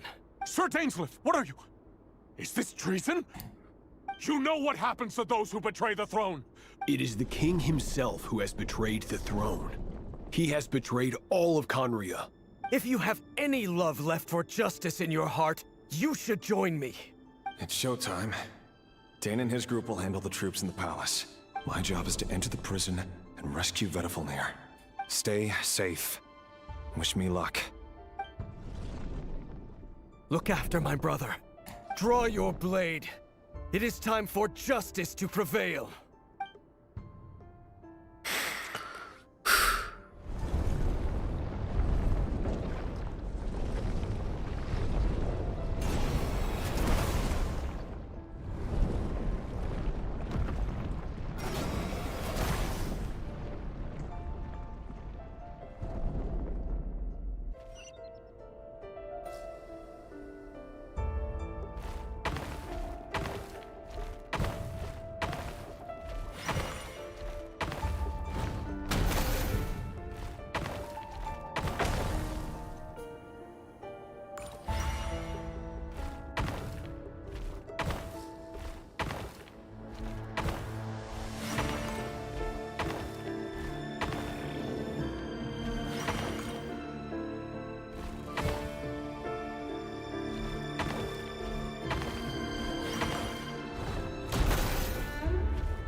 And the smell is abominable.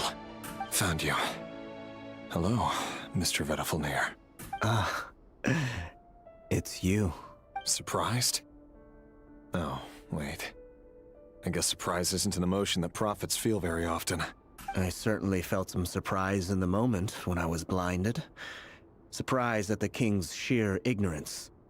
Surprise. I'm curious. What did you prophesize this time?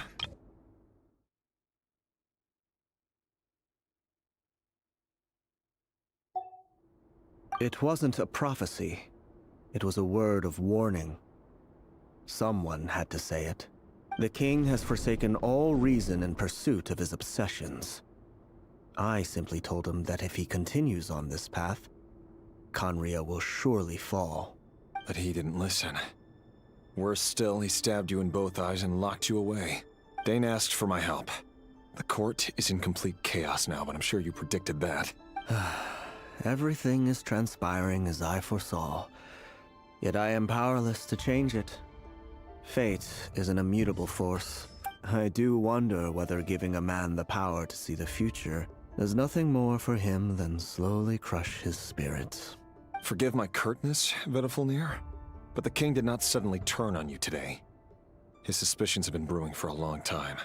You can't have wisdom beyond the reach of your fellow man without attracting his fear and suspicion. There are things the king does not want to see. So, he doesn't want you having visions of them either. He blinded you because he thought this would make the visions stop. He wasn't entirely wrong. I did indeed lose my power to see the future. Right up until... Until what? Just now. I believe I saw something new. Well, tonight could go a lot of different ways. 5 of us banded together to storm the palace, also we could rescue you. This will go down as the most tumultuous day in Khaenri'ah history. I sense hatred in you, but also hope. A desperate hope that with the tyrant deposed, that will be the end of the story. But this is not the end. It is the beginning of a new chapter, in a whole new story. There are many men of honor and courage in this world, Rerir. But you are not one of them. You're not here for justice, are you? You're here for yourself. Is that a dagger? Interesting. Why not the polearm? With your abilities, I don't doubt that you were able to recover some of your sight. But I also doubt that you want to make an enemy of me right now. Of course not. We're on the same side, aren't we? We could be. But I need you to be honest with me, Vedafilnir. At this point, you're my only hope for the future. You mean your future? Yes. And I know there are bigger things at stake here. A dynasty, a nation, maybe the entire world. But forgive me, I care first and foremost about myself. I can't abandon the one I love to save myself. I just can't do it. But you see a broader picture of the future than I. You see the solutions to the biggest problems of our age. In matters of fate, answers are either right or wrong. What will be and what will not. Maybe you are willing to pay a certain price in the pursuit of happiness, but unfortunately, fate does not negotiate. That is the cruelest thing about fate. It is unmoved by your sacrifices. That can't be true. I know it's your voice that I keep hearing in my head, urging me to see how the world is changing, to seek more power. You show me disaster, but you won't show me how to avoid it? Why? Why are you doing all this? My voice. In your head.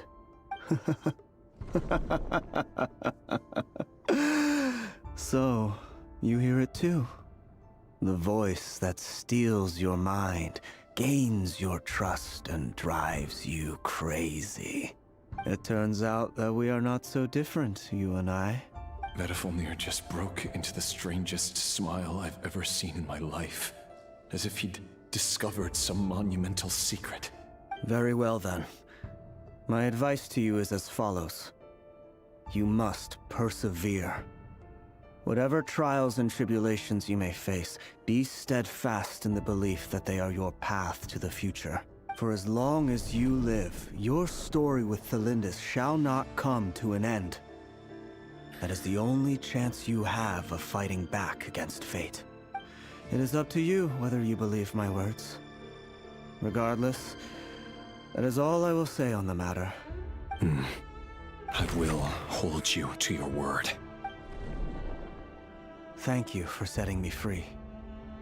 In return, I will tell you one more thing that you cannot afford to ignore.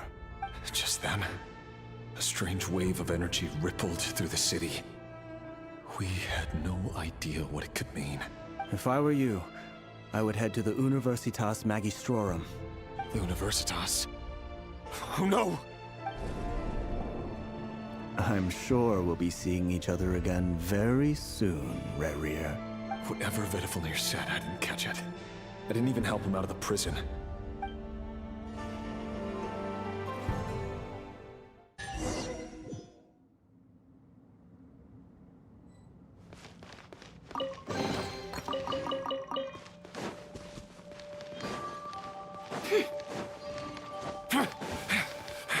Monsters?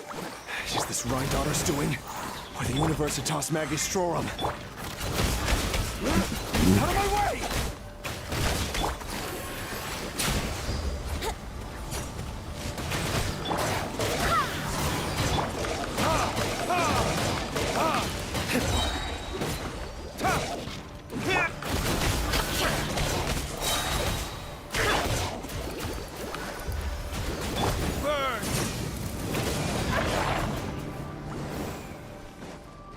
No more lies.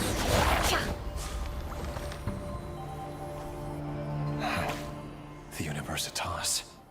That reminds me of a rumor I once heard. Allegedly, the king installed secret mechanisms in the palace and around the city. No one knows where they are or what kind of power they hold. But if they were ever gonna activate, it would probably be on a night like tonight. Help! Help! Hold on! Don't let them anywhere near you! Save me! I can't! Ah! That sounded like an explosion. So, the rumor is true? What other means does the king have at his disposal? They must run on power from the Abyss. And given it's a major center of Abyss research, anyone over at the Universitas will be Oh my goodness.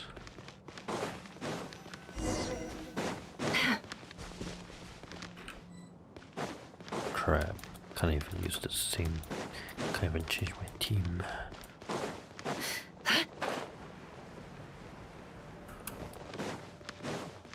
I swear by my sword! The mystery unravels. Can't hide the truth. It all adds up. Time for takeoff. No more lies.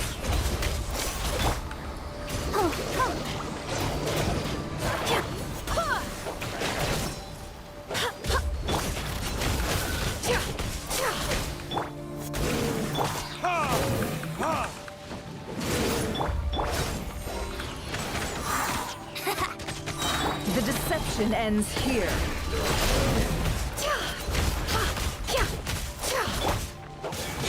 Time for retribution! Let's dance. Let's play. It all adds up.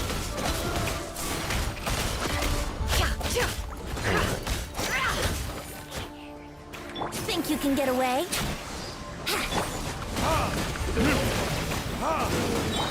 Can't hide the truth. The mystery unravels.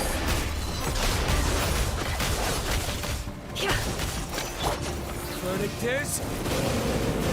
Let the show begin. Barbados, guide us. It all adds up.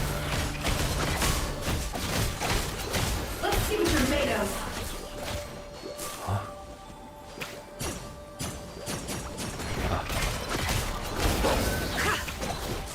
Time for takeoff.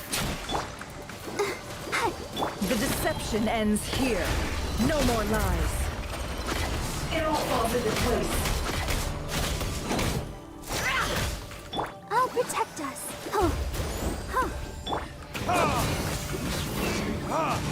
It all adds up.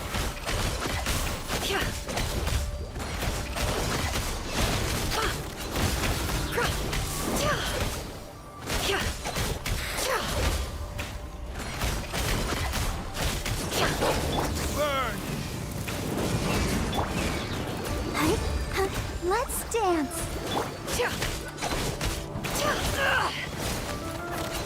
It all falls into place. Seek within.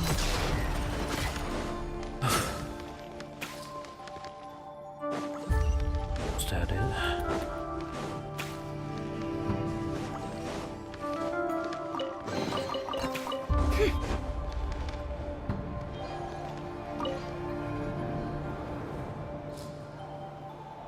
Monsters!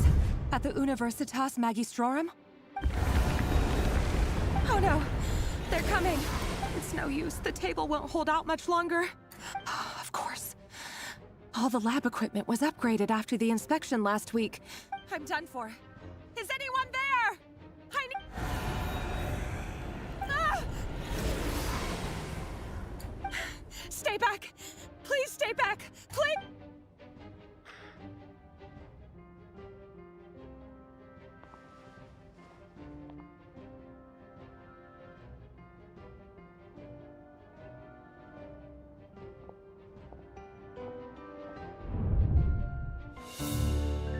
Wait. What's that? Reverie! So the rumors about your work are true. What? No! Listen, something happened at the palace tonight. We have to leave! You don't need to lie to me anymore. What do you mean? I know why you're worried, and I will respect the decision you've made. But it's okay, because I found a solution. I know how to end all this. You can have it back. The normal life you so desire. But until then, I'm afraid our wedding will have to wait. Cylindus? No, don't do it! Cylindus! Cylindus!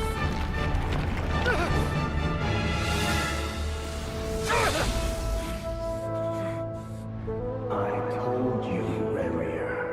Let her go. You will find someone better. No! No, I won't do it! I have to save her! By what means exactly? A lowly pawn. You lack the power and the strength of will. Do you know why? Tell me! Come to the palace. Join us. So is the abyss.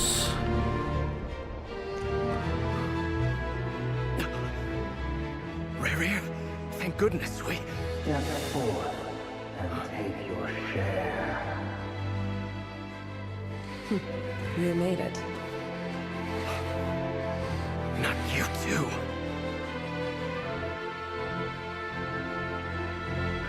Hatred or grief, despair, desire. We all have our own.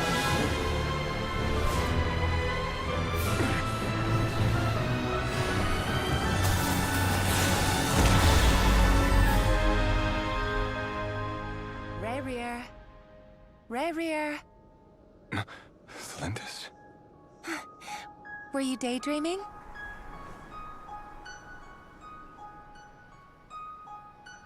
You still remember, Reverie?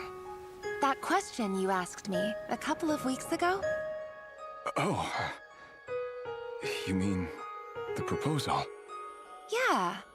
I'm wondering, where do you think would be a good place to discuss it? Maybe in the garden? Or were you thinking a fancy restaurant?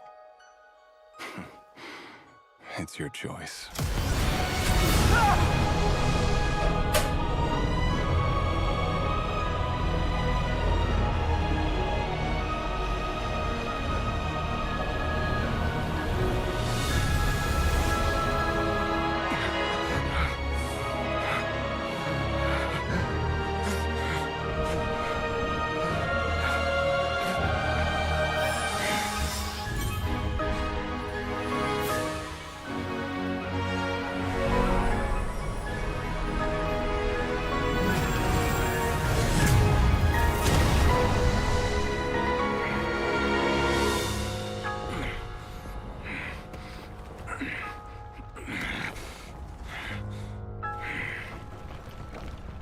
I will find you. And then... you can give me your answer.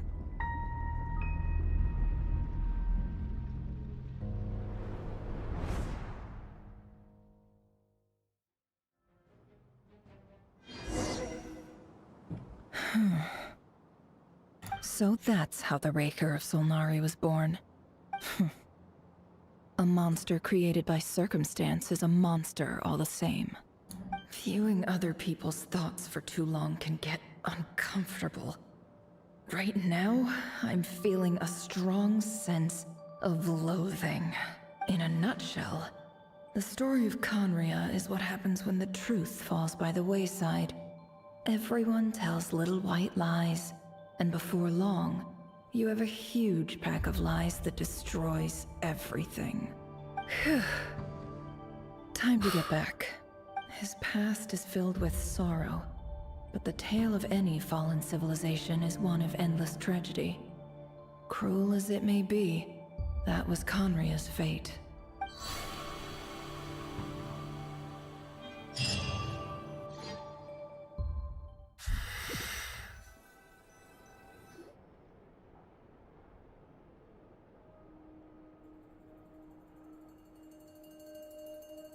Everyone, I'm back. Can I get a standing ovation? Never! How are you holding up? Feeling okay? She's fine. Boss is a pro. Yes, I'm fine. You will have seen the events of Rerir's life through my thoughts. It's now clear that he is just a regular nobody, driven by personal tragedy, as he said himself. I mostly agree. There's only so much we can know about him from his memories alone, but they did give us a clear glimpse into his life in Conria. However, I would not consider Rerir to be a nobody. He was deeply involved in the events of that era. Yet, when the catastrophe of a generation strikes, nobody is safe. Sounds to me like you're speaking in riddles again. Is this you urging me not to abandon the people of Nod Krai in their hour of need? That's not what I meant. Although I do hope you choose to remain a part of the plan. Without you, the mission ahead will be all but impossible. Then try to remember that I respond better to the carrot than the stick. And I don't appreciate being bossed around.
Oops, took my sweet time.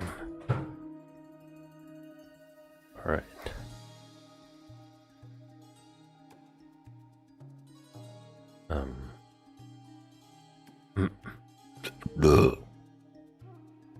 Sounds to me like you're speaking in... Then try to remember that I respond better to the carrot than the stick. And I don't appreciate being bossed around. Now, as for you, Missy, you were excellent. You stuck to the rules of the ceremony and kept your mouth shut the entire time. Bravo. Cool! So, can you fill me in on the deets now? Most of what I saw went right over my head. Patience. You'll hear the whole story, don't you worry. But let's meet up with the others first. It will save me narrating it twice. Yehoda? Yes, boss! Let me get that door for ya. That's more like it. For a moment... Forgive my curiosity, but what does the first clause say? It says I gotta do the annoying stuff that boss is too lazy to do for herself. Is that right? If something is in the contract, it's because she willingly agreed to it. Rest assured that the Curatorium abides by the very strictest of labor policies. In any case, I've hardly shied away from my share of the work today. Hope I don't catch Flintz and Varka lounging about in their chairs, enjoying a leisurely cup of tea. There's nothing I dislike more than other people enjoying themselves while I'm hard at work.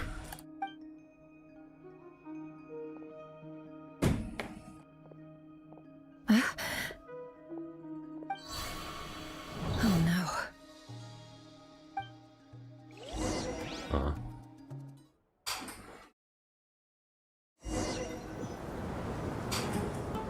Sorry to disturb you, but we seem to have run into some trouble. Evidently so.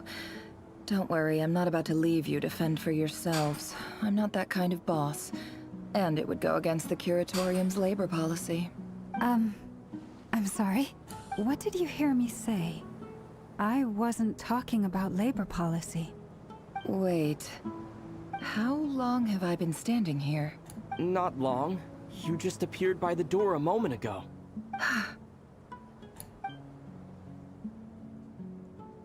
Boss, what's wrong? You look like you've seen a ghost. We've been tricked. We never left at all. Somehow I hallucinated that whole scene back inside the office. Hallucinated? But how? How indeed. This place should heed my will alone. All thoughts and actions that occur in here are just a result of pawns moving across the chessboard in a carefully calculated manner. So you control everything in here? More or less.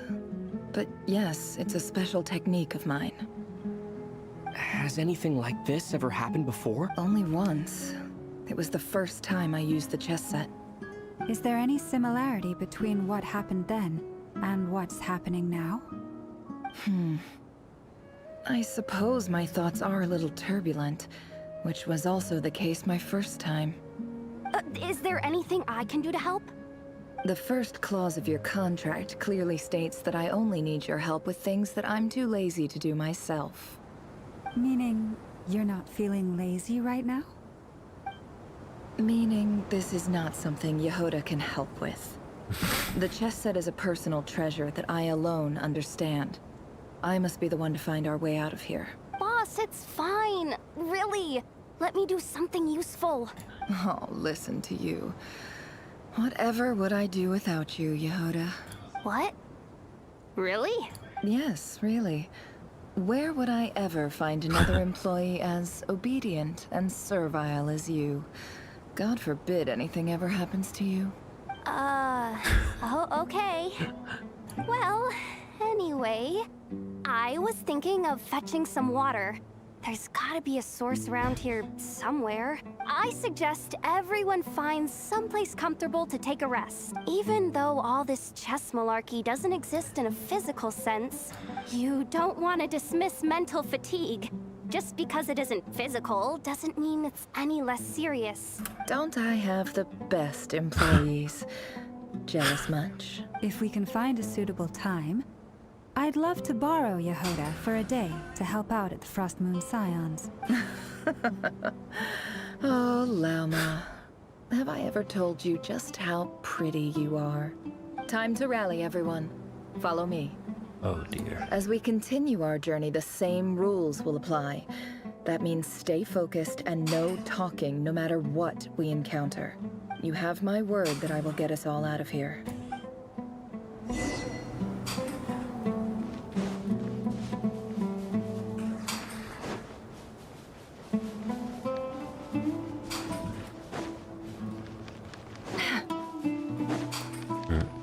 Aru village. This place looks familiar. That's not a good sign. There's someone up ahead. Time for... I wasn't expecting visitors at this hour. Wait, is that? Oh, it's him. There you are. Sam.Y's been looking for you all day. Oh yeah?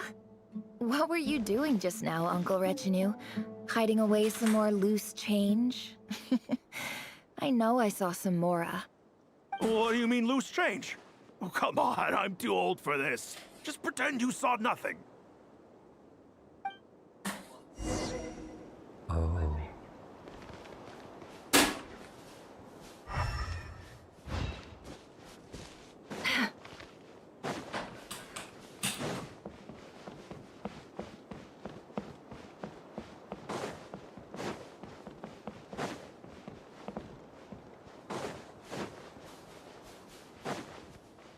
Hey, kid. Mind telling me what Sam.Y's been up to recently? Get in his good books? Why? What do you want with my dad, Uncle Apepi? I've written a new song. I was hoping to showcase it at the next festival, but I'll need his approval. A new song, huh? I'd love to stay and listen, but unfortunately, Uncle Retinue says my dad's looking for me. Well, there's plenty of time and I'm not going anywhere. See that pile of stones? I'll be sitting there warming up my vocal cords. Pile of stones. Got it.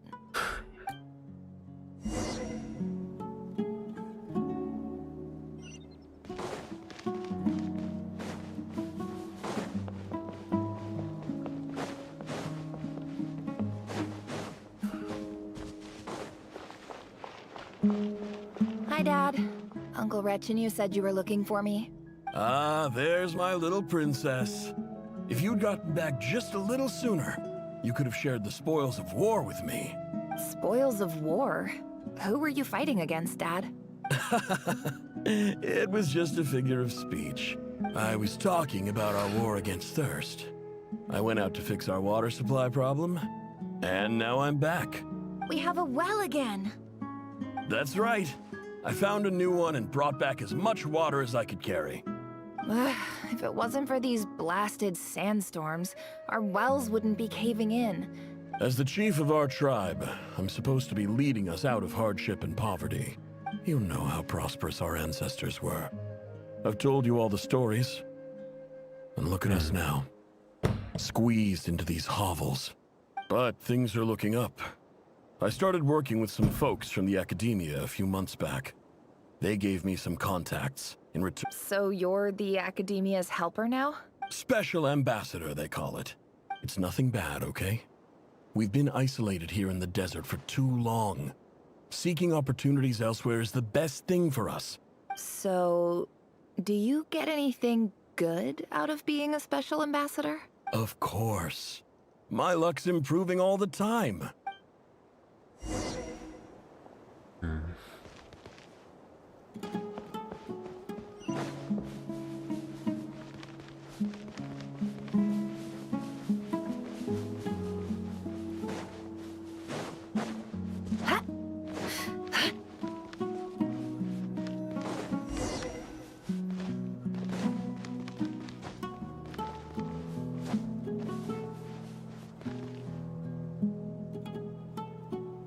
That's our well, and you know it.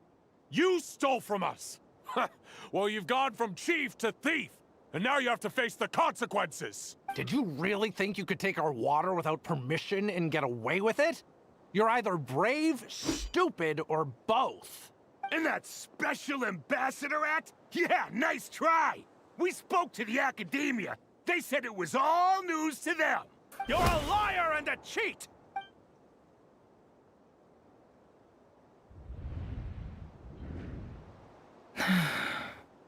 I heard Yehuda gasp, but I don't blame her. Most people are terrified by the sight of blood. Corpses strewn across the ground. The wounds are clearly from scimitars and daggers. The desert dwellers' weapons of choice. There's a handwritten note on the ground. Let's see what it says. Halil, this is Sinuhe, chief of the Shimti tribe. Surely you remember me. I was the one who helped you and your colleagues avoid the quicksand in the desert. This is my second time writing to you. I assume my last letter must have gotten lost in the mail, as I didn't receive a reply. I'm writing to you because I need some help. That sandstorm the other day completely blocked up our well, forcing me to look for another water source in Iab and Unut territory. Praise the gods. The well of the Iab tribe was intact. It was my last resort. I drew what water I could and left, but not without being spotted. I fear they will retaliate. You told me to write to you if I ever needed help. I urgently need you to formally recognize my title of Special Ambassador and send some of your people to assist me for a few days. It's the only way I can convince them that this was the Academia's decision and prevent them from retaliating. This is an emergency. Looks like this letter never got sent. The writer died a grisly death, and the letter was trampled into the ground. It's badly defaced. What a ridiculous lie the surviving Shimti tell. Their whole village was butchered over a sip of water.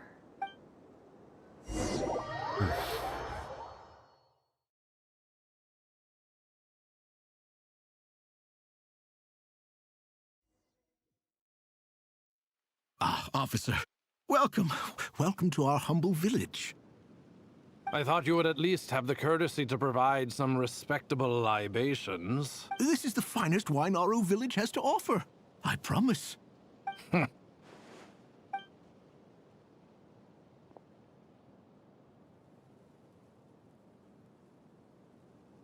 The Academia has agreed to reserve a single space for a candidate from your village.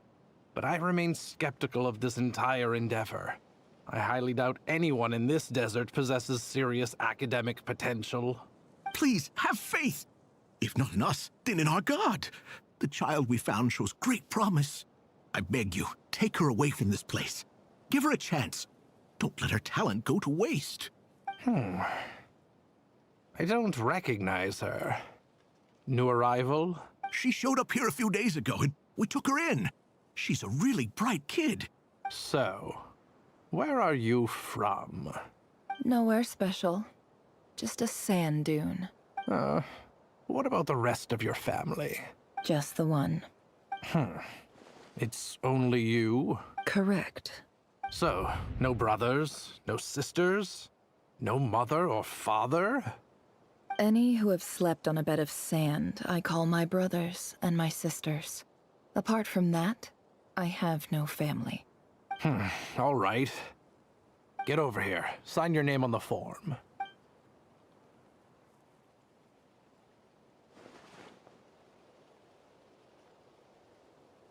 Never?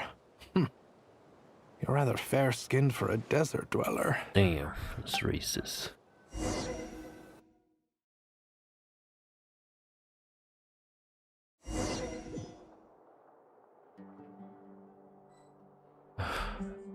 Crap.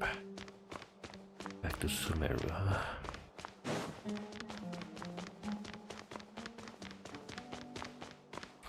I mean, it makes sense that he has the Sumerian attire, but using the Nod Krai insignia. Nefer, this term's assignments have been issued already. Please read through the materials thoroughly, conduct— Yes, Professor, I'm aware.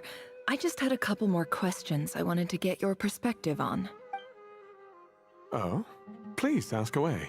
Well, I saw the other students' problem sheets, and I couldn't help but notice that my assignment is much easier than theirs. Do you really think I'm a weak student? A weak student? Goodness, no. Quite the opposite. You have a sharp mind. I think what you're saying is, a weak student wouldn't have noticed the discrepancy. And if they did, they certainly wouldn't complain about the lighter workload. You see, sharp as they come. You see things the way they are, and I'm sure you know why they're like that. Because of where I come from. Because I'm different. I'm sorry, Nefer. I don't like it any more than you do. It's just— Anyway, you said you had a couple of questions? What's the other one? I wanted to check. If someone sent me a letter to the academia, where do I go to collect it? Ah, your family wrote to you. Well, as long as they put your name on the envelope, someone should hand it right to you. Not exactly. It's not even a recent letter. I was just curious where the mail would end up if no one collects it. The House of Dana, I expect. I know there's a box for unclaimed mail somewhere in there. Whatever you're looking for, that'd be the place to start. Okay, got it. Oh, don't mention it. Honestly, I feel like I failed you. I'm supposed to be your teacher, but I haven't taught you anything. Hey, don't say that. You're a great teacher, and you do your best for all your students. It's not just the academia either.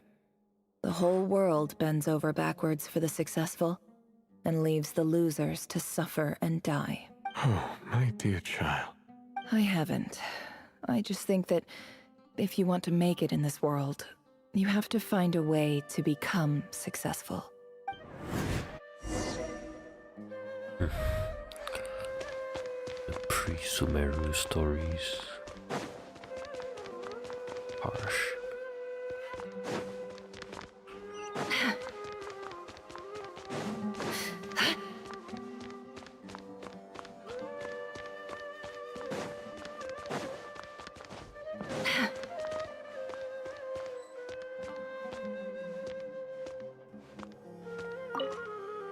This must be it. A big cardboard box full of unclaimed mail. Let's take a look.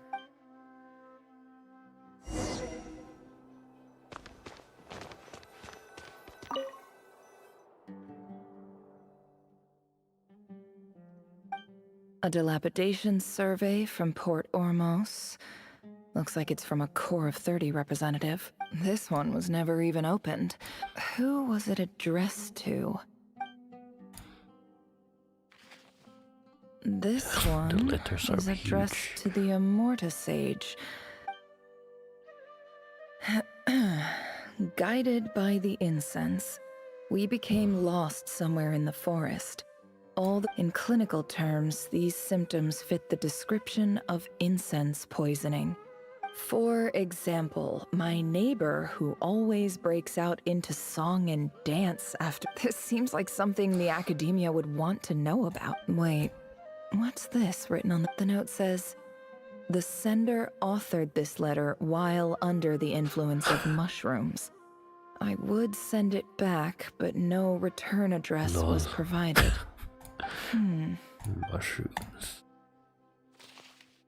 This next one is addressed to Grand Sage Azar.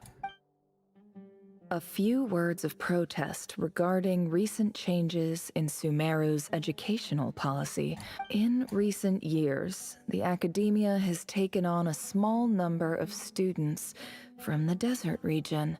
However, it appears to me that these students have not, in fact, been provided with educational opportunities that are, in any meaningful sense, as well as receiving dumbed-down assignments and perfunctory tutoring.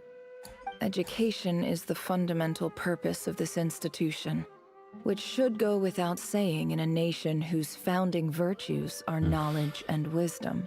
As Grand Sage, policy decisions are your prerogative, but do not forget your roots. You and I were once students too, and I do hope you will give some serious attention to this matter. Great letter. And the sender is... Huh? Sage Cyrus of Spontamod. I didn't realize anyone else even knew how bad students like me have it in this place. So this is where letters from the Sage of Spontamod end up? Whatever. I'm not exactly holding out hope that a letter sent from the desert would even make it here. I can't believe how much discarded mail there is. I don't believe for 1 second that any human being has sat down and read through all the documents in this place. Wait, could this be it?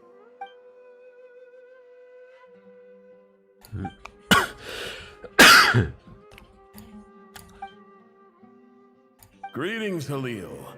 My name is Sinuhe, chief of the Shimti tribe. I was the one who came to you and your colleague's aid when you ran into trouble in the Great Red Sand. I don't know how well you remember it now, but I brought you to safety and gave you some water and other supplies. In my tribe, learning a person's true name is serious business, and I therefore see you all as friends. The Shimti tribe lives a harsh, nomadic existence in the desert. You were sympathetic towards my plight, promising to make me a special ambassador of the academia. This brings me to my reason for writing. Our tribe has fallen on particularly hard times. There was a terrible sandstorm a few days ago, which blocked up the well in our land. To ensure my people's survival, I had no choice but to venture into Iyab and Unut territory. The Iyab and Unut are descended from the Thamudians.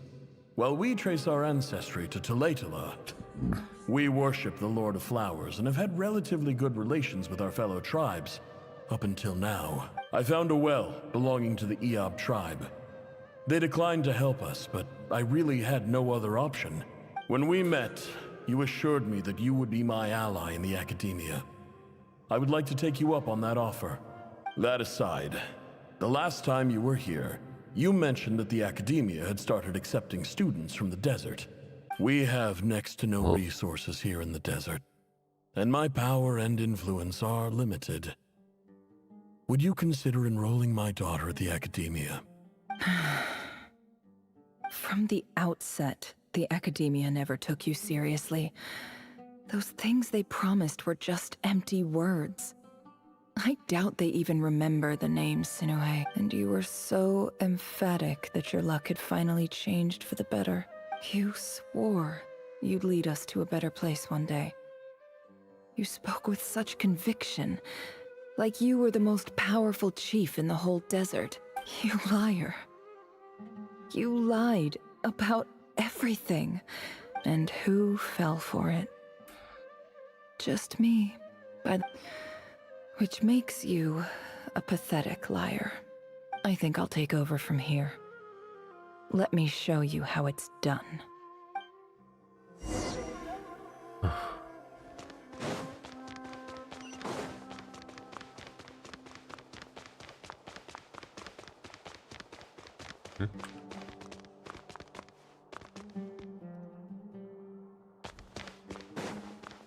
Well, what happens if I...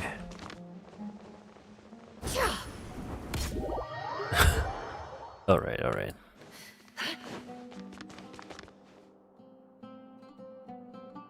I just came to say goodbye. Thanks for everything you've done for me in my... Nefer? You packed your bags. I'm quitting. Something's come up in my hometown. Huh? But this was a hard-won opportunity for you. It was. But it doesn't matter. I have more important things to deal with, and Oh, and I didn't want to overfill my bags, so I left some incense on your desk. What's wrong? I thought you liked incense. Isn't this the stuff you brought from your hometown? You're just letting me have it? Yeah, about that. I lied. It's not rare at all. There's this bunch of ruins near my hometown that are practically overgrown with this plant. It's not worth much. Keep it. It's fine. But Nefer... All right, that's all from me.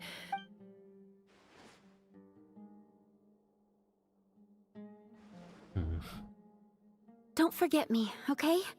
I mean, we're more than just classmates, right? We're friends. Yeah, I'll remember you. I lied again. That incense is worth a fortune, and it's a rare find even in those ruins.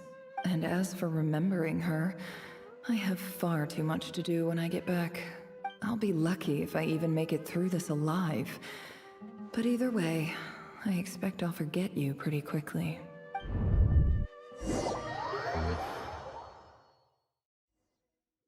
Damn.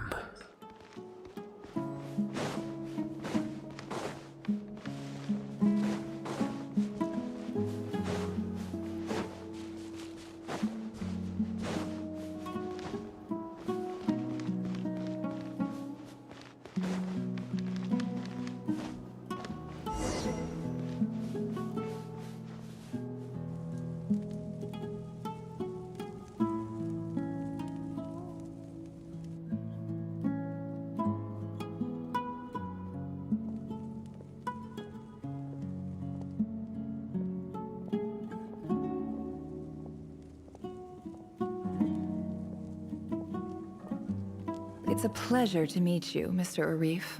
So, what does the Academia want? Since they've sent their special ambassador, I assume there's a big business deal to be made. Please, sir, lower your blade. You're lucky I'm the one they sent. Not all special ambassadors share my admiration for the Iab people. The ever-shifting balance of power in the desert reduced the once great civilizations of this region to rubble and sand. But the story of the Iab has a very different trajectory. Others grew weak, but you grew strong, beginning in obscurity and moving to prosperity. You're the only ones who defied the trend.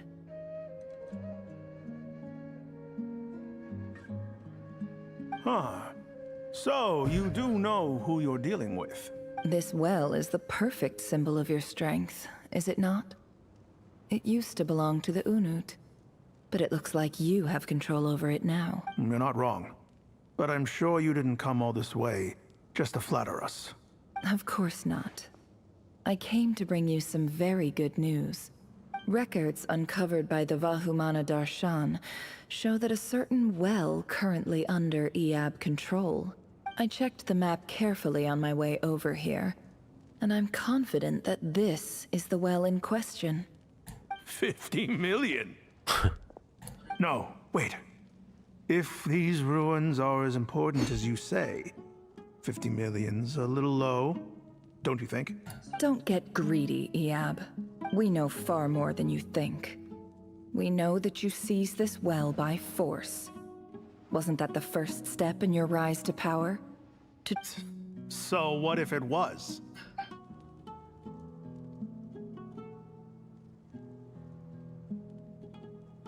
Don't worry. As unscrupulous as it was, it's something we're willing to overlook. I hope I am making myself clear. And I hope your words are the truth. If I find out the Academia is trying to play me, I'll hunt down every one of your people and make you watch as I cut their heads off one by one. I assure you, Chief, that would not be in your long-term interests. You don't want to make an enemy of the academia. You see how I'm dressed, don't you? I appreciate that you've never been to the rainforest. And what does a barbarian like you have to lose anyway? All right, I take your point. The academia is the highest authority in the land. In that case, we have a deal. We will sell you the excavation rights. I'd like to thank you, Ambassador. This is good news indeed. Excellent news. In fact, it calls for a celebration. Would you do us the honor of staying a while and enjoying some Eob hospitality? Gladly. I am partial to wine myself, and I trust you are as well. So let's indulge in a few drinks together.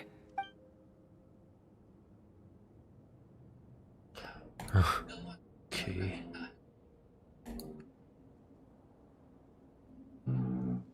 Chief! Chief, it's an emergency! It's the Unut. They've taken the well. What? Well, don't just stand there. Take it back. Yes, Chief. I have every confidence in the Eob's military superiority, and yet... Well, what is it? The Unut's response was alarmingly fast. The day after we reach a deal, they seize the well. This can't be a coincidence. Perhaps there is a traitor in your midst. I don't think so. I am obliged to remind you, Chief, that the Academia will only deal with the de facto power holders. If you cannot regain control over the well, I'm afraid you won't see a single mora of that 50 million. No! Please, Ambassador, just give me some time. That well is ours, and so is the mora. Glad to hear it. If there is a traitor, I will find them. In the meantime, make yourself at home. Much obliged. Wow. All it took was a few words and I've got him wrapped around my finger. What an amazing feeling. So, in summary, Ambassador, the Academia would rather negotiate with our tribe instead of the Eob. The Eob are ruthless murderers who don't listen to reason. And now they have the gall to interfere in our research projects in the desert region. So let me ask you, Chief, if you were the Academia... Kill them all, of course. Precisely. The Academia does not tolerate those who stand in our way. At the same time, there is simply no way that the Academia can be seen to be intervening in We have our own rules out here. Right. We can't confront them ourselves, but we can support their enemies.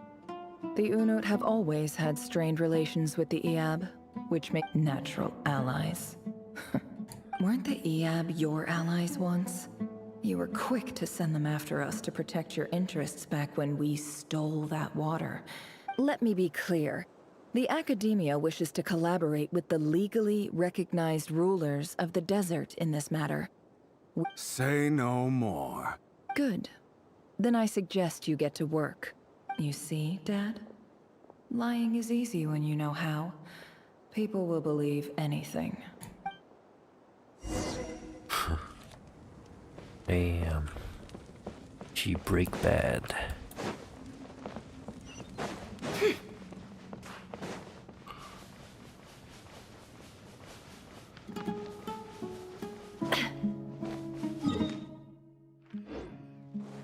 Wow.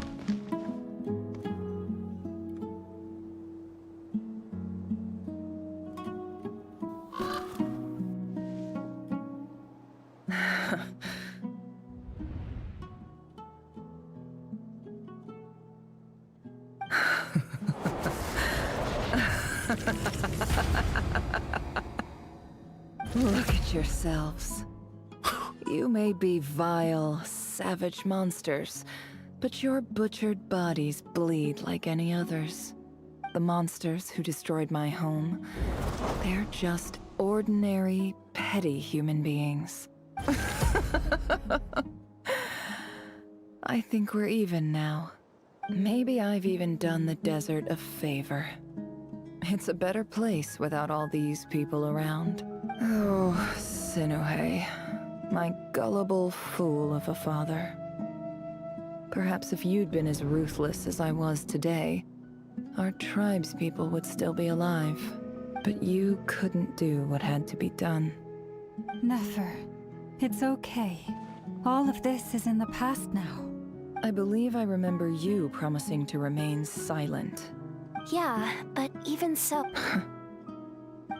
Yehoda, is there anything you can do to ease the tension? Alright, time for a sharp turn onto a completely different topic. So, anyway, that's enough of that. When are we getting out of this place? Feels like we've been walking forever. I'm getting pretty tired. Oh, Alma, Yes, if we can find somewhere to sit down, I could certainly do with a rest. It's not far now. There should be a temple just up ahead. Yes. Really? A temple? I guess that's how things go in the desert. Desert dwellers can never escape their destiny. Or so everyone says. You mentioned a temple. What's waiting for us there? My biggest trade secret of all. Ah. Then I'm guessing it's where you got your power from. I didn't know you were clued up on any other religions. I'm no expert in the history of Sumeru, but since you come from the desert, I would imagine it has something to do with King Deshret. Sounds impressive. Ah, I know who you mean. General Mahamatra Sino. The spirit of Hermanubis dwells within him. That's boss enough for ya. Sino's hardly a figure of obscurity, but I know about Sethos too. What about him? Well, he's not a small deal, let's put it. Please, this is the bare bone basics. Thanks for your patience, everyone. Alright. I'm sure it's been a lot to take in.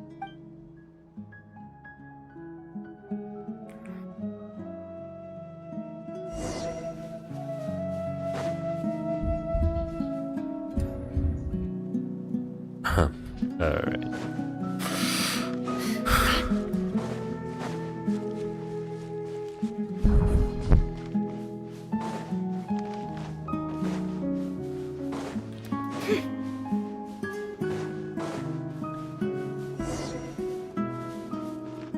Wait.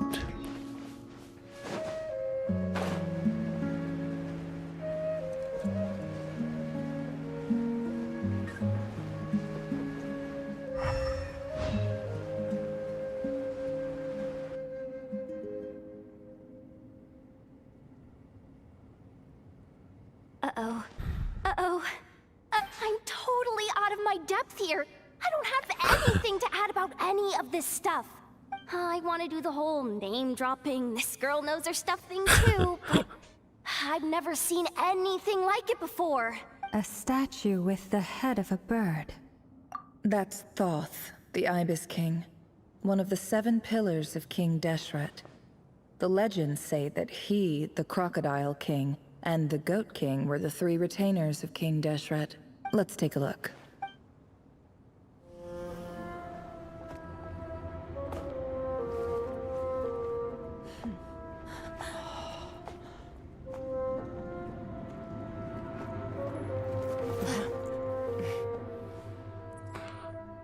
Cat.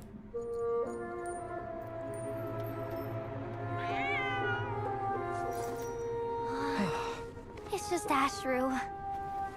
So, all is well?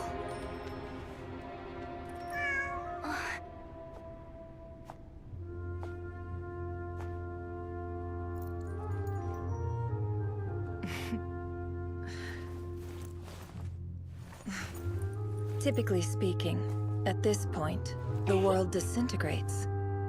Then we find ourselves back in the outside world. Besides, these are my memories. There's nothing to fear. You're sure? Of course.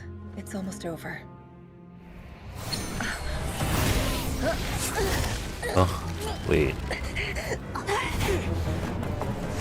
What?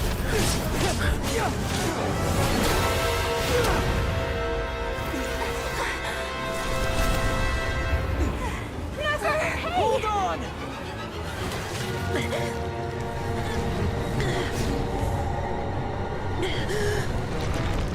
Crap.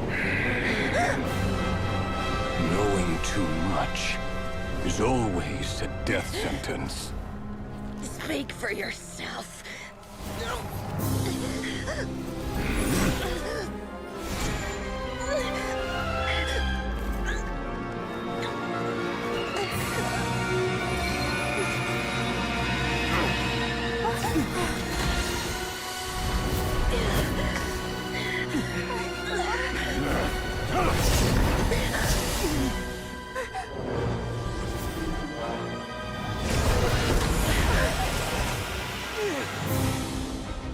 How repulsive.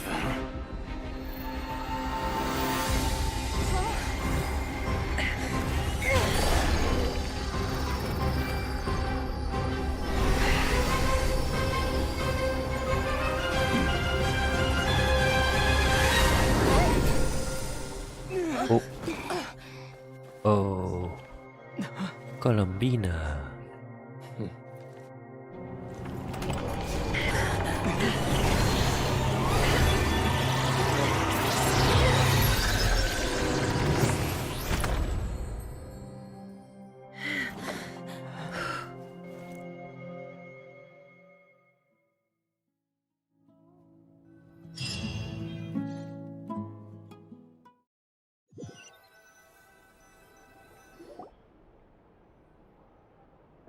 Timed that pretty well, didn't I? It's okay. I'm just glad no one was hurt. Paimon noticed you doing something too, Dainsleif. Were you helping get them out? Of course. When I asked Nefer to conduct this investigation, I was not naive to the dangers involved. I had a duty to ensure your safety. Good to know your sense of justice is still intact after all these years. I take that to mean that you saw the truth. That comes as a great relief. I certainly did. And thanks to your help, I also managed to trap Rerir inside the chess set. Oh. Oh. Whoa, really? How'd you manage that? Well, to be honest, I sensed that something was wrong long before we made it to the temple. By using this fragment to probe into Rerir's past, well, the monster formerly known as Rerir, it seems I alerted him. I was tracking him, then he caught on and started tracking me too. Can't say I'm surprised. But how did he track you through your thoughts alone? Rerir was a secret agent who reported directly to the Vinster King. He is an expert at finding a trail and hunting down his pursuers. No wonder. No shit. He infiltrated the chess set, read my thoughts, and built a new virtual chess set inside of it. That's why we weren't able to leave at first. Oh, makes sense. Speaking of your chess set, it's quite a remarkable item. Would I be right in thinking you have some connection to King Deshret? You overestimate me. I only have a connection with one of his underlings, the Ibis King. You all saw how this came to be. A long time ago, the Eab massacred my tribe, the Shimti, in our home village. A few years later, I enrolled in the academia, where some new information came to light. The Unut and the Eab fought a bitter battle over the rights to a well, all for the sake of a non-existent 50 million mora. The final blow to the Eab came at the victory feast, when an Unut assassin beheaded their chief right before my eyes. The remaining Eab fled and have been scattered to the winds ever since. Having gotten my revenge, I returned to my hometown, where to my surprise, the nearby temple was still standing. There it was, seemingly immune to the relentless hostility of the desert. As I stood there gazing at the temple, I noticed a cat just outside. This cat, as it turned out, was home to the spirit of the Ibis King. He led me to a gate deep inside the temple. This chess set is my gift from the Ibis King. The chessboard within is made to the same specifications as the one in the mausoleum of King Deshret. With this chessboard in its container, I gained a certain ability to perceive hidden secrets. Now, you could conclude that the Ibis King simply wanted to give the people of this world the power to seek the truth. But I don't believe that's the full story. Every god plays favorites. Their hearts are as fickle as any humans, full of secrets, perversions, egotistical tendencies. But precious few gods are willing to admit this. It is the same with all powerful forces, including fate itself. Their gaze falls preferentially upon a select few. If you're alluding to the Abyss, then yes, I agree. Gather the others. It's time to share everything I've learned.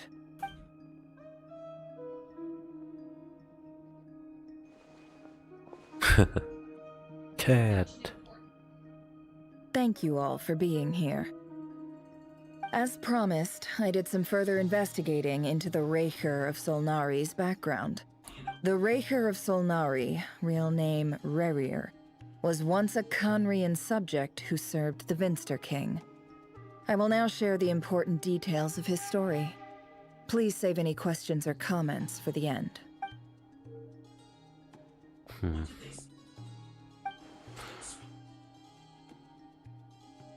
Intelligence, skip it. Need to take down his...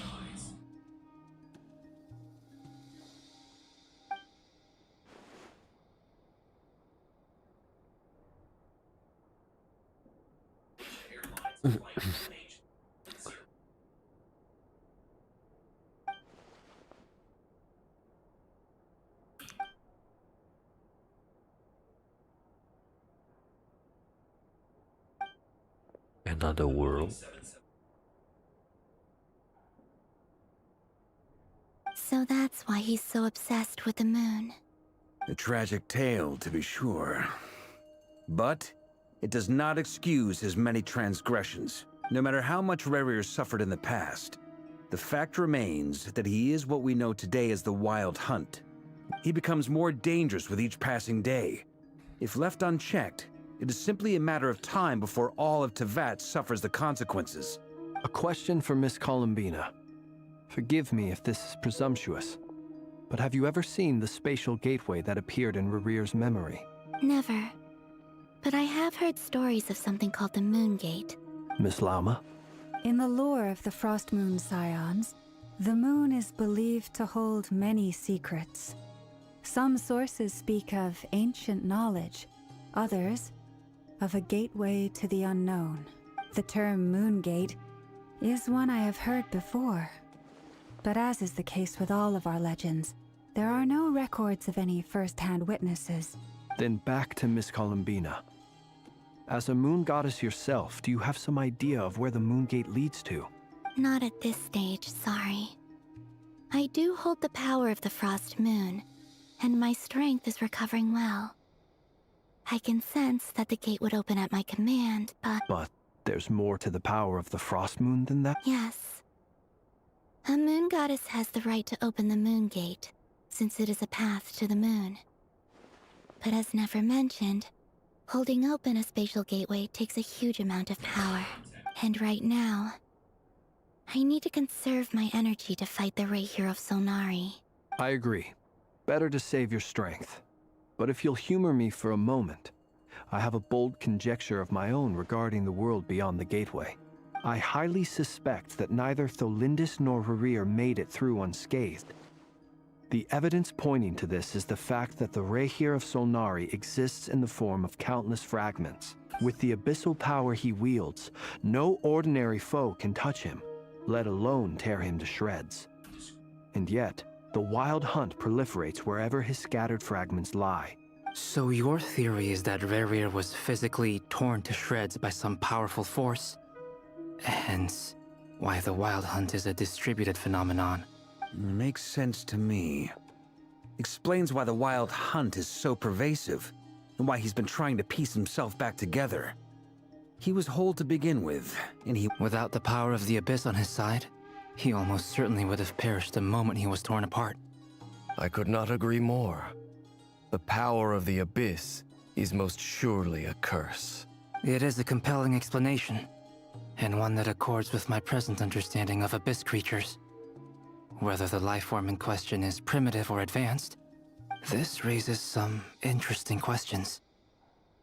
I will run some experiments, and see if there is any validity to my suspicions. That being said, regardless of whether my research bears fruit, I would like to thank Miss Nefer for conducting such a thorough investigation. My pleasure, Mr. Albedo.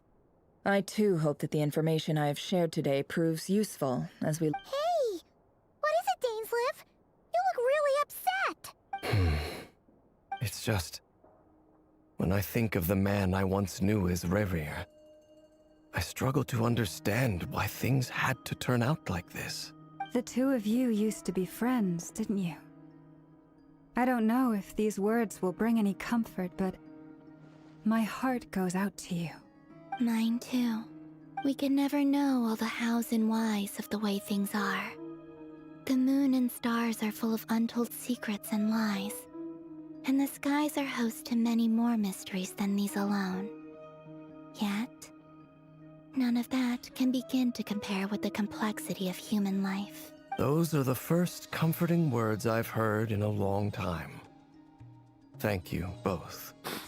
Well, I think this is a good place to end today's meeting. That's very thoughtful of you, Lama. Of course. Sounds good to me. Take some time to rest and digest before we reconvene to nail down a plan.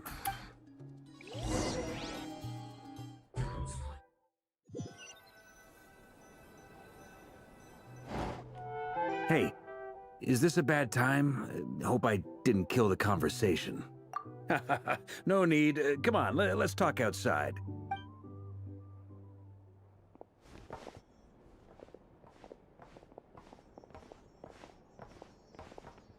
Anyway, Nefer went back to the curatorium to get some rest. But before she left, she shared some things with me that I thought you should be aware of. Firstly, although she managed to trap the Raker of Solnari inside her chess set, there's no guarantee that the power of the Ibis King is any match for one of the 5 sinners.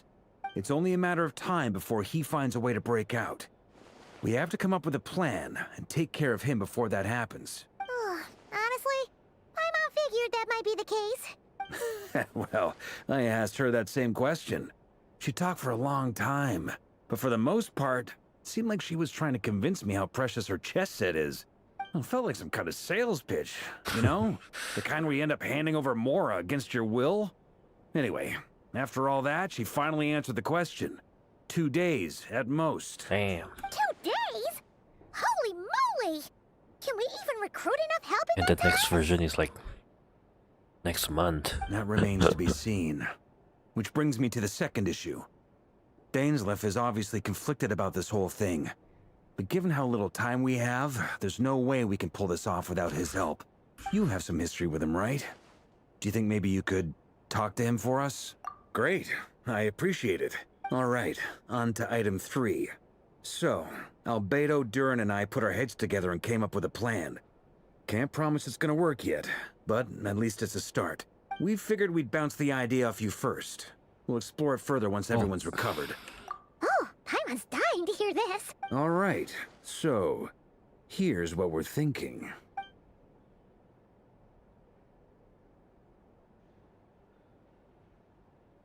We felt a little uneasy about roping you into this. I mean, firstly, you're not locals, and secondly, none of us are your boss. You're well within your rights to refuse if you so choose. Roping us in? Why would you even say that? We know the stakes here. It's all of us against the Reher of Solnari, or no— I choose my words very intentionally, I'll have you know. I like to think there's an art to striking a down-to-earth tone even when the stakes are through the roof. Sir Varka, I have a few thoughts about this plan. I'm all ears. I think we can be more flexible with how the roles are allocated. In my view, the most sensible lineup would be like this.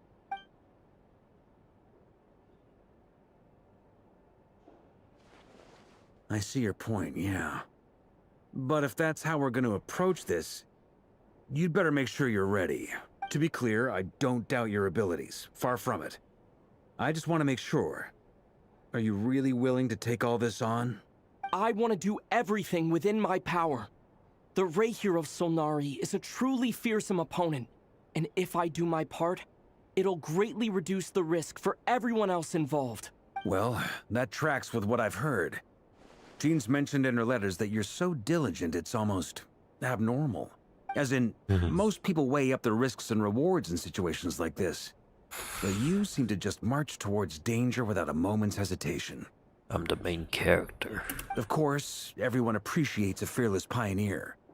But all that aside, I'm the Grand Master of the Knights of Favonius, and you're our honorary knight. I want to make sure your courage doesn't come at the expense of your safety. Thank you, sir. I should be the one thanking you. It means a lot to have you on board. I'll give some serious thought to your suggestions.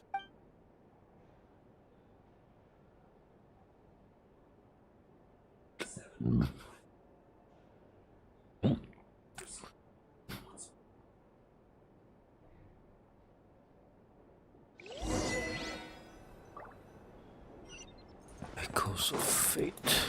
Wait a minute.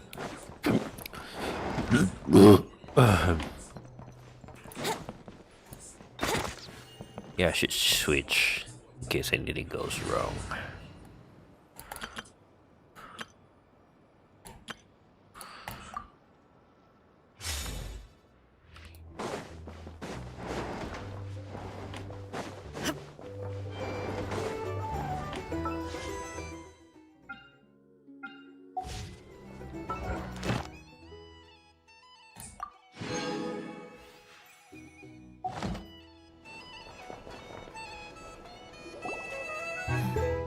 This is a thorough plan, but I do have one last question before we take action.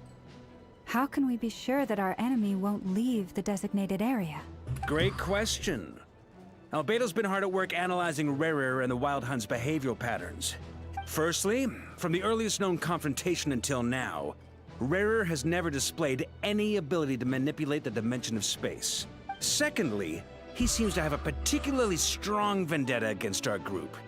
If we put him in a fight-or-flight situation, he'll choose to fight every time. Thirdly, Wait, finally, and Dory most doing importantly, there?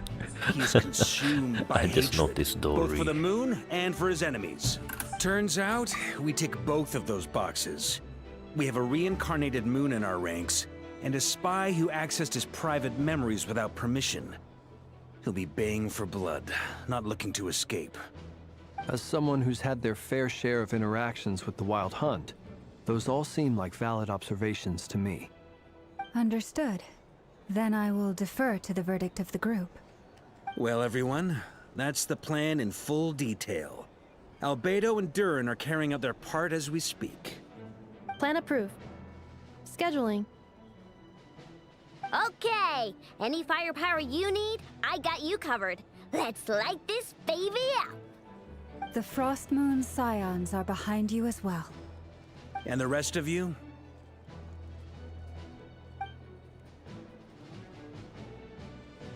No objections? All right, then it's settled. This is the plan we're going with. Next up, an old tradition of mine. Anyone who wants to back out, now's your chance. Wait, we can still back out of this? Everyone says things they regret, right? I don't want anyone feeling trapped because their mouth said yes before their brain had time to think things through. A very people-first approach. I hear that's common practice in the Knights of Favonius. Heh. Who'd you hear it from? D-Luke? Shh. We don't use people's real names at work. This contact will be known only as Owl, please and thank you. This plan can only work if everyone does their part. Flint's and I will absolutely support it. We shall indeed. You'll be glad you accepted our help. Also, you are the last person I expected to see here, Miss Dory. It's not often I get called Dory in a work context. My peers usually call me Lord Sangamape. So, the longer your name, the higher your net worth. Is that the idea here? In that case, Mr. Flint's here must be worth a fortune. That's right, I know your full name. It's... The walls are thin here. I'd appreciate you keeping that a secret. Okay, fine. I'm actually only here as a favor for someone else. Do you have any idea how much it would cost to hire me otherwise? Oh, does this mean someone out there actually has the power to boss Dory around? It most certainly does not. We have a long-standing and mutually beneficial business partnership. She's actually the mom of a friend of yours. Oh. Said mom supplied me with a great little trinket, but now that lady's ruined everything. If I don't start building a little goodwill now, my whole business in Nod Krai is gonna go down the drain! Okay. So what exactly is so special about this pendant? It's a lucky charm that a great mage made for me. We have a business relationship, and she was worried that something bad might happen to me. So, she wanted me to have something that can store power to protect myself with. I finally got it all fully charged up with Kuvaki, and then never went and used it all up at once! Never lost so good in my life! You're right. It was all my fault. I didn't mean to drain all the Kuvaki in the pendant, but I'll make it up to you. You will? Well, in that case, how about you give me your chess set? Hell no. And we call it even. I knew you'd say that. Well, it's yours if you want it. In fact, take it now, and I'll even throw in a free Raker of Solnari. Deal? You're putting me in a difficult position here. It's a very useful thing to have around. But I have a funny feeling it won't be around much longer. Looks like bankruptcy for me. Hey, don't be so pessimistic. See this through and you never know. You might find a new business opportunity on the other side.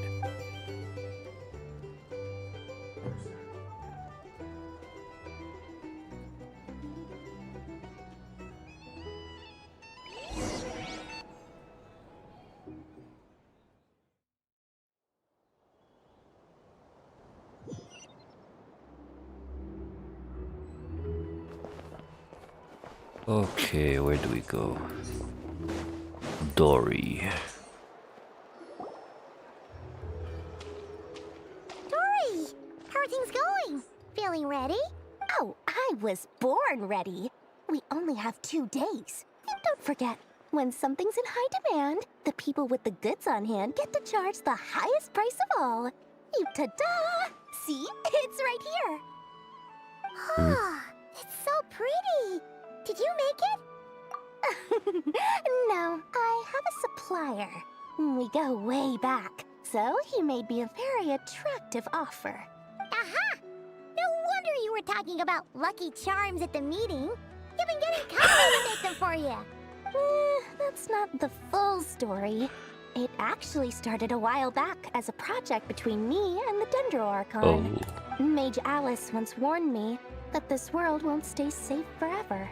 There may come a day when everyone faces a great crisis. I passed this on to the Dendro Archon, and she secretly brought together a research team made up of Sumeru's top scholars to invent a technology that could keep people safe. I won't go into the details because it's all very complicated, but if you want to know more, you can ask the Dendro Archon about it sometime. Anyway, point being, it was the Dendro Archon who asked Kaveh to build this little contraption. As one of the top Kasharawar talents, he was the obvious choice. Took him long enough. He stressed over it for ages. He must have gone through at least a dozen designs before producing a final product.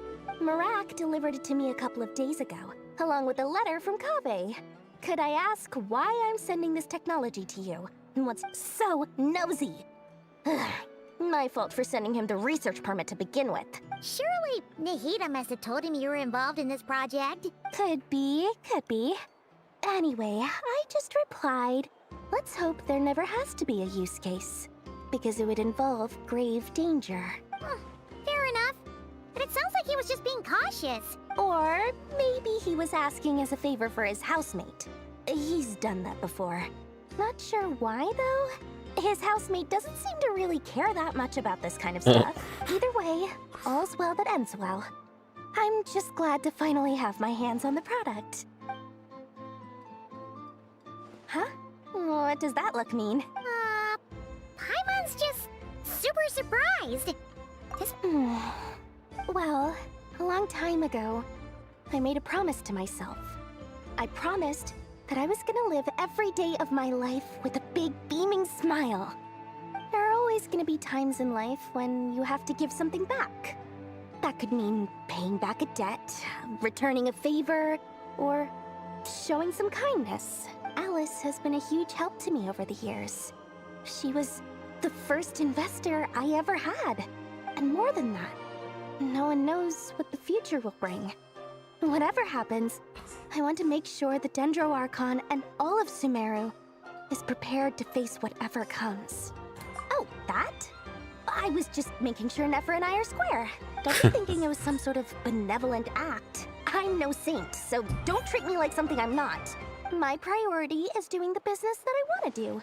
So long as my conscience lets me, but it usually does. That's the Lord Sangama Bay business model. All right, if you say so. I do say so, and that's the whole point. I'm a businesswoman.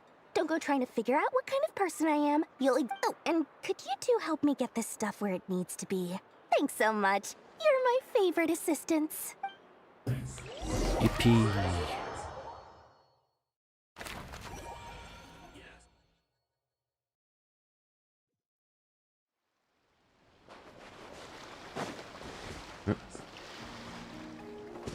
Doko desu ka? Ah. Where can I jump?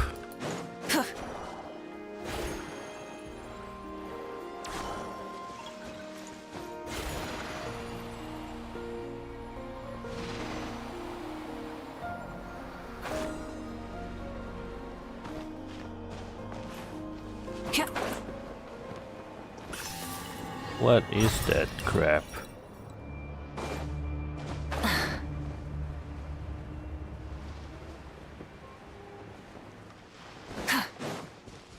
Is anything in here?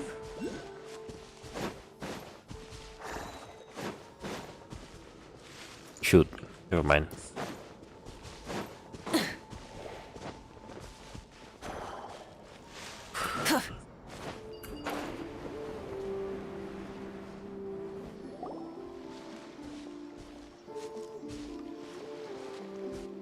Traveler, Paimon.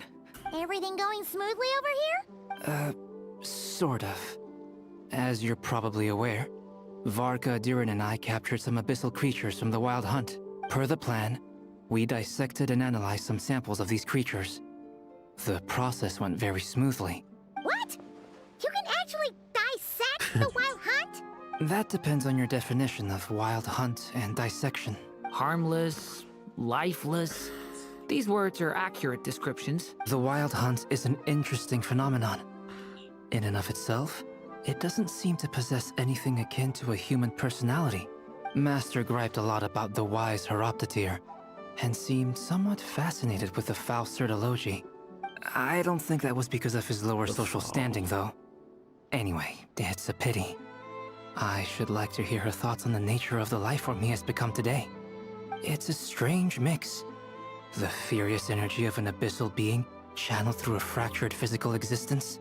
Perhaps the only explanation for his survival in this state is that he sacrificed a degree of individuality in exchange for a continued existence.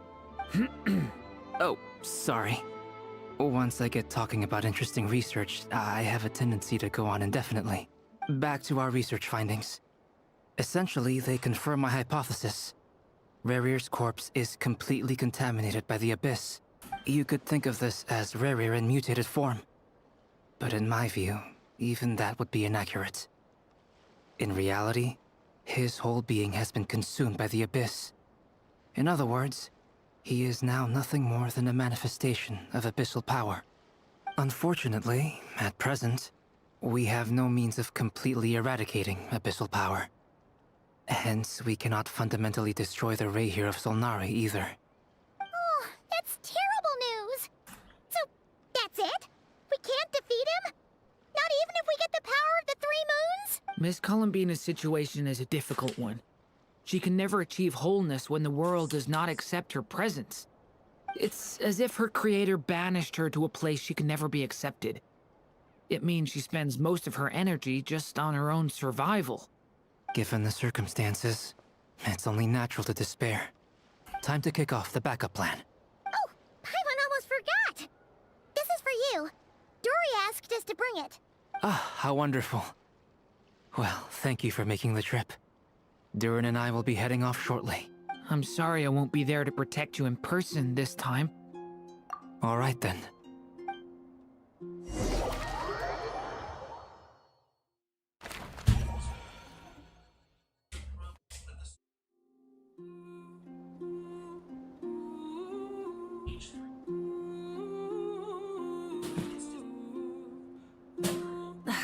Instead of confining themselves to the heavens, God should broaden their horizons in the world below.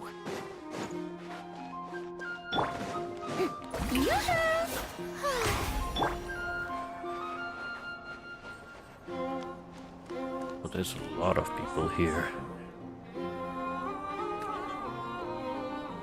Miss Lauma, is everyone here? Yes. The fate of my flock is in your hands, Grandmaster Varka. Please keep them safe. My lady, what are you saying? Within the next 24 hours, we will face the biggest crisis the world has ever seen. This is not a burden that we deserve to bear. But I believe that we reap what we sow in this life. So I intend to act. I must do what I think is right. For me, that means fighting for the future of Nod Krai. This gentleman is the Grand Master of the Knights of Favonius, Varka, Knight of Boreas. In my absence, please follow his lead. Hey, everyone. Guess I should introduce myself. Well, to start with, I know my way around a battlefield. Biggest strengths are honesty and hard-workingness. Anyway, point is, I don't intend to let Lauma down. I'm gonna do everything in my power to keep every last one of you safe and sound. Damn.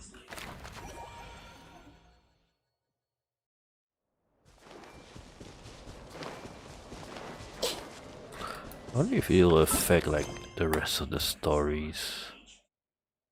Kind of didn't have a lot of time to deal with all that. Something on your mind? Miss Columbina, was it? I believe that's how the others addressed you. That's right. Names are funny things. Have you always been called Dainslev? Yes. I take it your own name has a more complicated history. I have a different relationship with names than other people. To be honest, I'm not even sure that Columbina is my name. At least, not in the same way that Dainslev is yours. But it's what everyone calls me, and I go along with it. I never used to think much about where names come from, or what they mean to people. Maybe something's wrong with me. You're different from other people. I sensed it the first time we met. You're more perceptive than most. Do you ever find yourself missing Conria, Mr. Dainslev? Difficult to answer. I have dreamed of the past many, many times. Sometimes I'm fighting tooth and nail. Other times I'm lying on the ground, defeated. I don't recall any happy moments from that time. It has been too long. Is that because hatred survives longer than love and affection? That would not be for me to say. I make no excuses for the grudges I bear. But whatever the reason, I remember little that was beautiful or sentimental. Thank you for your help with the Rerir situation. Without your efforts, I never could have learned the hidden truth of his story. You're welcome. I know he's your friend. Friend? He betrayed me. And I never really understood what he was going through in life. Some friendship, that is. Okay. So, do you plan to fight him with us? You see? You're torn. Now you know what really happened. You see the things he's done in a new light. I need some time. Of course. I completely understand. Actually, I went through something similar myself recently. Something happened that changed my perspective on a situation. A situation I took for granted at the time, but now I feel very grateful for it. You mean the Harbingers who still support you, even though you've left the Fatui? Yes. I always thought they were only helping me because Harbingers are forced to work together. But then I abandoned them. And even now, they still support me. Clearly, they view you as a friend. I feel a little guilty now. I regret not seeing her help for what it was, and not treasuring it. I see the guilt that you're feeling now, because I feel it too. Have you noticed that the Traveler and Paimon are over there? I think they've been listening. Huh. Shall we say hello? Sure. Hello. Ah! They caught us!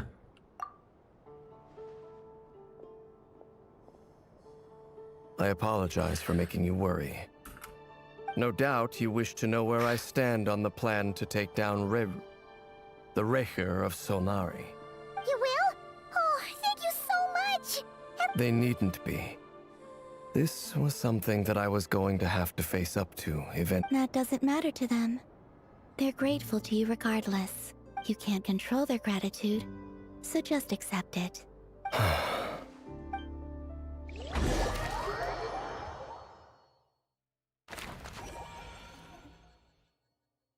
It's nearly showtime! Let's go rendezvous with the others. You know the place.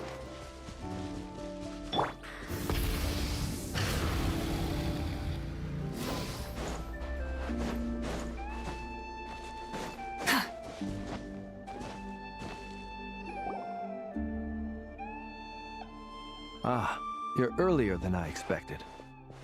Hey, Flint's! Been waiting here long? Not too long. I came a little early so I'd have some time to think. Are you nervous about the battle? Quite the opposite. I'm reminiscing on my past battles. When I was awakened by the Radniki, I had not touched a weapon in many years. I felt like the battlefield was not where I belonged. But after waging war against the Wild Hunt for so long, I came to realize something. A life of absolute peace is simply not a possibility for me. My restless flame indicates that somewhere inside of me, there is a deep yearning to root out the evil in this world. Oh, that doesn't sound like such a bad thing. Well, in the past, when I was a Fae whose primary concern was hibernation, it was hardly ideal. But it certainly serves me well here in the present. And I am delighted to be able to join forces with you in this endeavor.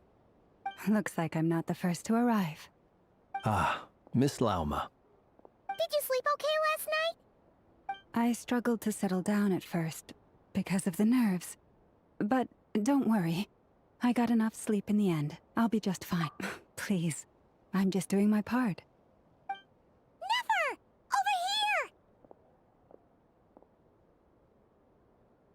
here! Aino asked me to relay a message. She said Anefa will be on high alert and keep a close watch over all secondary districts where defense is required, providing support as necessary. Meanwhile, Aino herself will provide range support to us directly, using her latest invention. Excellent. My thanks to all involved. The chest set's looking a little unstable. It won't hold him much longer. We should be prepared to engage at a moment's notice. No sense sitting around waiting. Let's make the first move while we still have the option. I agree. Paimon, find a safe hiding place. Got it! Be careful, Traveler! I will.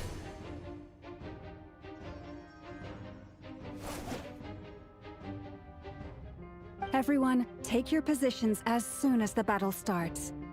Every ounce of strength we have in our bones, let us bring to this fight. Ready? Let's go. I've seen all your futile ploys before. You have become the authors of your own demise. I wouldn't be so sure about that. You are merely a moment of sport before I tear down the moon. Now what?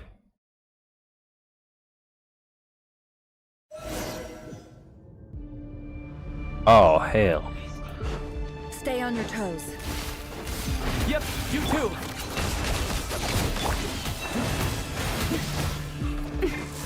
Crap.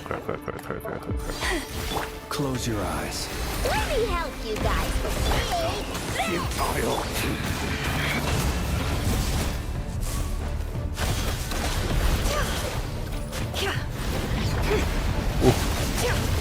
For the everlasting forest.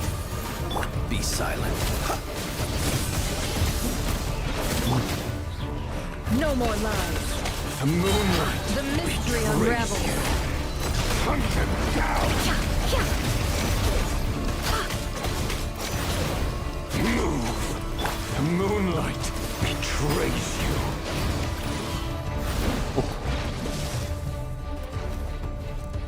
Come on. I always forgot this is not the Zelda sword. Go! Doesn't have the focusing. It all adds up. Receive my blessing. Close your eyes. Steady now. No more lies. How long is this gonna take? By the frost moon of old.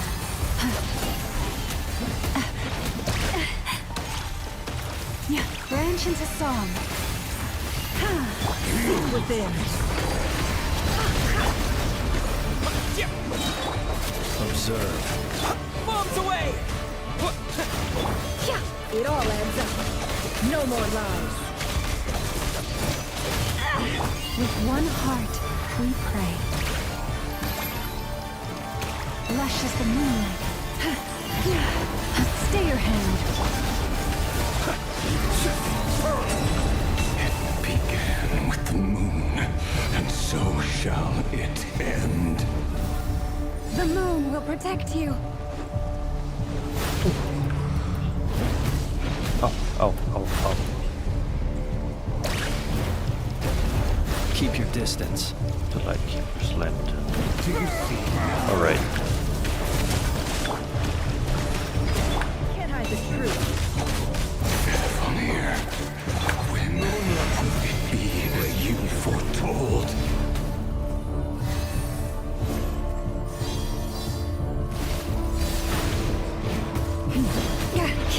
Oh. Forest, protect us.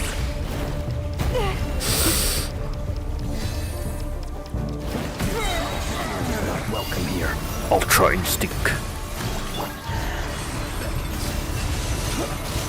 The deception ends here.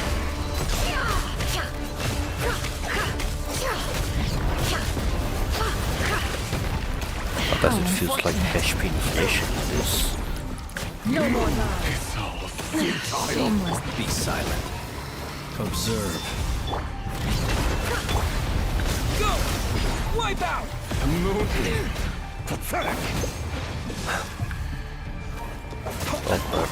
Can't hide the truth. Be silent.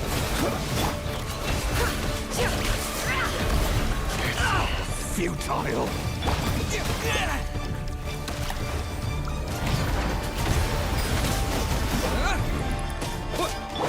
One heart, we pray. It all adds up. The moon. The mystery unravels.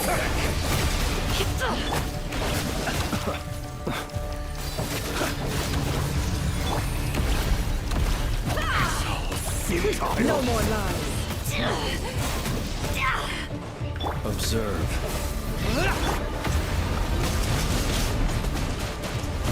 Water jet! Oh shit. Bombs away! Steady now. You to hunt them down. Move. It all adds up. It all falls into place. For the everlasting forest.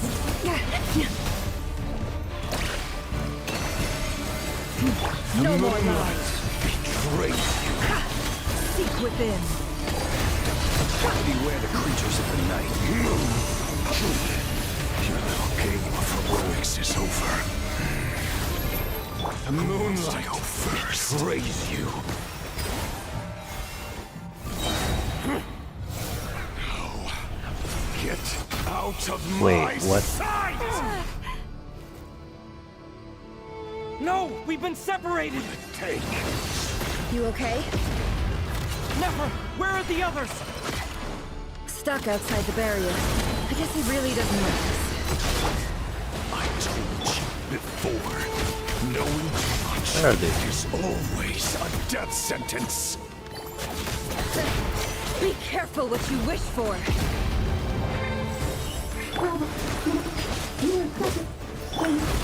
Lama! Can you hear me? Hold on, silence. But at least I know they're still there. I need to focus. Stick to the plan. Remember my most important task.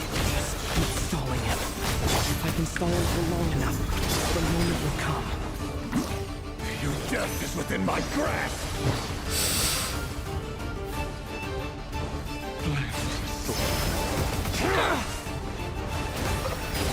It all adds up.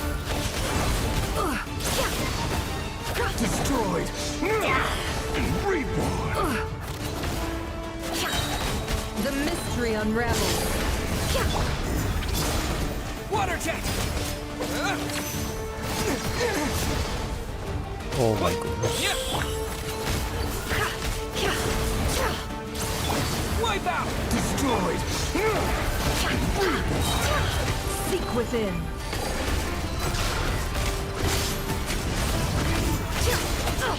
Absurd. No more lies.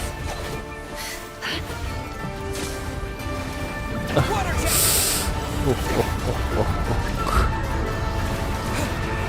Yes. I've got this!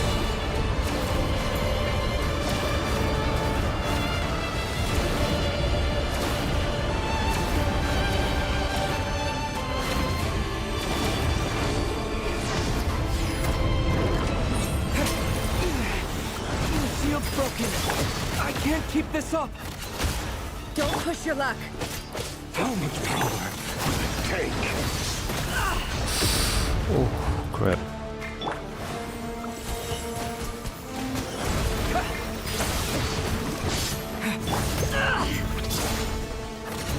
Time to come clean.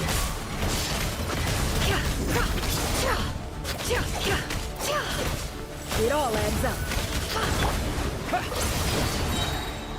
Run. Yeah! Or to hide. The mystery unravels. Can't hide the truth.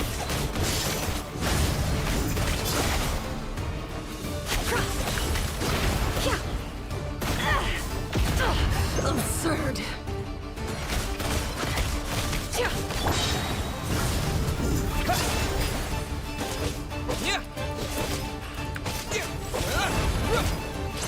Seek within.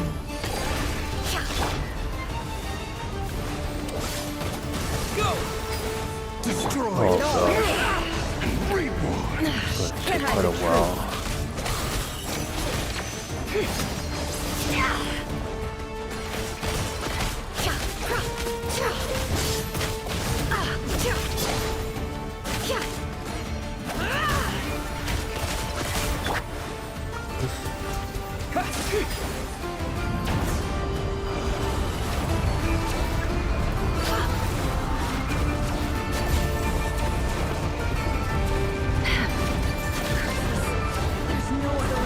What? Oh gosh. Oh. Illuminati.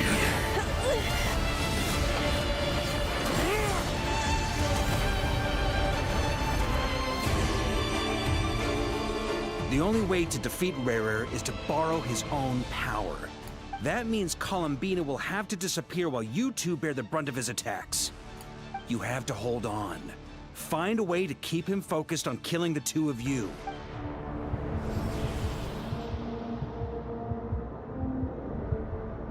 Nefer, your eyes are bleeding. Soon you will be powerless to resist. And then, I will reduce you to dust. But that dust will plague your memories. Come on, keep holding on. Any other tricks up your sleeve? Let's see them. As entertaining as they are. You've backed yourself into a corner. You don't fool me. I see your fear clear as day. I have to stoke his rage. Make him unleash everything. You fear what you could never defeat. You cannot win the fight against fate, Rarir. Is that what you think? Well, now it's your turn to feel afraid!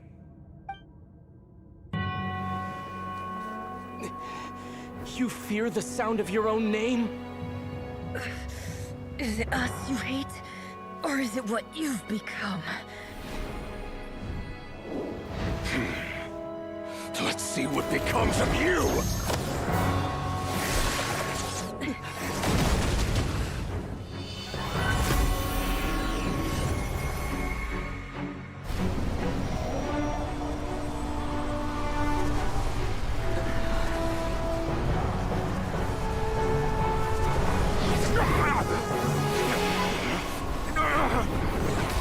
What's happening?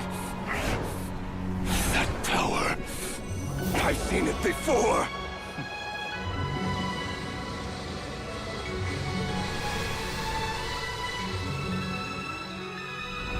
His power is on another level. We'll need to use an alchemical array to convert his power into a usable form. Then quickly channel it into Columbina, rendering her powerful enough to compete with him. I'll join you. I can help. If I release enough abyssal energy into a confined space, it'll create a potential difference, allowing us to extract a huge amount of elemental energy. Next, I'll synchronize with everyone's minds using Pyro, then give you temporary access to their abilities and fields of view. But it won't last long. Can you see? Well enough. So, we have a student of Gold Rheindotter in our midst. How about that?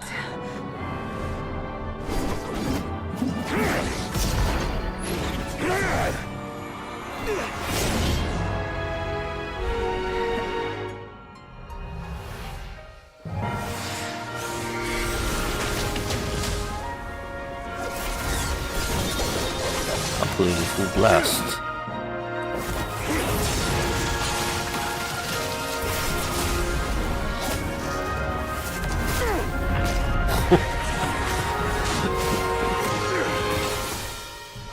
You use my own power against me?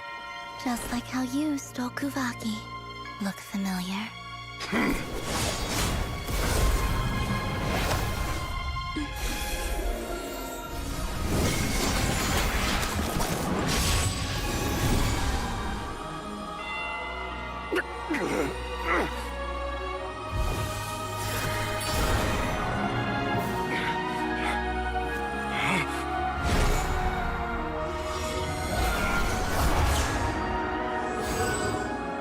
Don't you realize?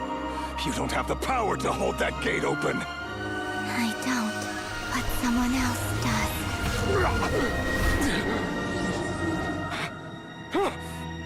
Goodbye, Rarir.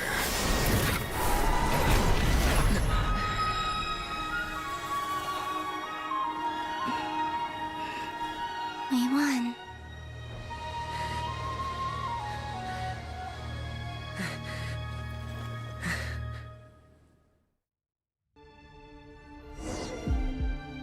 Speechless.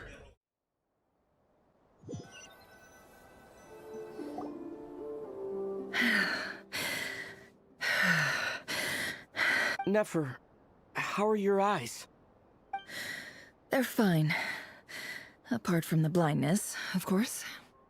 It's not too late. Let me handle it.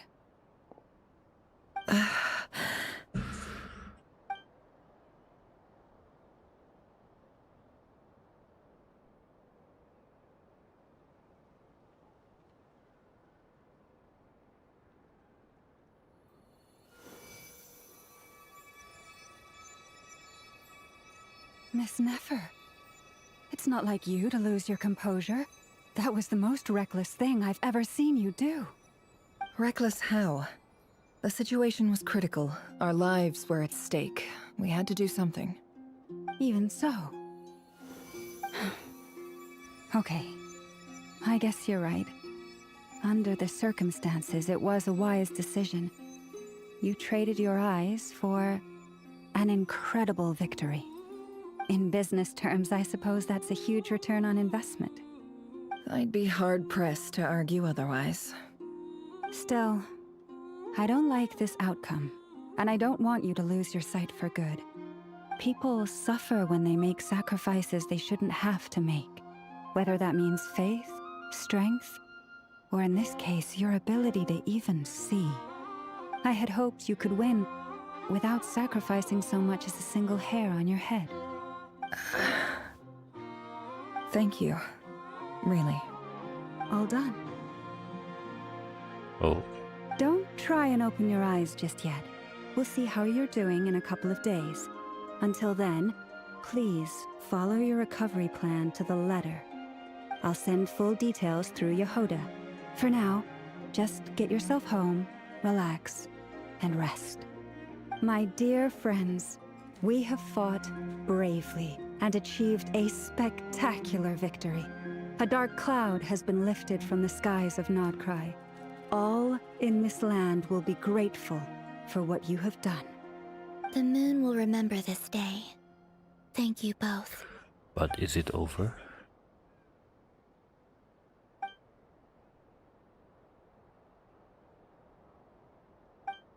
There's something I want to let you know. What is it? When Durin connected everyone's minds so I could access their powers, I also felt everything they felt. And since Nefer's eyes were injured, my eyes are hurting now too. Hold on. Let me try. I only feel the pain. There's no actual damage. I just thought I should tell you. You're right. There's no damage. But I must say, I'm surprised to hear the Kutar share something like this with me. In the past, you never used to open up about yourself. Things are a little different now from how they were. I'm learning to share how I truly feel with my friends. Friends? You have no idea how glad I am to hear that.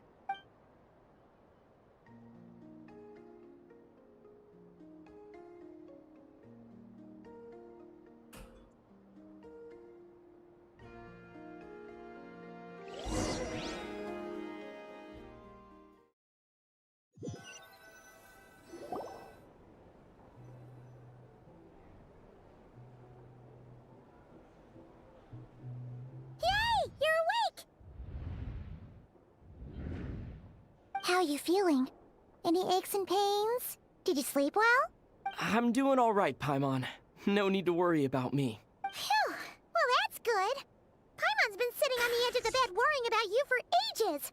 Glad to hear you didn't starve. How was the food? Well, it wasn't the same without you there to share it. Honestly, Paimon just can't relax when you're not your usual self.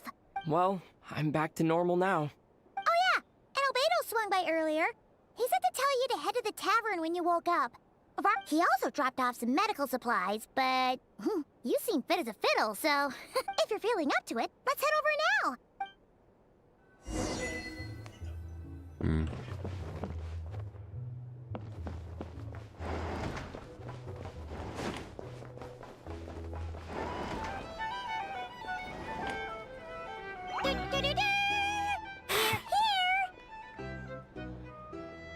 Traveler and Paimon! Perfect literally just saying how there's no way we're holding this victory feast without you. How are you feeling today? Much better. Thanks. Relieved to hear it. If that changes, just let me know. Yep, we're here for you. Oh wait, where's Nefer? How are her eyes doing? Nefer's right over there. I'm sure she'd love to catch up with you.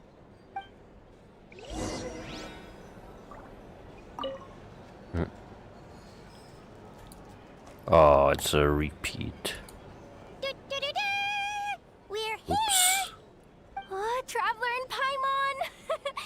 Perfect time. How are you feeling today? Much better. Relieved to hear it. Yep, Oh wait, where's Nefer? How are her eyes doing? Nefer's right over there. I'm sure she'd love to catch up with you.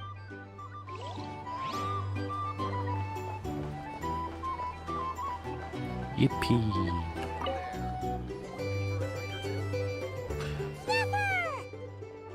Traveler, Paimon, are you recovering well? Turns out that moon chanter has some real talent after all. My eyes were mostly recovered after just a couple days' rest. Yeah, but you gotta be careful. Lauma says not to strain your eyes while they're still healing. Yes, thank you. I'm well aware. Yehoda, could I borrow you for a moment? Sure! Coming! Did you hear that? I gotta go help Lauma for a second. You bet! Sure thing!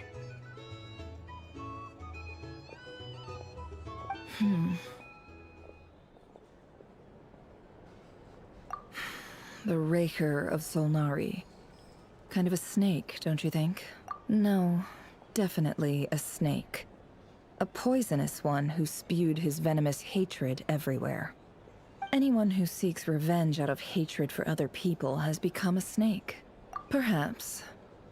I'm sure it sounds like a very wise and open-hearted perspective to your ears. What else is left when everything you depended on in life gets stripped away? If you're worried about me, you can nip that in the bud. It's just...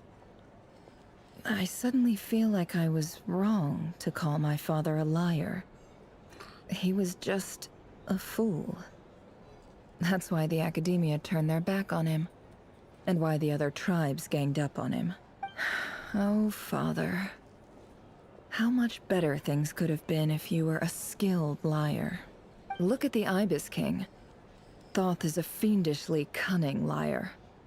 And yet, strangely, he feels more like a father to me than my real dad ever was. He's never brought it up, but I'd bet he feels the same way. Why else would he give me the power to perceive the truth, while at the same time training me in the art of deception? Well, King Deshret banished him to Aru, which is essentially a prison, and posed 3 questions to him. He promised that he'd have his freedom if he could find the answers. His response was to take on a physical form and approach me, hoping that I could become his envoy and search for one of the answers on his behalf. Did he really think I'd fall for that? He's stuck there.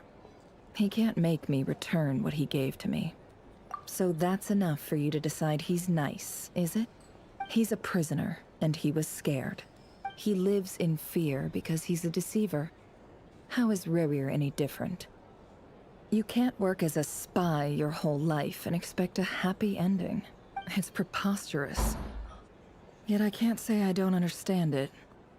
Liars live in the darkness of their own making. But it's still human nature to want to go on living. They say that a liar's soul is the most worthless thing in the world. What do you think? Good. If you understand that, it means you're smart. If you ask me, the soul of a liar really is worth nothing. Because all they care about is themselves. For example, when something good falls into my lap, I don't go sharing the news around. Stops other people trying to steal it from me.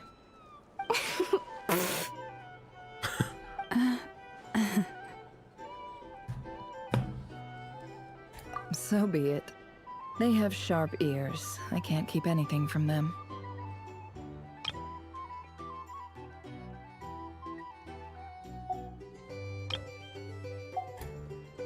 Oh, is that what it looks like? Well, you all know my past now, and I can't simply eliminate everyone who knows too much. So I guess I just have to put up with you. For the foreseeable future, at least. When you find yourself in a situation you can't control, the safest play is to keep calm and start monitoring everyone involved like a hawk. If you understand what's at stake, please ensure my secret is safe with you. Very good. Oh wait! Now that the panic's over and we've all calmed down, Paimon suddenly remembered something. After all that build-up, our mystery ally never showed up even once! Oh man. Hey. Huh? Am I imagining things?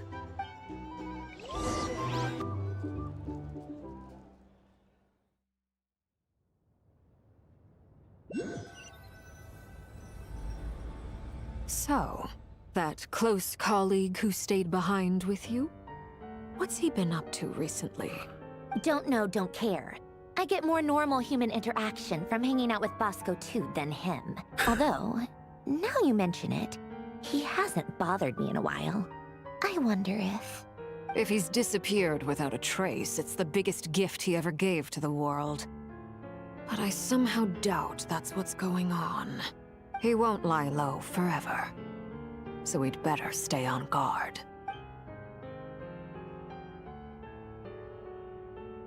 The Wanderer?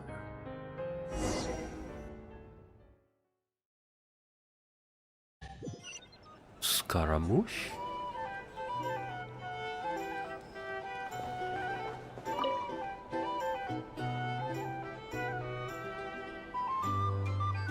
Ah, Lord Sangamabe. How lovely to see you. I must thank you for the device you provided. It was an enormous help. Would I be right in thinking that it was developed by the Academia? Why come and ask me when you clearly know already? I mostly came to thank you. That's more like it. A little gratitude goes a long way with Lord Sangamabe. Play your cards right, and you might even stand a chance of becoming my long-term supplier. The chance to work with such a kind and charitable investor as yourself would be a great honor for the Curatorium. Huh? Charitable? Who said anything about charity? First time hearing about it. Let's see. The first plot of land you purchased in Nod Krai, your desert interests, and... Stop! What do you think you're doing? Exposing my investment history! It's nothing to hide from. They're all perfectly legitimate investments. And some of the land you purchased was with the intent of building a sanctuary? How did you... You're a curious case, Lord Sangamabe. You don't like people finding out about your good deeds, do you? But I'm afraid no matter how hard you try to keep things under wraps, where there's a will, there's a way. You did it for Sumeru, didn't you? It was empty land that was gonna go to waste otherwise. I figured if I built something there, it might at least get some use in an emergency. Disasters are capricious things. They strike without any warning. I've lost family to a disaster before, and I don't want to lose any friends or business partners if I can help it. My elder sister used to dream of finding a sanctuary. Somewhere with plenty of food, water, and medicine. It was something I looked into, but after discussing things with the Dendro Archon, I decided on a more effective strategy. The tech people handled the tech, and Moneybags provided the Mora. It's a pity that so few people know the truth about you. Everyone says that you view everything in terms of Mora, and all you care about is growing your own wealth. So, what's the problem with that? Everyone wants to be rich, But surely you have dreams of your own, beyond just making Mora. You don't get it, do you?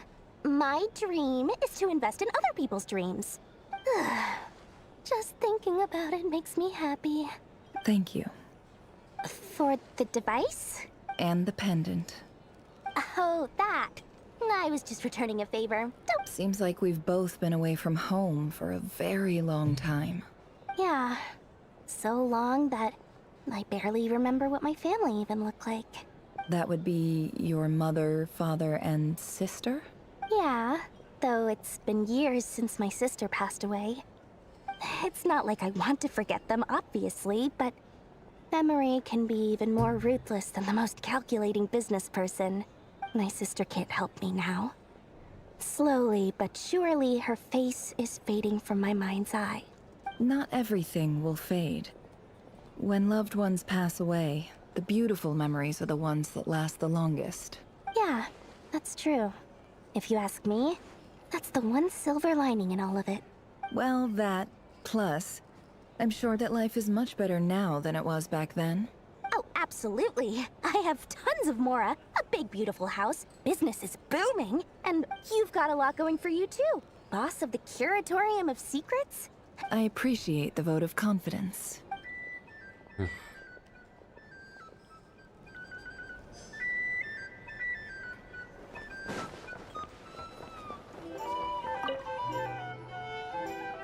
How have you been holding up?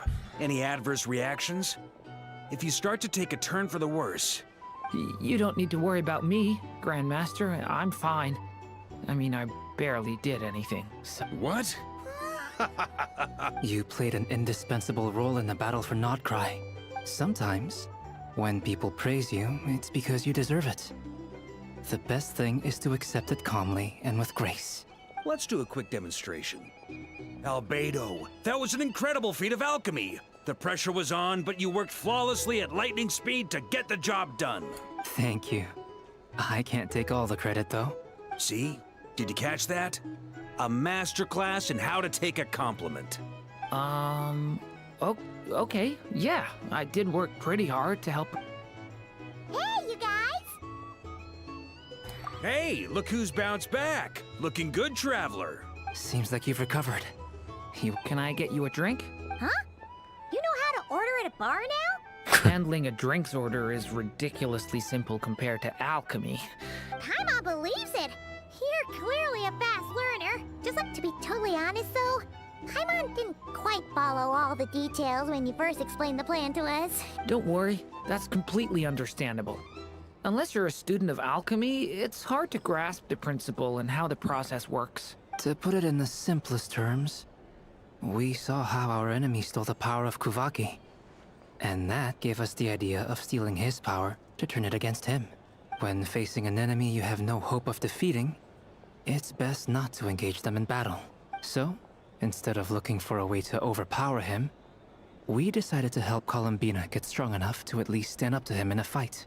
For this to work, we had to analyze his modes of attack, confirm who his main target was, and make sure that he wouldn't go beyond the range of the alchemical array.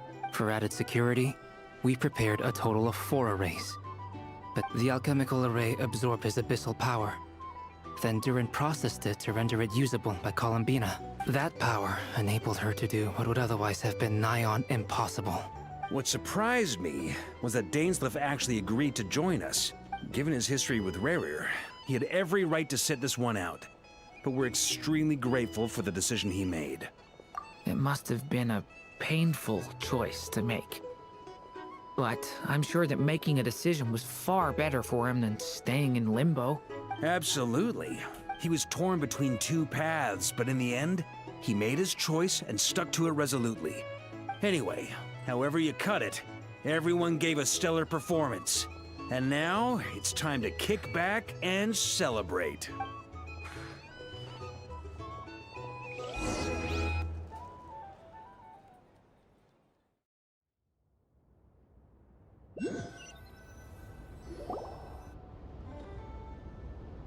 That's the only reason you're here. Yes. I've thought a lot about it. And I've realized that you, me, and Arlecchino should be friends. I think this is very important. So I felt I had to come and tell you. Well, this is a new one. I'm so moved. I can't even hold my teacup. Do you not want to be friends with me? Or is it that you prefer being co-workers? What is this, Columbina? Are you deliberately testing my patience threshold? Right now, my politeness module is active. But if you say another word, I swear I'll shut it down. If your politeness module was active, wouldn't you say the word please at some point? Polonia, please see Lady Columbina to the door. Will you still invite me to your next tea party? What? Yes, I think you will. Bye-bye. Dear Sandrone. Hey. Oh.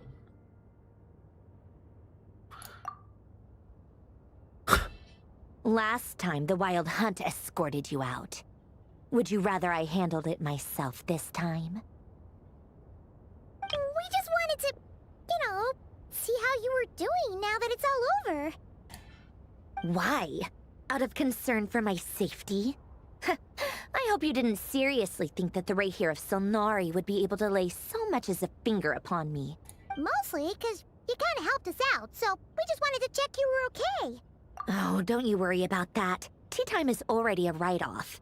The visitor before you managed to kill my appetite. If you're in the mood for tea, go ahead and help yourself.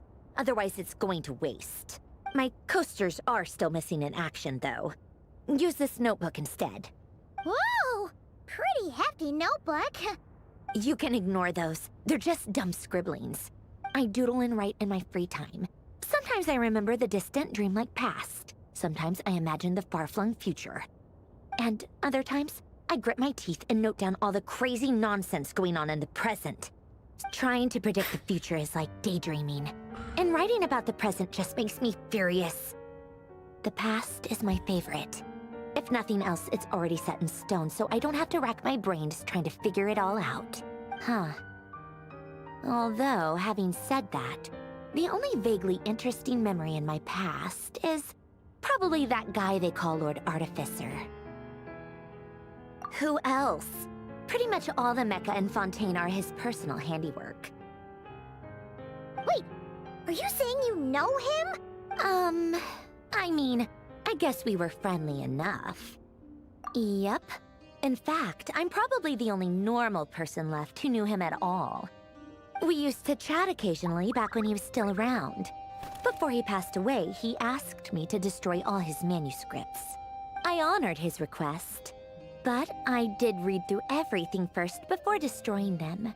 I mean, I couldn't let the genius of Lord Artificer Alain Guillotin disappear like that. So, that's where the formulas in your notebook are from? I just told you. Those are my equivalent of crossword puzzles. Alain's work was like epic poetry. The formulas in my notebook are just silly little riddles and not that there's anything bad about them. I mean, at least, solving those riddles isn't going to hurt anyone. Except me. Anyway, while we're on the topic, I might as well tell you about what happened to him and his friends. Alain Guillotin had two close buddies, Renee and Jacob. They spent their childhood years together in the Narzissenkreuz Institute. They were all quite competitive, so there was some rivalry between them. But it was a friendly rivalry. But beneath the friendship and the rivalry ran something deeper, a sense of nostalgia for the past. Unfortunately, childhood would end, the prophecy would come true, the apocalypse would arrive, and the future would never be. A mad dream that would normally only capture the minds of lunatics began to take root in their hearts. And if Renee and Alain had been people of lesser wits, that dream would probably have ended up as something for them to joke about in their older years. But alas, they were some of the sharpest minds around. They nurtured that dream with the full power of their intellect. The first of them to fall under its spell was Renee. Against Alain's wishes, he persisted in experimenting on a mutual friend of theirs to try and save their life. Alain did not approve and parted ways with Renee. It's complicated. Alain wanted to believe that Renee only did what he did for the sake of their friendship. But when he told me about what happened, I could tell he still had some suspicions about Renee's motives. Perhaps the seed that would grow into a nightmare had already sprouted in Renee's mind. Even then. The next time they met, Renee's soul had been completely engulfed by the dream of salvation. His futile attempt to change the tide of fate only resulted in a wave that swallowed up the world. And although that wave died down eventually, I hear that it just recently came back with a vengeance. As I understand, Renee wanted to live out his dream of salvation once more. But I'm told that the attempted resurgence finally died out for good. At long last, Renee awoke from his deluded dream. What do you think of Renee? Do you admire his transcendent genius? His view that any price was worth paying to achieve the lofty goal of saving the world? Or do you despise him? Dismiss him as an evil madman who wrought havoc on the lives of everyone around him? Same difference, really. Just a matter of perspective. What a cop-out. But I suspect you'd have a more incisive and insightful answer if we dug into it further. I don't like fanatics who give up their whole lives for their ideology. Nor do I like fools who let their delusions take control. Maybe I could understand if Renee had just been an ordinary person. Anyway, that's enough about Renee. Now, moving on to Alain Guillotin, the Lord Artificer. He managed to put a stop to the first storm whipped up by Renee. But after that, Alain lost his friends and family. To his credit, I suppose, the loss of his family and friends was purely a tragic accident. After that, the only thing supporting his work was the same dream that had dragged his closest friend down to the abyss. But although the desire to save Fontaine drove him to found the Fontaine Research Institute, Alain continued to reject any form of transcendental knowledge or power. I think that formulas and machines derived solely from human intellect were the only thing that gave him a sense of spiritual comfort. Yet Alain's intellect was simply too great. It barely left him space to breathe in his lifetime. Once he realized that the end of his life was approaching, he finally accepted the truth. The Nazissenkreuz Institute needed someone, and a human being, to see its story through to the end. He quit working on his formulas, trading them in for the fairy tales that had played such a formative role in his childhood. He told me that the director of the Nazissenkreuz Institute used to read those fairy tales to the children as bedtime stories. I think that all he wanted at that time in his life was to be able to sleep deeply without being plagued by depression. But at the very end, he laid down to rest in the ruins of the former Nazissenkreuz Institute orphanage, while the Fontaine Research Institute he had founded continued tirelessly with its work. Many years after that, tensions over competing dreams would once again cause a rift, this time between members of the Fontaine Research Institute. And that is the story of two people from the Nazissenkreuz Institute who both wanted to save the world. One went all in on his fantasy of salvation without ever looking back, and the other sought desperately to burn bright in his life, even though he wasn't sure where he was going. I do sometimes wonder, why is it that people like them have such grand hopes of saving the world? Even the grandest tree starts as a tiny seed. So perhaps, for each of them, their mission to save the world began with a very simple desire. They were young children with friends and family who mattered to them. Desires to explore the meaning of life. Or maybe they just wanted to find something to anchor themselves within the chaos. But instead, the search for their own salvation took them down the rocky road laid out by fate. Do you think the desire to save oneself is enough of a justification to try and save the world? You don't know? I guess that's a fair answer. At least you're not trying to hide your confusion. Alain was much more straightforward about it. I asked him the same question back when he was in his prime, putting all of his energy into his work.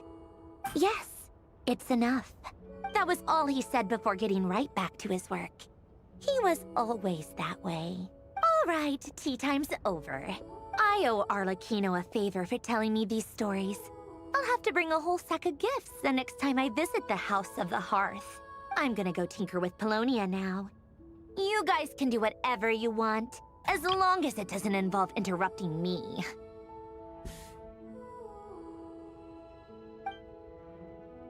Polonia, exit hibernation mode. Begin diagnostics.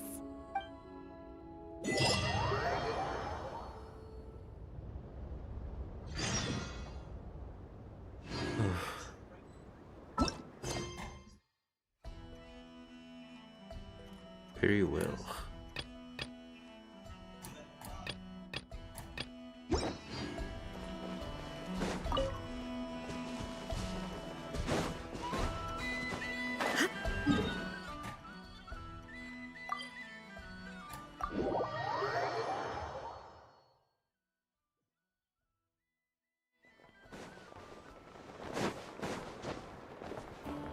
Ad Astra Abyssosk.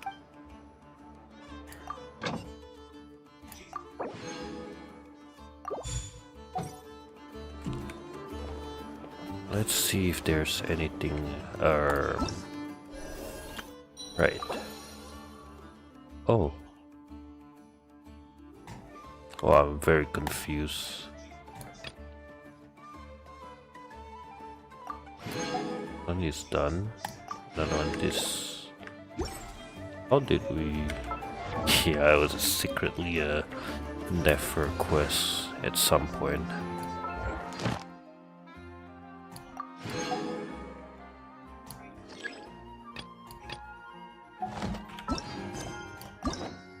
I gotta see that again.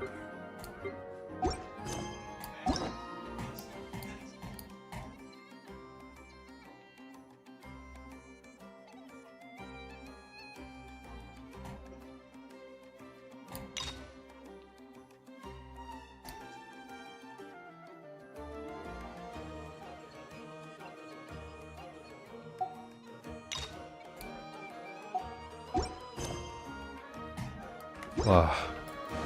Okay.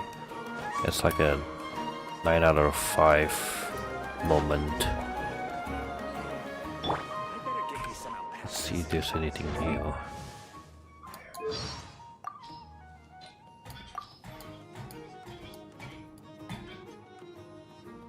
The Abyss manifests its power in a manner that is most devastating to the place in question. In Sumeru, it was when he finally achieved the ambition he thought he'd been pursuing all along. The first thing she said when she saw me was, "Nice palace, how much?" Of course, I couldn't possibly sell her the Sanctuary of Surasthana. How about you? Anything new? Oh, Escoffier. you've met my pâtissière suprême? Thanks to Escoffier, I used to have my pick of delectable confections, even beyond Gâteau de Bourg. Unfortunately, after everything that happened, I can no longer afford what the Palais Mermonia was paying her. Wonder if there's anything else. How about you?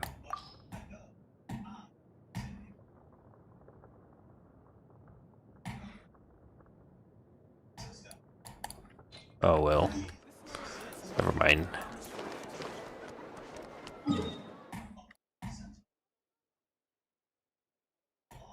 That boss battle, was it here? Oh wait, no. Okay. Oh yeah, I haven't been here yet.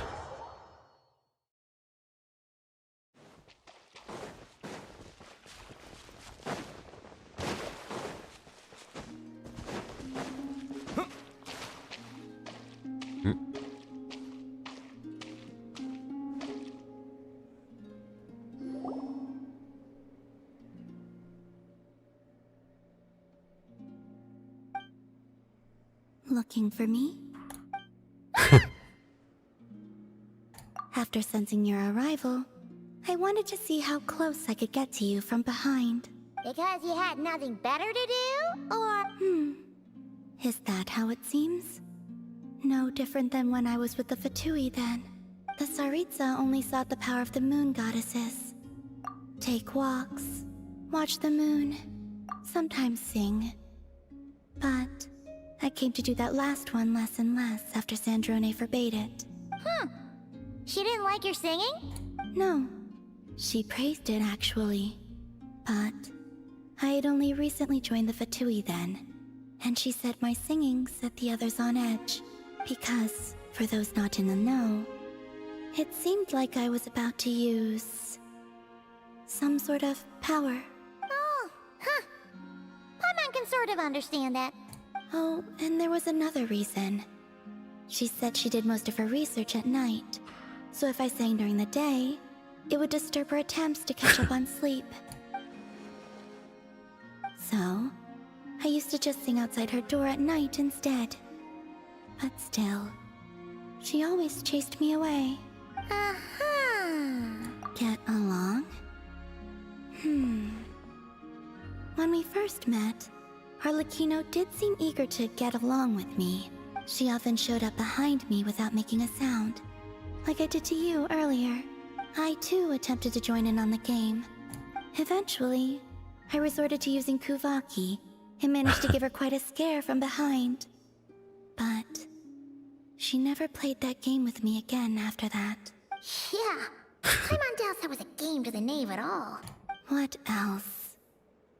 Oh, the doctor often asked me to assist in his light realm-related research. I obliged him a few times, but it was so dull. Use Kuvaki to strike this. Use Kuvaki to control that. Yes, even though I've run away from home, I do have some fond memories of it all the same. Harlequino and Sandrone treated me quite well.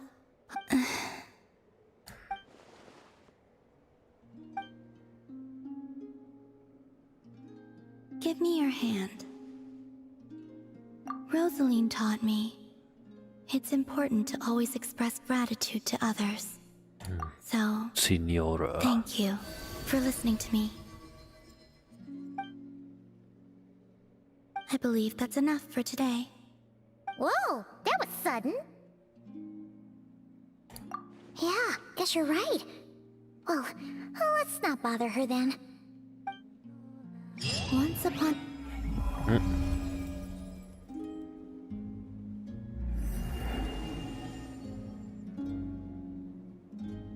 The lake was so still that all the animals believed in its waters they were gazing at the true moon.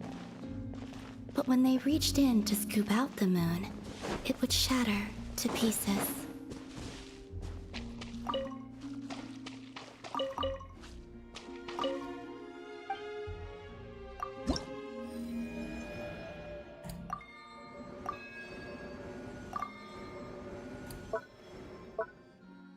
Whoa.